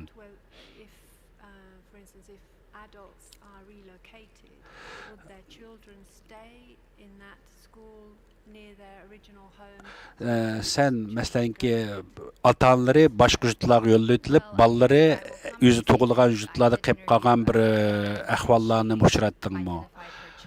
Men shundaq tadqiqotni qilib ko'rgandim. Masalanga ba'zilarniki ota-onalari shu yurtga kelib, bolalari boshqa yurtlarda maktabga bordigan yoki ota-onalari boshqa yurtlarga yo'tkilib o'tilib, bolalari asli yurtida qoldigan ahvollarni men uchratdim, men intervyularda qildim ularni. Albatta, Xitoy hukumati bundaqni nihoyat ko'p qilyotdi, bundaq ishlarni.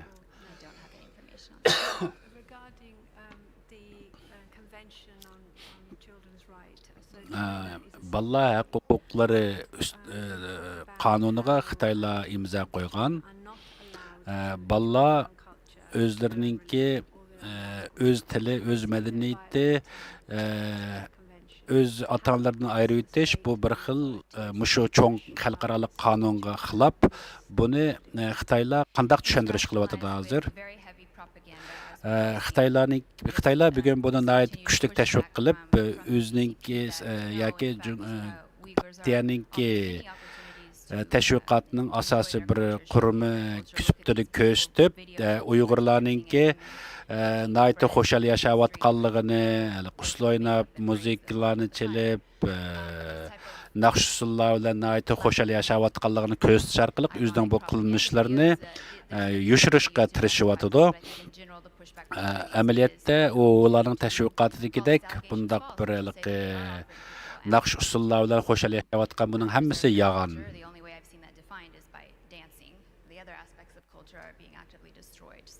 Yani bir tarafda bular Uyg'urlar ushlayapti, o'zlarining musiqalarini chalyapti degan, o'zining madaniyati bor deganni ko'rsatgan bilan amaliyotda bular yo'qtilib o'tilyapti.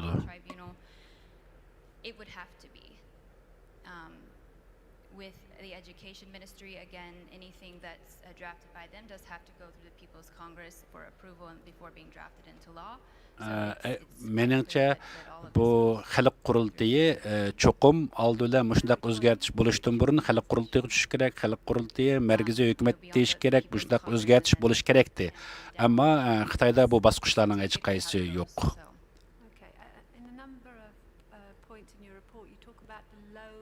equality, in inverted commas, of national minority cultures.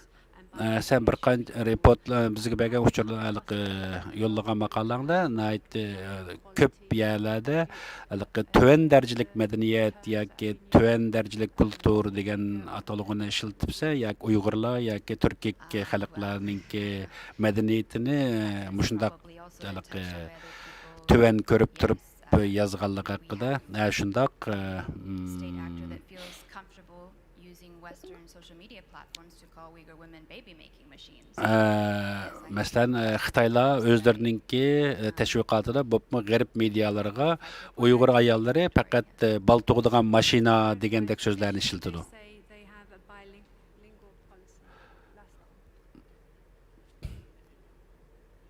Can we have the terms, please? Can you mention what they are?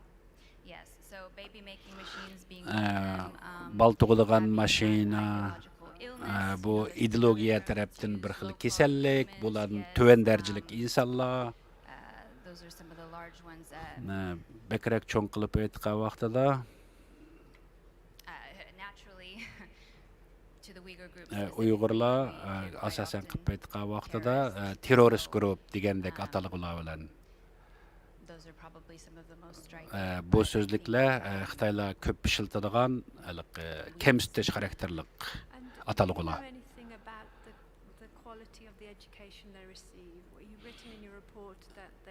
Siz balalarninki yoki shu vatandagi ya'ni Xinjiangdagi ma'rif sistemasininki sifati to'g'risida so'zlab bera olamsiz? Masalan, balalar Xi Jinpingni cho'ng dadam degandek atalg'ular bilan naqshlarni aytib, CCPni ya'ni Jungo Kommunistik partiyasi bizning oilamiz degandek shuarlarni asos qilamdi. Shundoq, ya'ni Xi Jinpingninki ideyasi, Xi Jinpingninki tushi degandek bu ideologiya asosida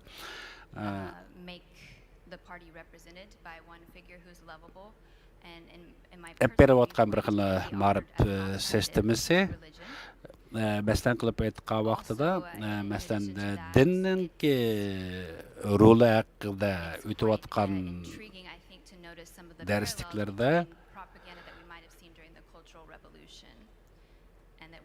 bu bekrak ko'rildi. Ya'ni buni Xitoyninki madaniyat inqilobidimi bekrak darajadagi bir xil holatninki balig'ini ko'rilishga bo'ladi. Ya'ni Xi Jinping o'zininki huquqni markazlashtirishni Mozdingdanmi bekrak yuqori darajaga chiqdi. Men oxirgi bir savolimni so'rsam, Solaqda yoki kampdagi odamlarninki, qucholangan odamlarninki Xi Jinpingni maqtaydigan, ulug'laydigan naqshlarni aytidi deb anglab keldik. Mushularmi ma'rif sistemasida o'xshash aytamdi. Shundoq. Bu asosan degidek o'xshash desak bo'ladi. Ham shu o'smirlardan tortib shu kamplarga bo'lgan hammasida o'xshash bir xil xarakterlik naqshlar aytiladi. Sizningki bizga bergan xabarlaringiz uchun ko'p rahmat. Men masalan vatan so'yish xarakterlik ma'rif to'g'risida so'ramoqchi. Men sizningki yozganlaringizni qarag'aningizdan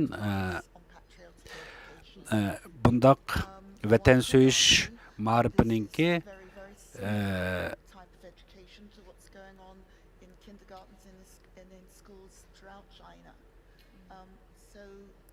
yeslilardimi ham yeslilardan tortib boshlab mengayotgan bo'layotgan bir xil ahvolning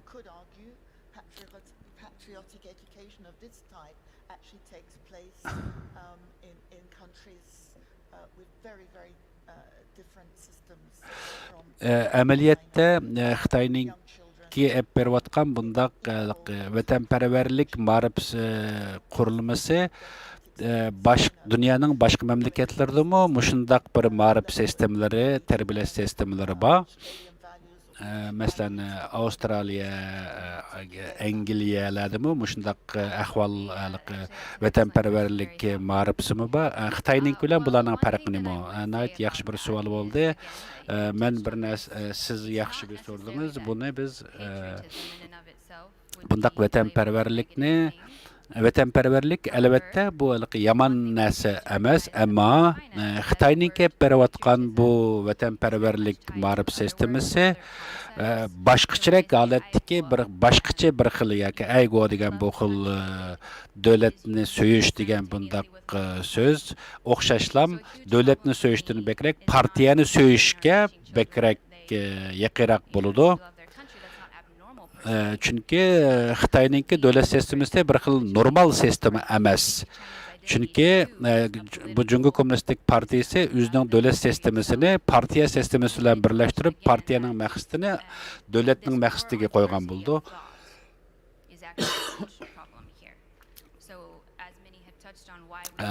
Bu yerdə yeni bir nərsini qıysaq, nima üçün Uyg'urlarni bu yerda misol qilib so'zlaymiz degan vaqtida Uyg'urlarningki boshqa Xitoylarga selishtirganda o'xshamaydigan bir xil tushunchasi bor.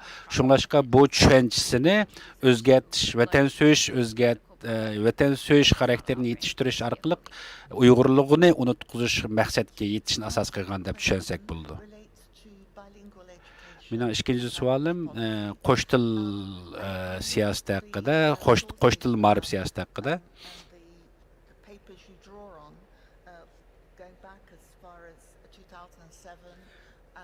2007 yillardagi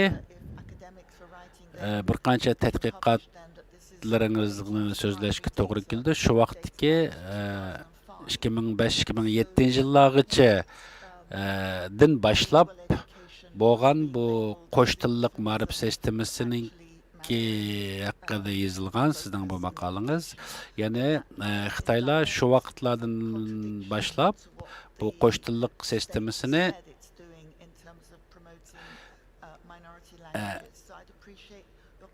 manganligi haqida yozgandingiz. Mush to'g'risida bir yana aniqlanmagan bo'lgan bo'lsangiz, siz shu vaqt bilan hozirgi mushu eng yaqinqi zamonda bo'lgan til Xitoyning til siyosati bilan shuni selishtirib, ya'ni ma'rifda bo'layotgan bu sistemasini bir aniq bir tushundirish bersangiz, yana shu qo'sh tillik ma'rif bilan hozirgi yoshlarda bo'layotgan ma'rif sistemalari haqida yana bir tushuncha bergan bo'lsangiz, mushu ikki davrda 2005-2007 yillardagi bilan hozirgi ahvol, hozirgi bu qo'sh tillik ma'rif sistem siyosatininki farqlarini bir tushundirish bergan bo'lsangiz.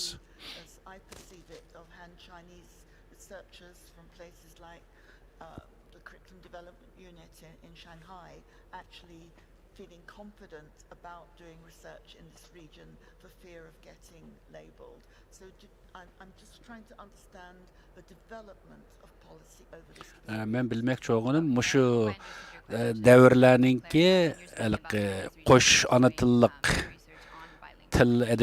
til ma'rifininki jarayonini bilish maqsad qilib so'rayapman bu savolni. Ya'ni bu qo'sh tillik siyosatninki ma'rif siyosatininki, ya'ni taxminan 18 yildak mushundaq bir jarayondagi taraqqiyot ahvolini yana bir tushuntirib bergan bo'lsangiz.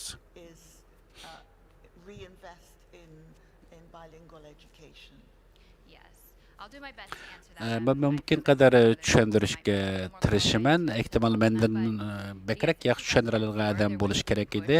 2004-yillarda mushundaq qo'sh til ma'rif sistemasi kuchayishga boshladi.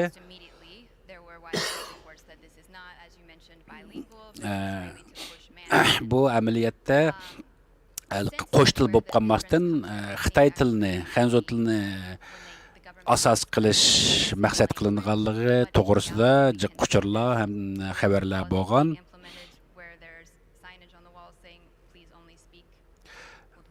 Masalan, maktablarda bu rayonda bo'lsin yoki butun Jungoda bo'lsin, har qanday tilda gap qilgan vaqtida ma'rif sistemasida cho'qim Mandarin yoki Putonghua Beijing talaffuzida so'zlashni talab qilib kelgan.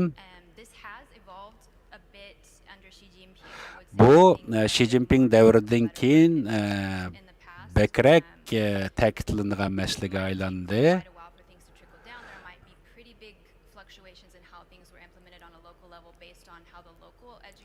Yana birisi yerlik hukumatlarninki o'zininki xarakterli ahvoliga asosan bu siyosatlarni o'z xohishi bo'yicha kuchlantirish yoki bekrak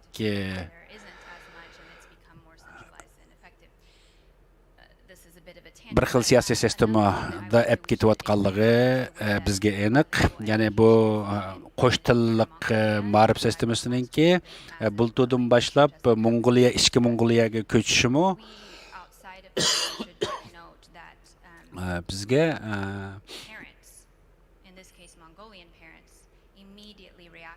bizning ko'rishimizcha, chunki ular yani Şinjan'da bo'lgan shu ahvolni bilganligi uchun Mongol ota-onalar darhol o'rnidan turib bundaq ma'rif sistemasiga qarshi namoyishlarda bo'ldi. Men ehtimol bundan ko'proq ismlar yoki misollar bilan tushuntirib keta olishim natayin, ammo bu shu xalqlarningki ma'rif huquqlariga qilingan cho'ng bir xil hujum.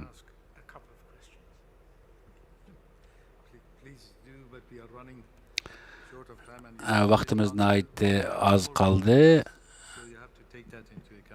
Şoň mümkin qadar qisqaroq savol so'rasanglar, javobim qisqaroq bo'lgan bo'lsa. Qisqa 3 savol so'rayman. Meningcha, shu ota-onalardan ayrilib yoki ayirib tarbiyalash maqsadlaridagi bolalarningki psixologiya tarafdan jiq ta'siriga uchragan bo'lishi ehtimol yuqori bo'lishi kerak. Ikkinchisi, bolalar o'zining o'ynaydigan bir vaqti bormi shu maktablarda yoki ertagandan kechgacha o'rganishlar bo'lamdi? Uchinchisi, ularningki tamoqlarda qandaq bir mumkinchilik bor? Tamoq yeyishlarda yaxshimi, qandaq? Yani bu balla Xi Jinping ideyasi ham partiyaningki propagandasidan boshqa narsalarni o'rganamdi. Men mush savollarga yaxshi javob berishga tirishaman. Buningda menda ko'p uchurlar yo'q, ammo balla o'ynamdi deb so'rasangiz, o'ynash mumkinchilik bormi desangiz, men maktabning ichida bek ko'p o'ynaydigan narsalarni ko'rdim. Hech bo'lmasa, mana tik-tak top o'ynaydigan ustalning borligini ko'rdim. Chunki men bu yerlarga berib, o'zim shaxsiy berib ko'p tashviqot qilmaganligim uchun jiq javob beramayman. Xi Jinping ideyasini o'rgatish kelsak, meningcha yangi ma'rif naziri buni alayda ta'kidlagan. Men ishonaman, bu bolalarga boshqa narsalarni o'tish mumkin, ammo Xi Jinping ideyasi eng asosli maqsad. Masalan, sirtdagi Xitoy bolalari bilan, ya Xanzhou bolalari bilan Uyg'urlarni selishtirganda, albatta buning farqi nihoyatda cho'ng. Ularning ma'rif sistemasi bilan.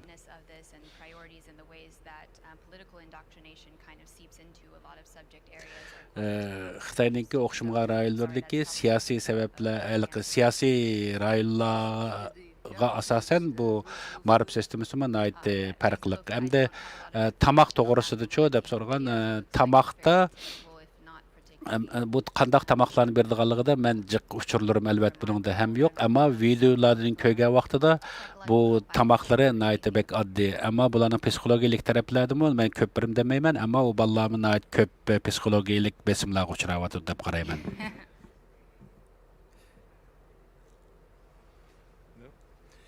Thank you very much. Ko'p rahmat. Our next witness, Mr. Chairman, is Mr. Darren Byler. Tövende Darren Byler'ninki guvalığı ötümüz.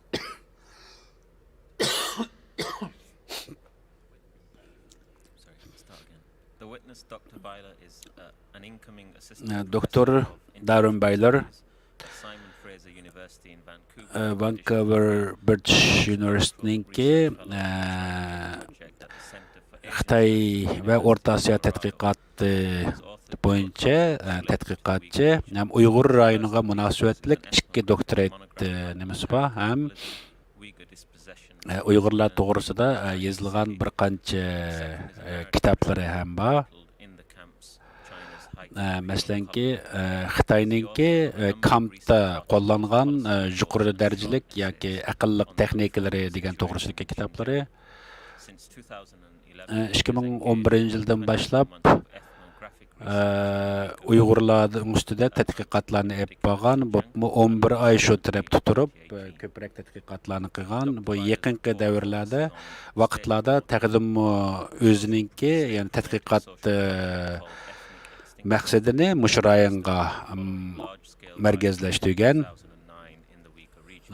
2009-yildan boshlab bo'layotgan bu millatlar o'rtasidagi to'qinishlar to'g'risida olib borgan tadqiqotlarimi nihoyatda ko'p, ham Xitoylarninki ko'payishi, ham assimilyatsiya qilish siyosatlari haqida olib borgan tadqiqotlarimi ko'z ko'rinarli.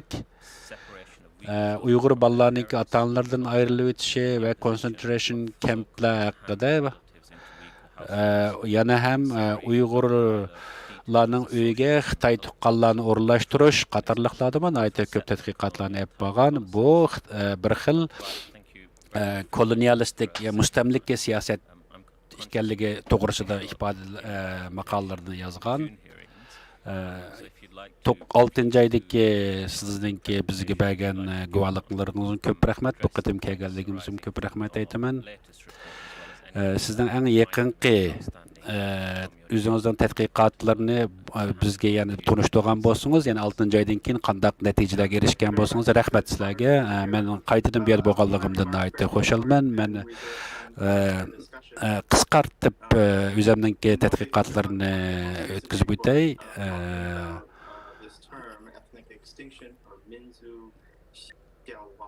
Masalan, millatlarni birlashtirish bu siyosatininki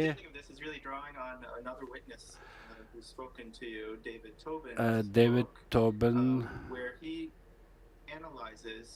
niki analizlariga qaragan vaqtida maktablarning o'tilgan darsliklarning tekstlari ustida bo'lgan tadqiqoti ham ma'riflardagi Ma'rif sistemasındaki o'zgarishlar, 2009'dan keyingi cho'ng o'zgarishlar qatorliq taraflardagi bu tadqiqotlarni ham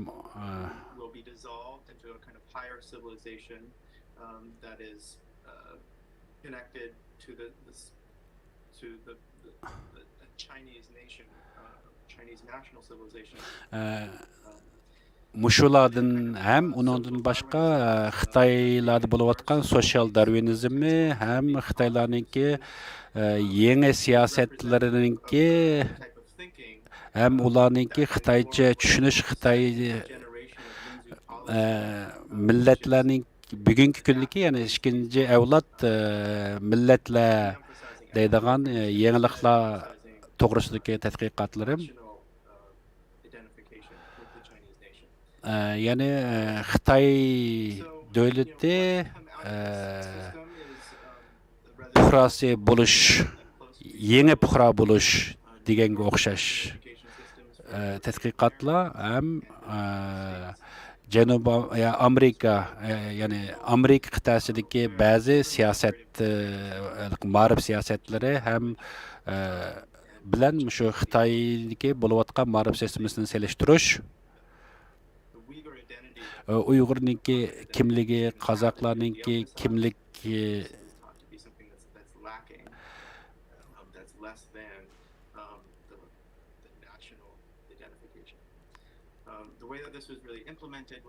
qatorliq yangi tadqiqotlarda bo'layotganligi.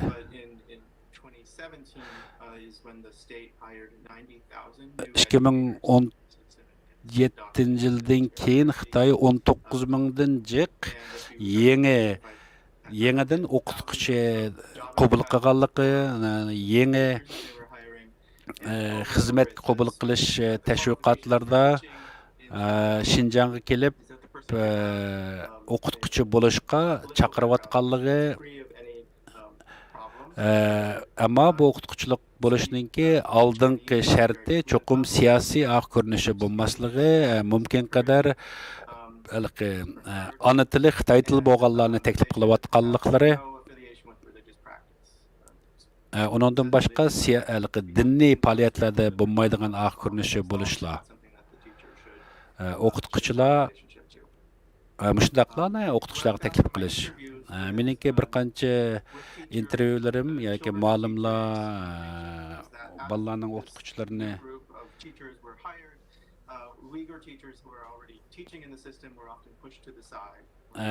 intervyu qilish jarayonida Uyg'ur o'qituvchilarni bir tarafda qolib qoldiganligi yoki bo'lmasa Uyg'ur o'qituvchilarningki faqat bu Xitoy o'qituvchilarningki assistantsi yoki yordamchisi sifatida qabul qilinganliklari.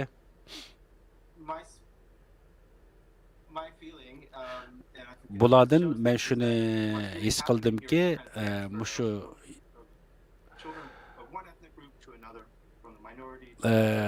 oz sonliq millat bolalarningki ma'rif sistemasida cho'ng bo'lgan vaqtida bo'pmi mushu ota-onalardan ayirib tarbiyalayotgan bu maktab siyosatlari qancha uzun bo'lganliklari, bu maktabda o'qitish davrininki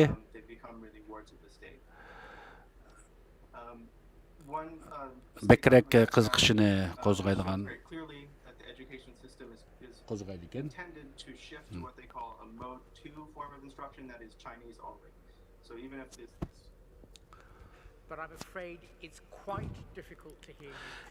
Sizni anglamoq sal tez bo'layotdi, tushunmayapmiz. Mumkin bo'lsa mikrofondan sal nariroq turib yoki biroz bo'shliqda turib, yuqori ovoz bilan gap qilgan bo'lsangiz yaxshi bo'ladi. Gapingizni yaxshi tushunmayapmiz.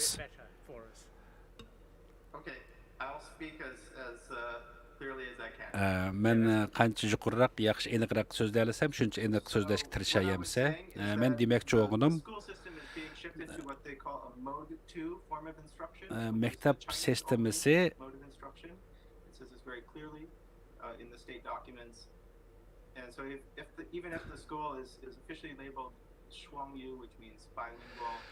maktab sistemasida qo'sh tillik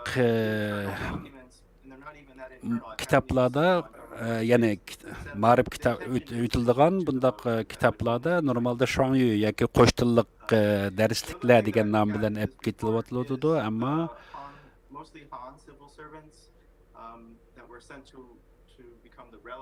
bu maktablarda qo'sh til deyilgandan ko'ra, masalan, yolg'iz qozoq Uyg'ur o'qituvchilar qaraganda Xitoy o'qituvchilar asos, nihoyatda ko'p qismi Xitoy o'qituvchilar. Shu ota-onalar ayirib o'qitish maktablaridagi bolalar asosan ota-onalari kampga yo'llantirilgan yoki turmushga kirib ketilgan yolg'iz qolgan bolalar normal asosan qilib aytgan vaqtida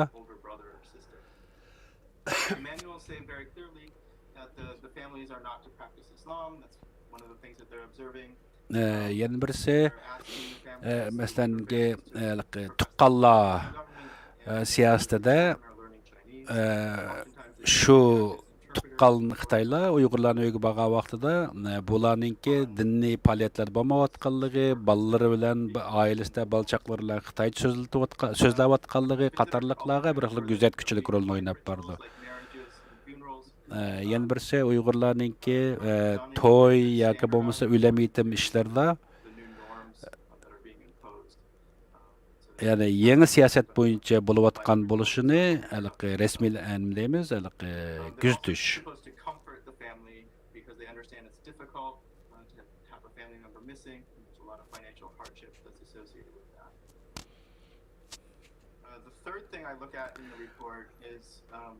a white paper from the State Council Information Office. Yana birisi bu yana bir hüccet, aqtaşlıq hüccet to'g'risida buningda Uyg'urlarning tarixini qayta yozish, Uyg'ur madaniyatini qayta tunishtirish, It says also that Islam is not their quote natural religion. islom amaliyotda Uyg'urlarningki dini emas. It says that maintaining normative halal standards, as other Muslim groups would do in other places in the world, is an anti-civilization practice. Bu dunyoning boshqa yerlaridagi islommi, ya'ni civilizationga yoki madaniyatga qarshi bir xil holat degandek tashviqotlarni qilish. Asosli maqsadi Uyg'urlarni o'zi yashayotgan urf odatlardan ayirib tarbiyalash, bo'pmi o'ziniki qadimdan kelayotgan o'lam yetim ishlari yoki yerlik qo'yish degandek mushtaraflarda jiq yangi holatni shakllantirish. Is really what's accelerating the ethnic extinction framing that the textbooks used over the last decade. Maktabda o'tiladigan darsliklarda nayt ko'p yangi ideyalar darslik qilib qo'llanayotdi. Bu narsalarning hammasini men sizlarga yo'llagan maqolamda yozib aytdim. Shunlashqa sizlar savollaringiz va so'rasanglar bo'ldi.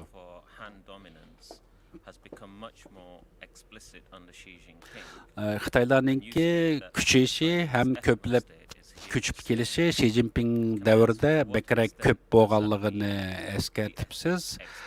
Siz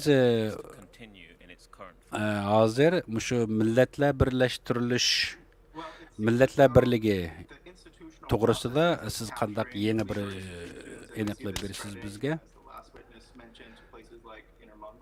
Maslanga bu tip Xi Jinping davrida bu Uyg'urlarga yurgizgan bu xil siyosatniki biz oldingi guvohchiligimizdek bu Uyg'urlardan eshib hozir Mong'ollarga o'tdi. Men shuni ishonchli bilan deya olmaymanki, bu Xi Jinpingninki uzun muddatlik bir xil plani. Bu masalan bu 19 mingdan oshiq yangi o'qituvchini qabul qilishninki o'zimi bu nihoyatda ko'p bir iqtisodiy nima sayvatqanligini tushunishga bo'ldi, mablag' sayvatqanligini, ya'ni mush ma'rif sistemasiga.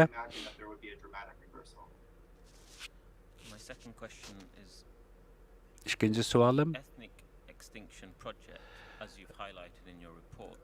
millatlarni birlashtirish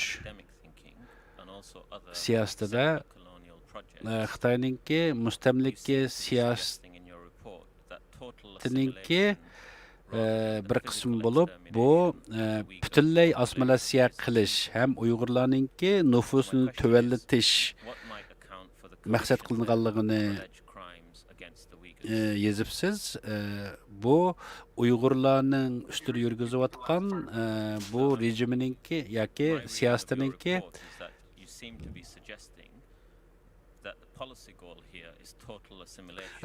sizningki bizga bildirmoqchi bo'lganingiz bu Xitoy siyosatida Uyg'urlarni butunlay assimilyatsiya qilish asosan maqsad qilinganligi to'g'risida yozibsiz. Bu to'g'risida aniqlama bergan bo'lsangiz. Chunki umuman assimilyatsiya qilish bu bir xil jinoyat. Ota-onalarni, bolalarni ota-onalardan ayirib o'tish yoki bir xil millatdan yana bir xil millatga aylanib ketishmi, nihoyat ko'p odamlarni kamplarga solashmi, ham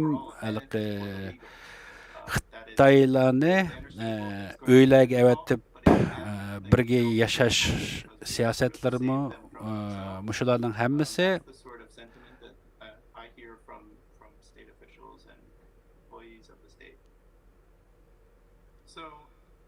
it's not dissimilar from other settler colonial projects.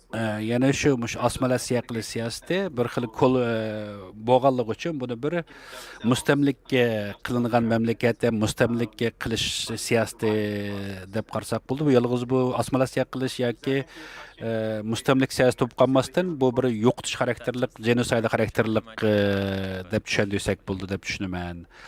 To'g'ri, yaxshi javob berdingiz. Mening yana boshqa savolim yo'q. Boshqalarning savoliga javob bersangiz. Sizningki bizga bergan uchuringizda Maorong'ninki bir qancha misollarni keltirgansiz. Siz bizga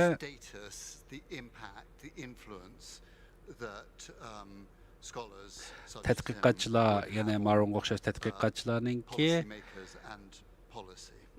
siyosat ishlab siyosiy yurgizuvchilarga bo'lgan qanday ta'sir qildiganliklarini ta'sirini so'zlab bergan bo'lsangiz. Maorong bo'lsa, u ichki Osiyo yoki Markaziy Osiyo tadqiqotida mashhur bir tadqiqotchi. Bu Mongol va Uyg'ur rayonlariga u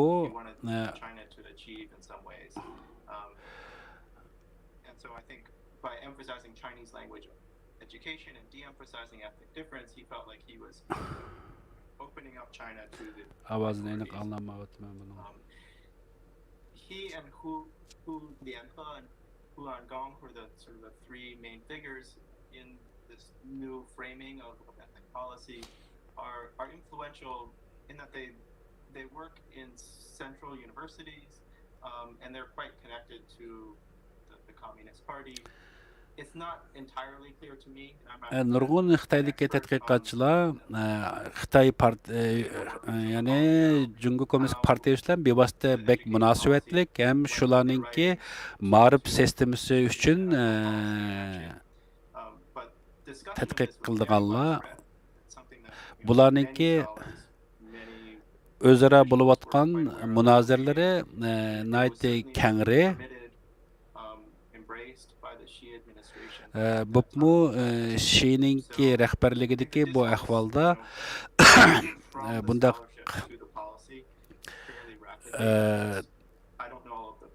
akademik tadqiqotlar bilan bu siyosiy maqsadlar bir-biriga giralashib ketgan bo'lgan.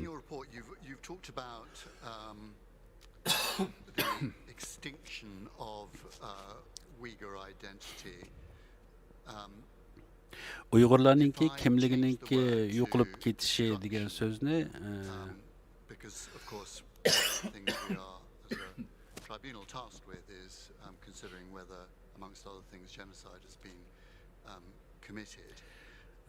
Uyg'urlarni bir xil genocide qilish degan bir xil atalg'iga o'zgarsak,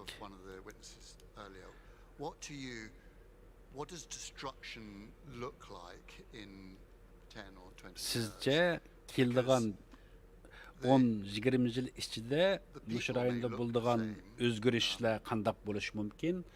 Odamlar ehtimol sifat tarafda o'xshash ko'p o'zgarib ketmasligi mumkin, ammo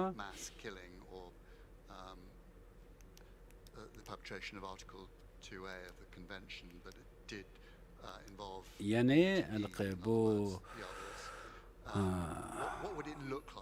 hayat qolganlari yoki ko'chada ketayotgan Urumchida bo'lsin, nada bo'lsin, ko'chalarda ketayotgan odamlarningki xarakteri yoki ko'rinish tarafda qanday bir o'zgarishlar bo'lishi mumkin?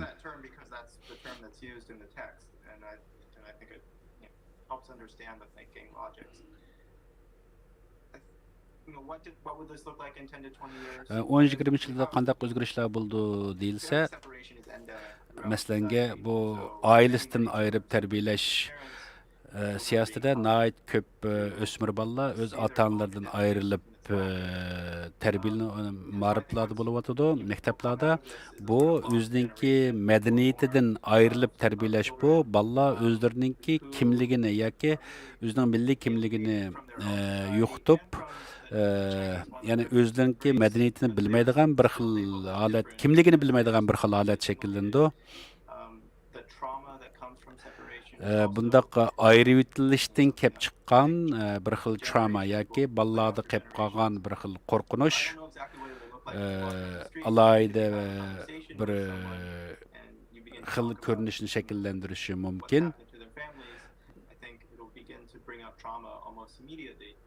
Bu xil qo'rqinchli xarakteri u vaqtlarda ko'chalarda ko'rinish qanday bo'lishini aniq deb beramiz-ammo hozirlam mushundaq ayirib tarbiyalash, mushu madaniyatni o'zgartirish siyosati oilalarda nurg'unlagan bir xil qo'rqinchni shakllantirayotganligini ko'rib olishga bo'ladi.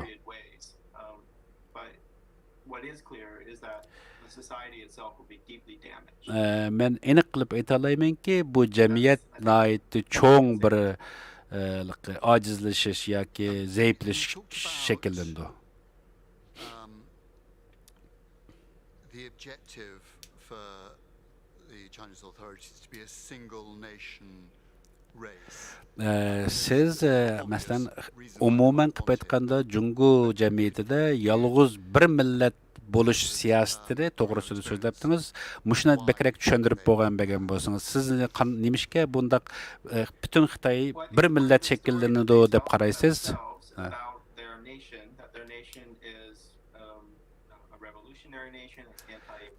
Masalan, Xitoyninki hozirgi davlat tushunchisida hammasi zamonaviy bir xil millat shakllanish, imperialistik bir xil davlat qurilish, bu xil ideologiyasi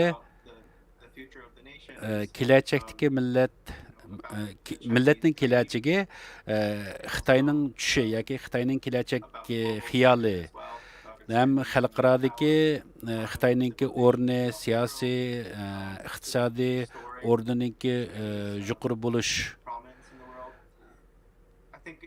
ideologiyasiniki mushundaq yuz berayotgan ham Uyg'urlar rayonida bo'layotgan bu siyosatlardan ko'ra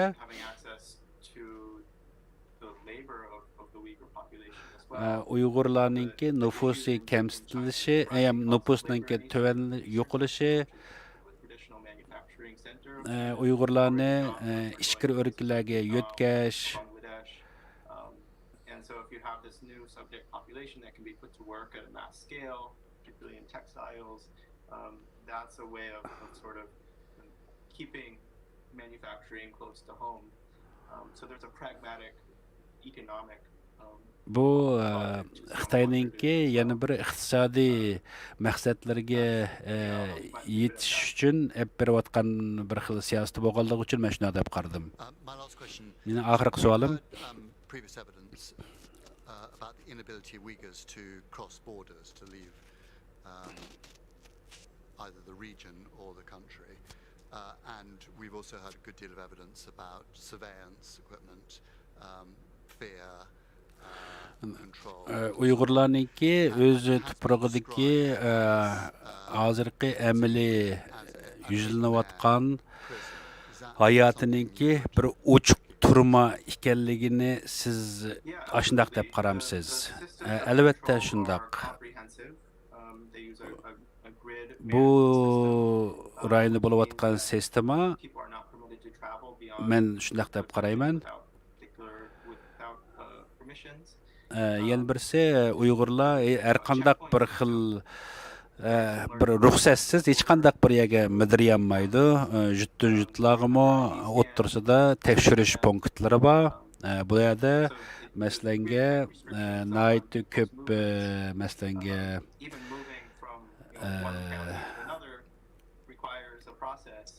har xil kuzatish kameralari yoki bo'lmasa ko'z pardalarini rasmga olish dedigandek nurg'un tekshirish bosqichlaridan o'tib bir o'rindan yana bir o'ringa boradigan bir xil kontrol qilish sistemasi bor.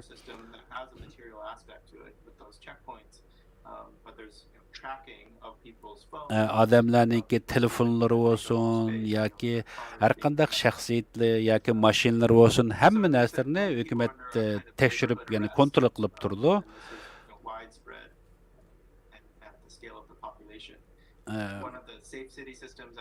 Bu Xitoyningki bir tinch shahar qurish shuari ostida bexatar shahar qurish siyosati ostida bo'layotgan bir xil yurgizayotgan siyosatlari also talk about face recognition. Bularniki masalan odamninki yuzlarini yüz orqali ko'rinish orqali boshqa deymiz tonish yuzlarini tonish Specifies that the mosque should have face recognition systems in them. qatorliq nurg'unlagan yuqori texnologiyalar orqali boshqarilayotgan bir rayon bu. Built environment itself is watching people. Mundaq chiqib aytgan vaqtida hukumat bu yerda yashayotgan xalqninki hammasini amaliyotda ya'ni kuzatib turyapti, ko'rib turyapti hamma odamni. Shunglashqa biz buni shunglash bir xil ochiq bir turmaga o'xshatsak bo'ladi. Shunglashqa bu bir xil saqchi davlati. Which makes the ability to escape it or to find a space outside. Hem Xitoylarninki bundaq boshqarishi, bular yana mush yerli Uyg'urlarninki, Qozoqlarninki boshqa yerlarga qochib ketishning oldini olmoqchi shu orqali. Chunki mushundaq digital bir xil tekshirishlarmi amaliyotda Xitoylar bilan Uyg'urlarni ayirib ko'ralaydigan bir xil sistemlarni turg'izdi. The kind of apartheid system is actually right on top of itself, which is unique in the history of settler colonialism. Bu ya'ni mustamlika qilish siyosatininki yuqori darajalik bir xil ko'rinishi desak bo'ldi. Hozirgi mushu yuqori texnika sağlam şu meblağlar, nayt yuqur meblağlardan selip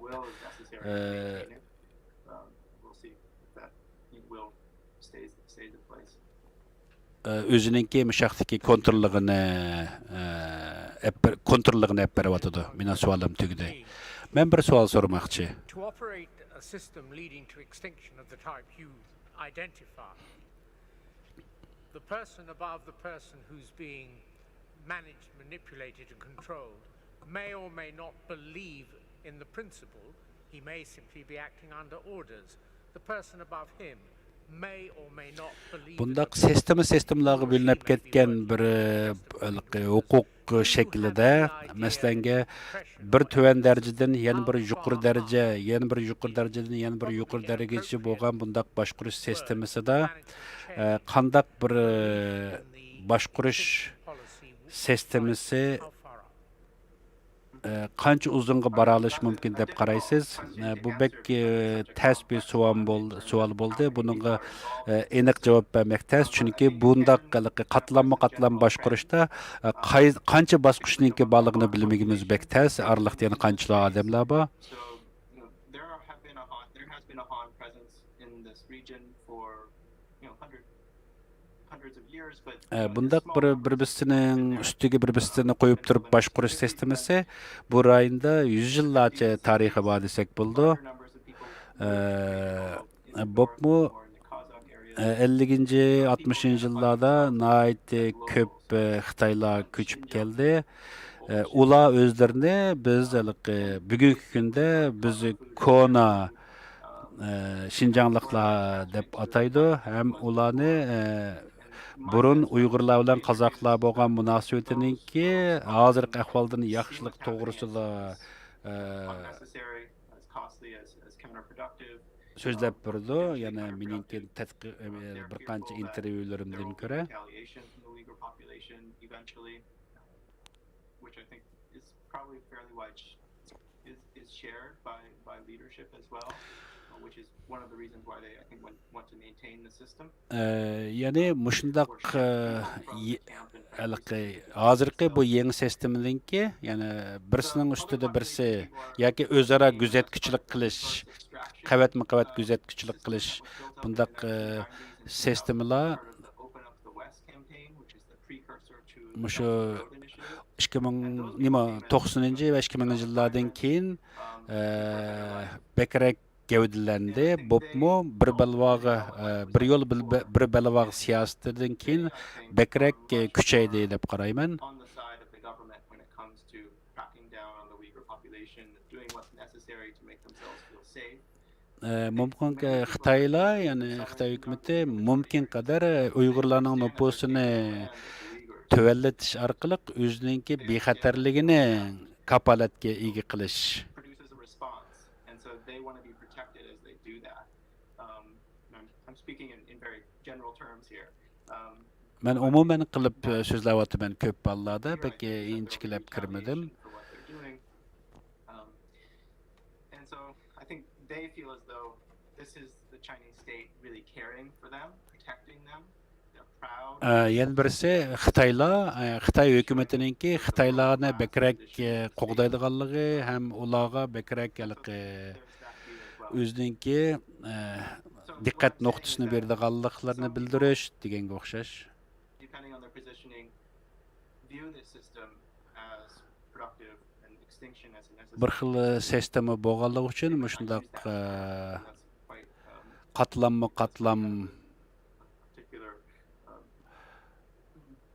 scholarly position, which most people don't have. Gözetçilik qilish. But I think in general they would agree with that sort of ethos.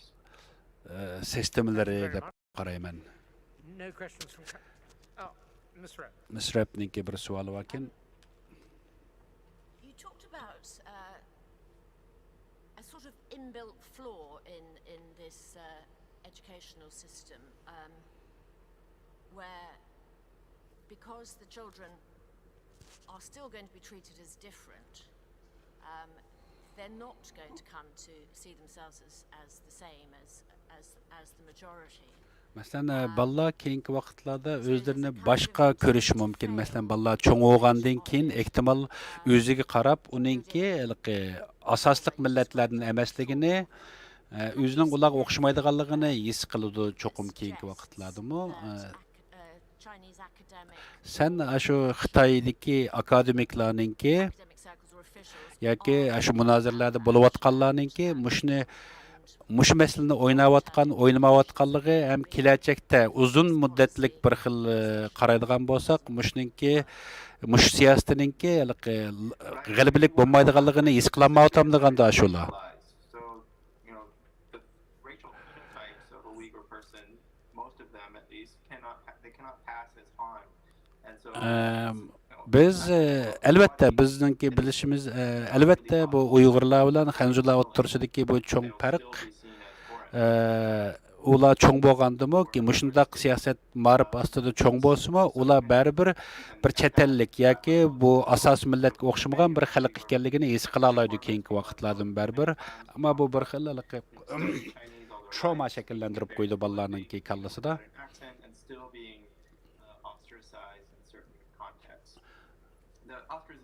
If you do speak Chinese, it does seem as though the ostracization is lessened. But typically, there's still if you're meeting a stranger, still a kind of visceral reaction is how people feel about experienced it. So yes, that is a major problem.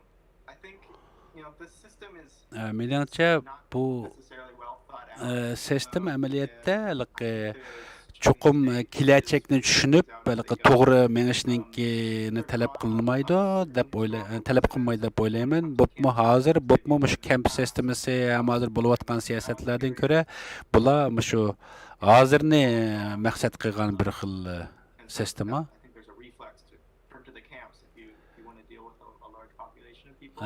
Bu kamp sistemasimi nəhayət cho'ng bir guruh bundaq bir xalqlarni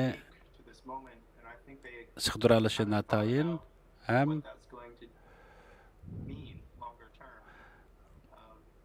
ballarni bundaq ayirib tarbiyalashninki kelajagida qandaq bo'ldiganligini hammaliqi to'g'ri tushunib men bo'lmagan bo'lishi mumkin. Bular masalanga Amerikadagi ko'p millatlik davlatlarda bir xil tillarni bo'lgan bir xil sistemaga o'xshatib aytmangayotgan bo'lishi mumkin.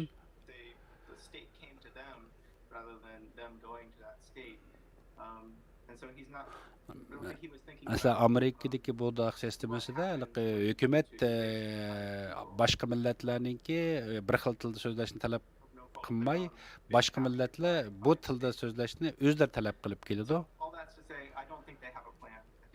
menimcha Xitoylar bu to'g'risida kelajak qandoq bo'lganligi to'g'risida aniq plani yo'q. Qandoq bo'lishini jiq o'ylashmadi deb qarayman. Professor Manchitude, no. Mr. Clark, thank you. Mr. Clark'ning bir savoli bor. One specific question about education policy. Men bir ma'rif ham majburiy ma'rif to'g'risida bir savolim bor. Controls a large part of the region. Are the same policies and the same approach taken in areas under its control of Xinjiang as it is in the rest of the province, i.e. the writ of the education department for the region covers everything in the region? Şinjanның һәм yerdə oxşaş ma'rif siyasəti barmı yoki oxşamagan rayonlarda oxşamagan ma'rif siyasəti barmı? Most of the land that they control is Han majority land, so they're in charge of a number of camps and they run prisons and things like that. Oxşamagan rayonlardakı bəzilərdə kamplar, turmalar köprək var.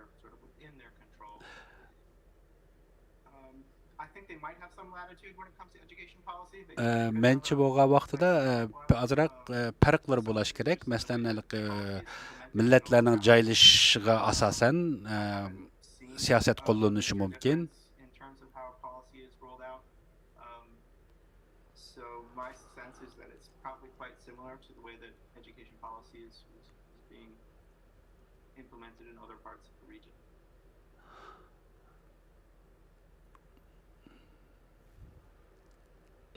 Mr. Byler, thank you very much. Baylar efendi, sizga ko'p rahmat, qatnashganligingizga ko'p rahmat. If it looks to you as though we're beginning to flag a bit, well, probably we are. It's been a long day here. Bugun nəhayət uzun bir kunni o'tkazdik. Bu bizga nəhayət uzun bir kun bo'ldi. Sizningki kelganligingizga ko'p rahmat, biz bilan bo'lganligingiz ko'p rahmat, doktor Baylar. Bugungi xizmatimiz mishada oxirlashadi. Ata soat 9da boshlaymiz. Ata taqdimmi bir jiddiy masalalar ustida suhbatlarimiz bo'ladi. Hozir sizlarga keşliginglar xayrlik bo'lsin deyman, chunki men hozir chiqib, bular yana bir yig'in qatnashim kerak, shunglashqa men hozir yig'indan chekinishimga majbur bo'laman.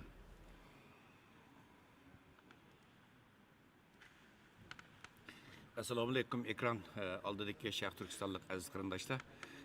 Mush vaqtinglar takrar xayrlik bo'lsin. Aziz qarindoshlar, mana sizlar ko'rayotgan yana xalqaro Uyg'ur sud kollegiyasininki tunugun, ya'ni 9-oyning 10 kuni atdigan Londonda boshlangan ikkinchi qitimli sotininki bugungi ikkinchi kuni nihoyat muvaffaqiyatli, raddi g'alabalik bir shaklda oxirlashgan bo'ldi.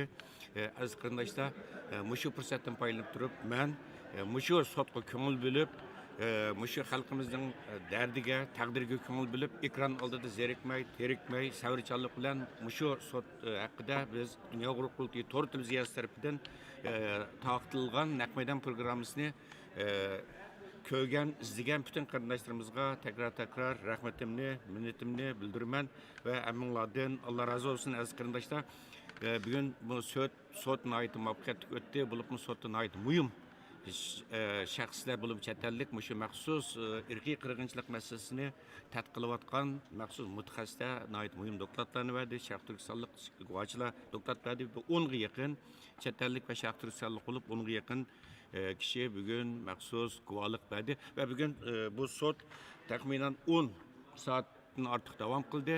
Biz atdigan taxminan 8:30da bu naq maydon programmasini boshlagan to'q 10 soat programmani uzdirmay 10 soat naq maydon programmasi taqattoq va sotninki bugungi ikkinchi kunninki amaliy ahvolini sizlarga to'liq yetkazishga g'ayrat qildik. Aziz qarindoshlar, bu sot başlanışdan bir gün burun Xitoy hokimiyatına bu sotga qarshi, Dunyo Uyg'ur qurultiyiga qarshi, sot guvohchilar qarshi qattiq hujum boshlagan. Xitoyning bu xil hujumi texnik shiddat bilan kuchayib beryapti. Masalan, bugun texi Xinhua to'g'rida maxsus mushu xalqaro Uyg'ur alayda sot kollegiyasining abdi bashirisini ish tashlaydi degan temada cho'ng bir maqola e'lon qilindi Xinhua axborot to'g'ri tarafidan va bu Xitoyning butun matbuotlarida ko'chirib besildi, taqtildi. Bunun da mı yana Xitoy hokimiyati tig' uchini bir tarafdan sot kollegiyasiga qarasa, yana bir tarafdan bu sot Hatta guvalıqni sotninki baş erzarı dünya uyg'urluğu hücum qildi. Yana bir tarafdan qiziq yeri Xitoy hukumati xuddi jinoyatchiga o'xshash, amaliyotda jinoyatchi o'zini oqlashdan ko'yga tushgan. Masalan, bu yerga diqqat qilgan bo'lsa, Xitoy hukumatininki tunang sotning tunji kunida nihoyatda jiddiylik bilan ta'qib qilganligini izlaganligini ko'rib oldi. Bugun Xinhua to'rida yozilgan bu maqolada masalan buningda deyilgan tünögün guvalık bergen adamların mezmununu qarta özünü aqlab bayan qilgan masalan mecbur emgek tüzümü yok. Masalan balla işkir өлkede o'qiyotganlarni mingiyish harakati emas. Biz ularni yuqori sapalik ixtisos egalariga aylantirish uchun o'qitdik. Mecbur emgek yok, irqiy qirg'inchilik yok. Uningdagi Uyg'urlarning noposini qasdan azaytish masalasi yok. Biz kundan kunga ularniki noposiniki ishiga ahamiyat beryapmiz. Uyg'urlarning noposi ko'payyapti. Mecbur emgek masalan paxtaninki zaten Bulup Şimali Şinjan'da 90% maşina arkalı terildi paxta. Şunu bunday şarayette biz mecbur emgek o paxta tagizde mecbur etizliklarda işletkizde degenimi yalgan. Bu çetelli guvaçlarınki nurgunu Şinjan'a kep bakmagan akçe kökçe degendek sepsetlerini bazağa saldı ve bu sot bölgünçülük ideyasine yani Cungonu parçalaş bölüşkü vurdumatkan bölgünçülük ideyasini tergip kılıvatkan Dünya Uygur Kurultayı. Ninki akı terige nima söyle yürüyüş bilan qurib chiqilgan bir atalmış sot deganga o'xshash narsani bazaga saldi. Cho'ng bir maqola aziz qarindoshlar balkim ati yana Xitoy bu sot qaratgan hujumni kuchlantirishi mumkin. Aziz qarindoshlar ati sot yana atigan soat London vaqti atigan soat 9da davom qiladi. Biz yarım saat burun Dünya Uyghur Kurultayı Tor televiziyasi sot başlanışından yarım saat burun biz Naq Meydan programmasını başlaymiz ve yana xuddi bugungi o'xshash tungi o'xshash sot orlig'ida biz ba'zi chet ellik mutaxassislar bilan va dunyoning har qaysi ellardagi Sharq Turkistonlik qarindoshlarimiz bilan suhbat programmalarini uyushtiramiz. Naq Meydan suhbat programmalarini uyushtiramiz. Shunga aziz qarindoshlar bu sot 4 kun davom qiladi. 9. ayning 13. kuni kechda oxirlashadi. Shunga aziz qarindoshlarimizningki mushu sot haqida taqtilayotgan Naq Meydan programmasını diqqat bilan izlashinglarni umid qilamiz va atrofingdagi qarindoshlarga danglar. Bu tarixiy bir fursat. Chunki 3-chi qatam sot ichilmaydi. Bugun bosh sotchi Jeffrey Nice oliylarimi e'lon qildi. Bu 2-chi qatamli sot bilan bu sot tugaydi va 12-ayning oxirigacha biz hukm chiqarish xizmatlarini oxirlashtiramiz deb shunga bu yerda aziz qarindoshlar uningdagi adlik nihoyat muhim 3 lager shohidi bor. Yeni lager şahidi var. Sizler hiç körüp bakmagan, ismini anlap bakmagan köpünçanlar, tek hazır resmi matbuatlarga oturga çıkmagan 3 lager şahidi, ete Kazakıstan'dan kelgen 3 lager şahidi, ete bivasita sot meydanında guvalıqni ütüdü. Bu fırsatni kaçırmanglar aziz qarindoshlar.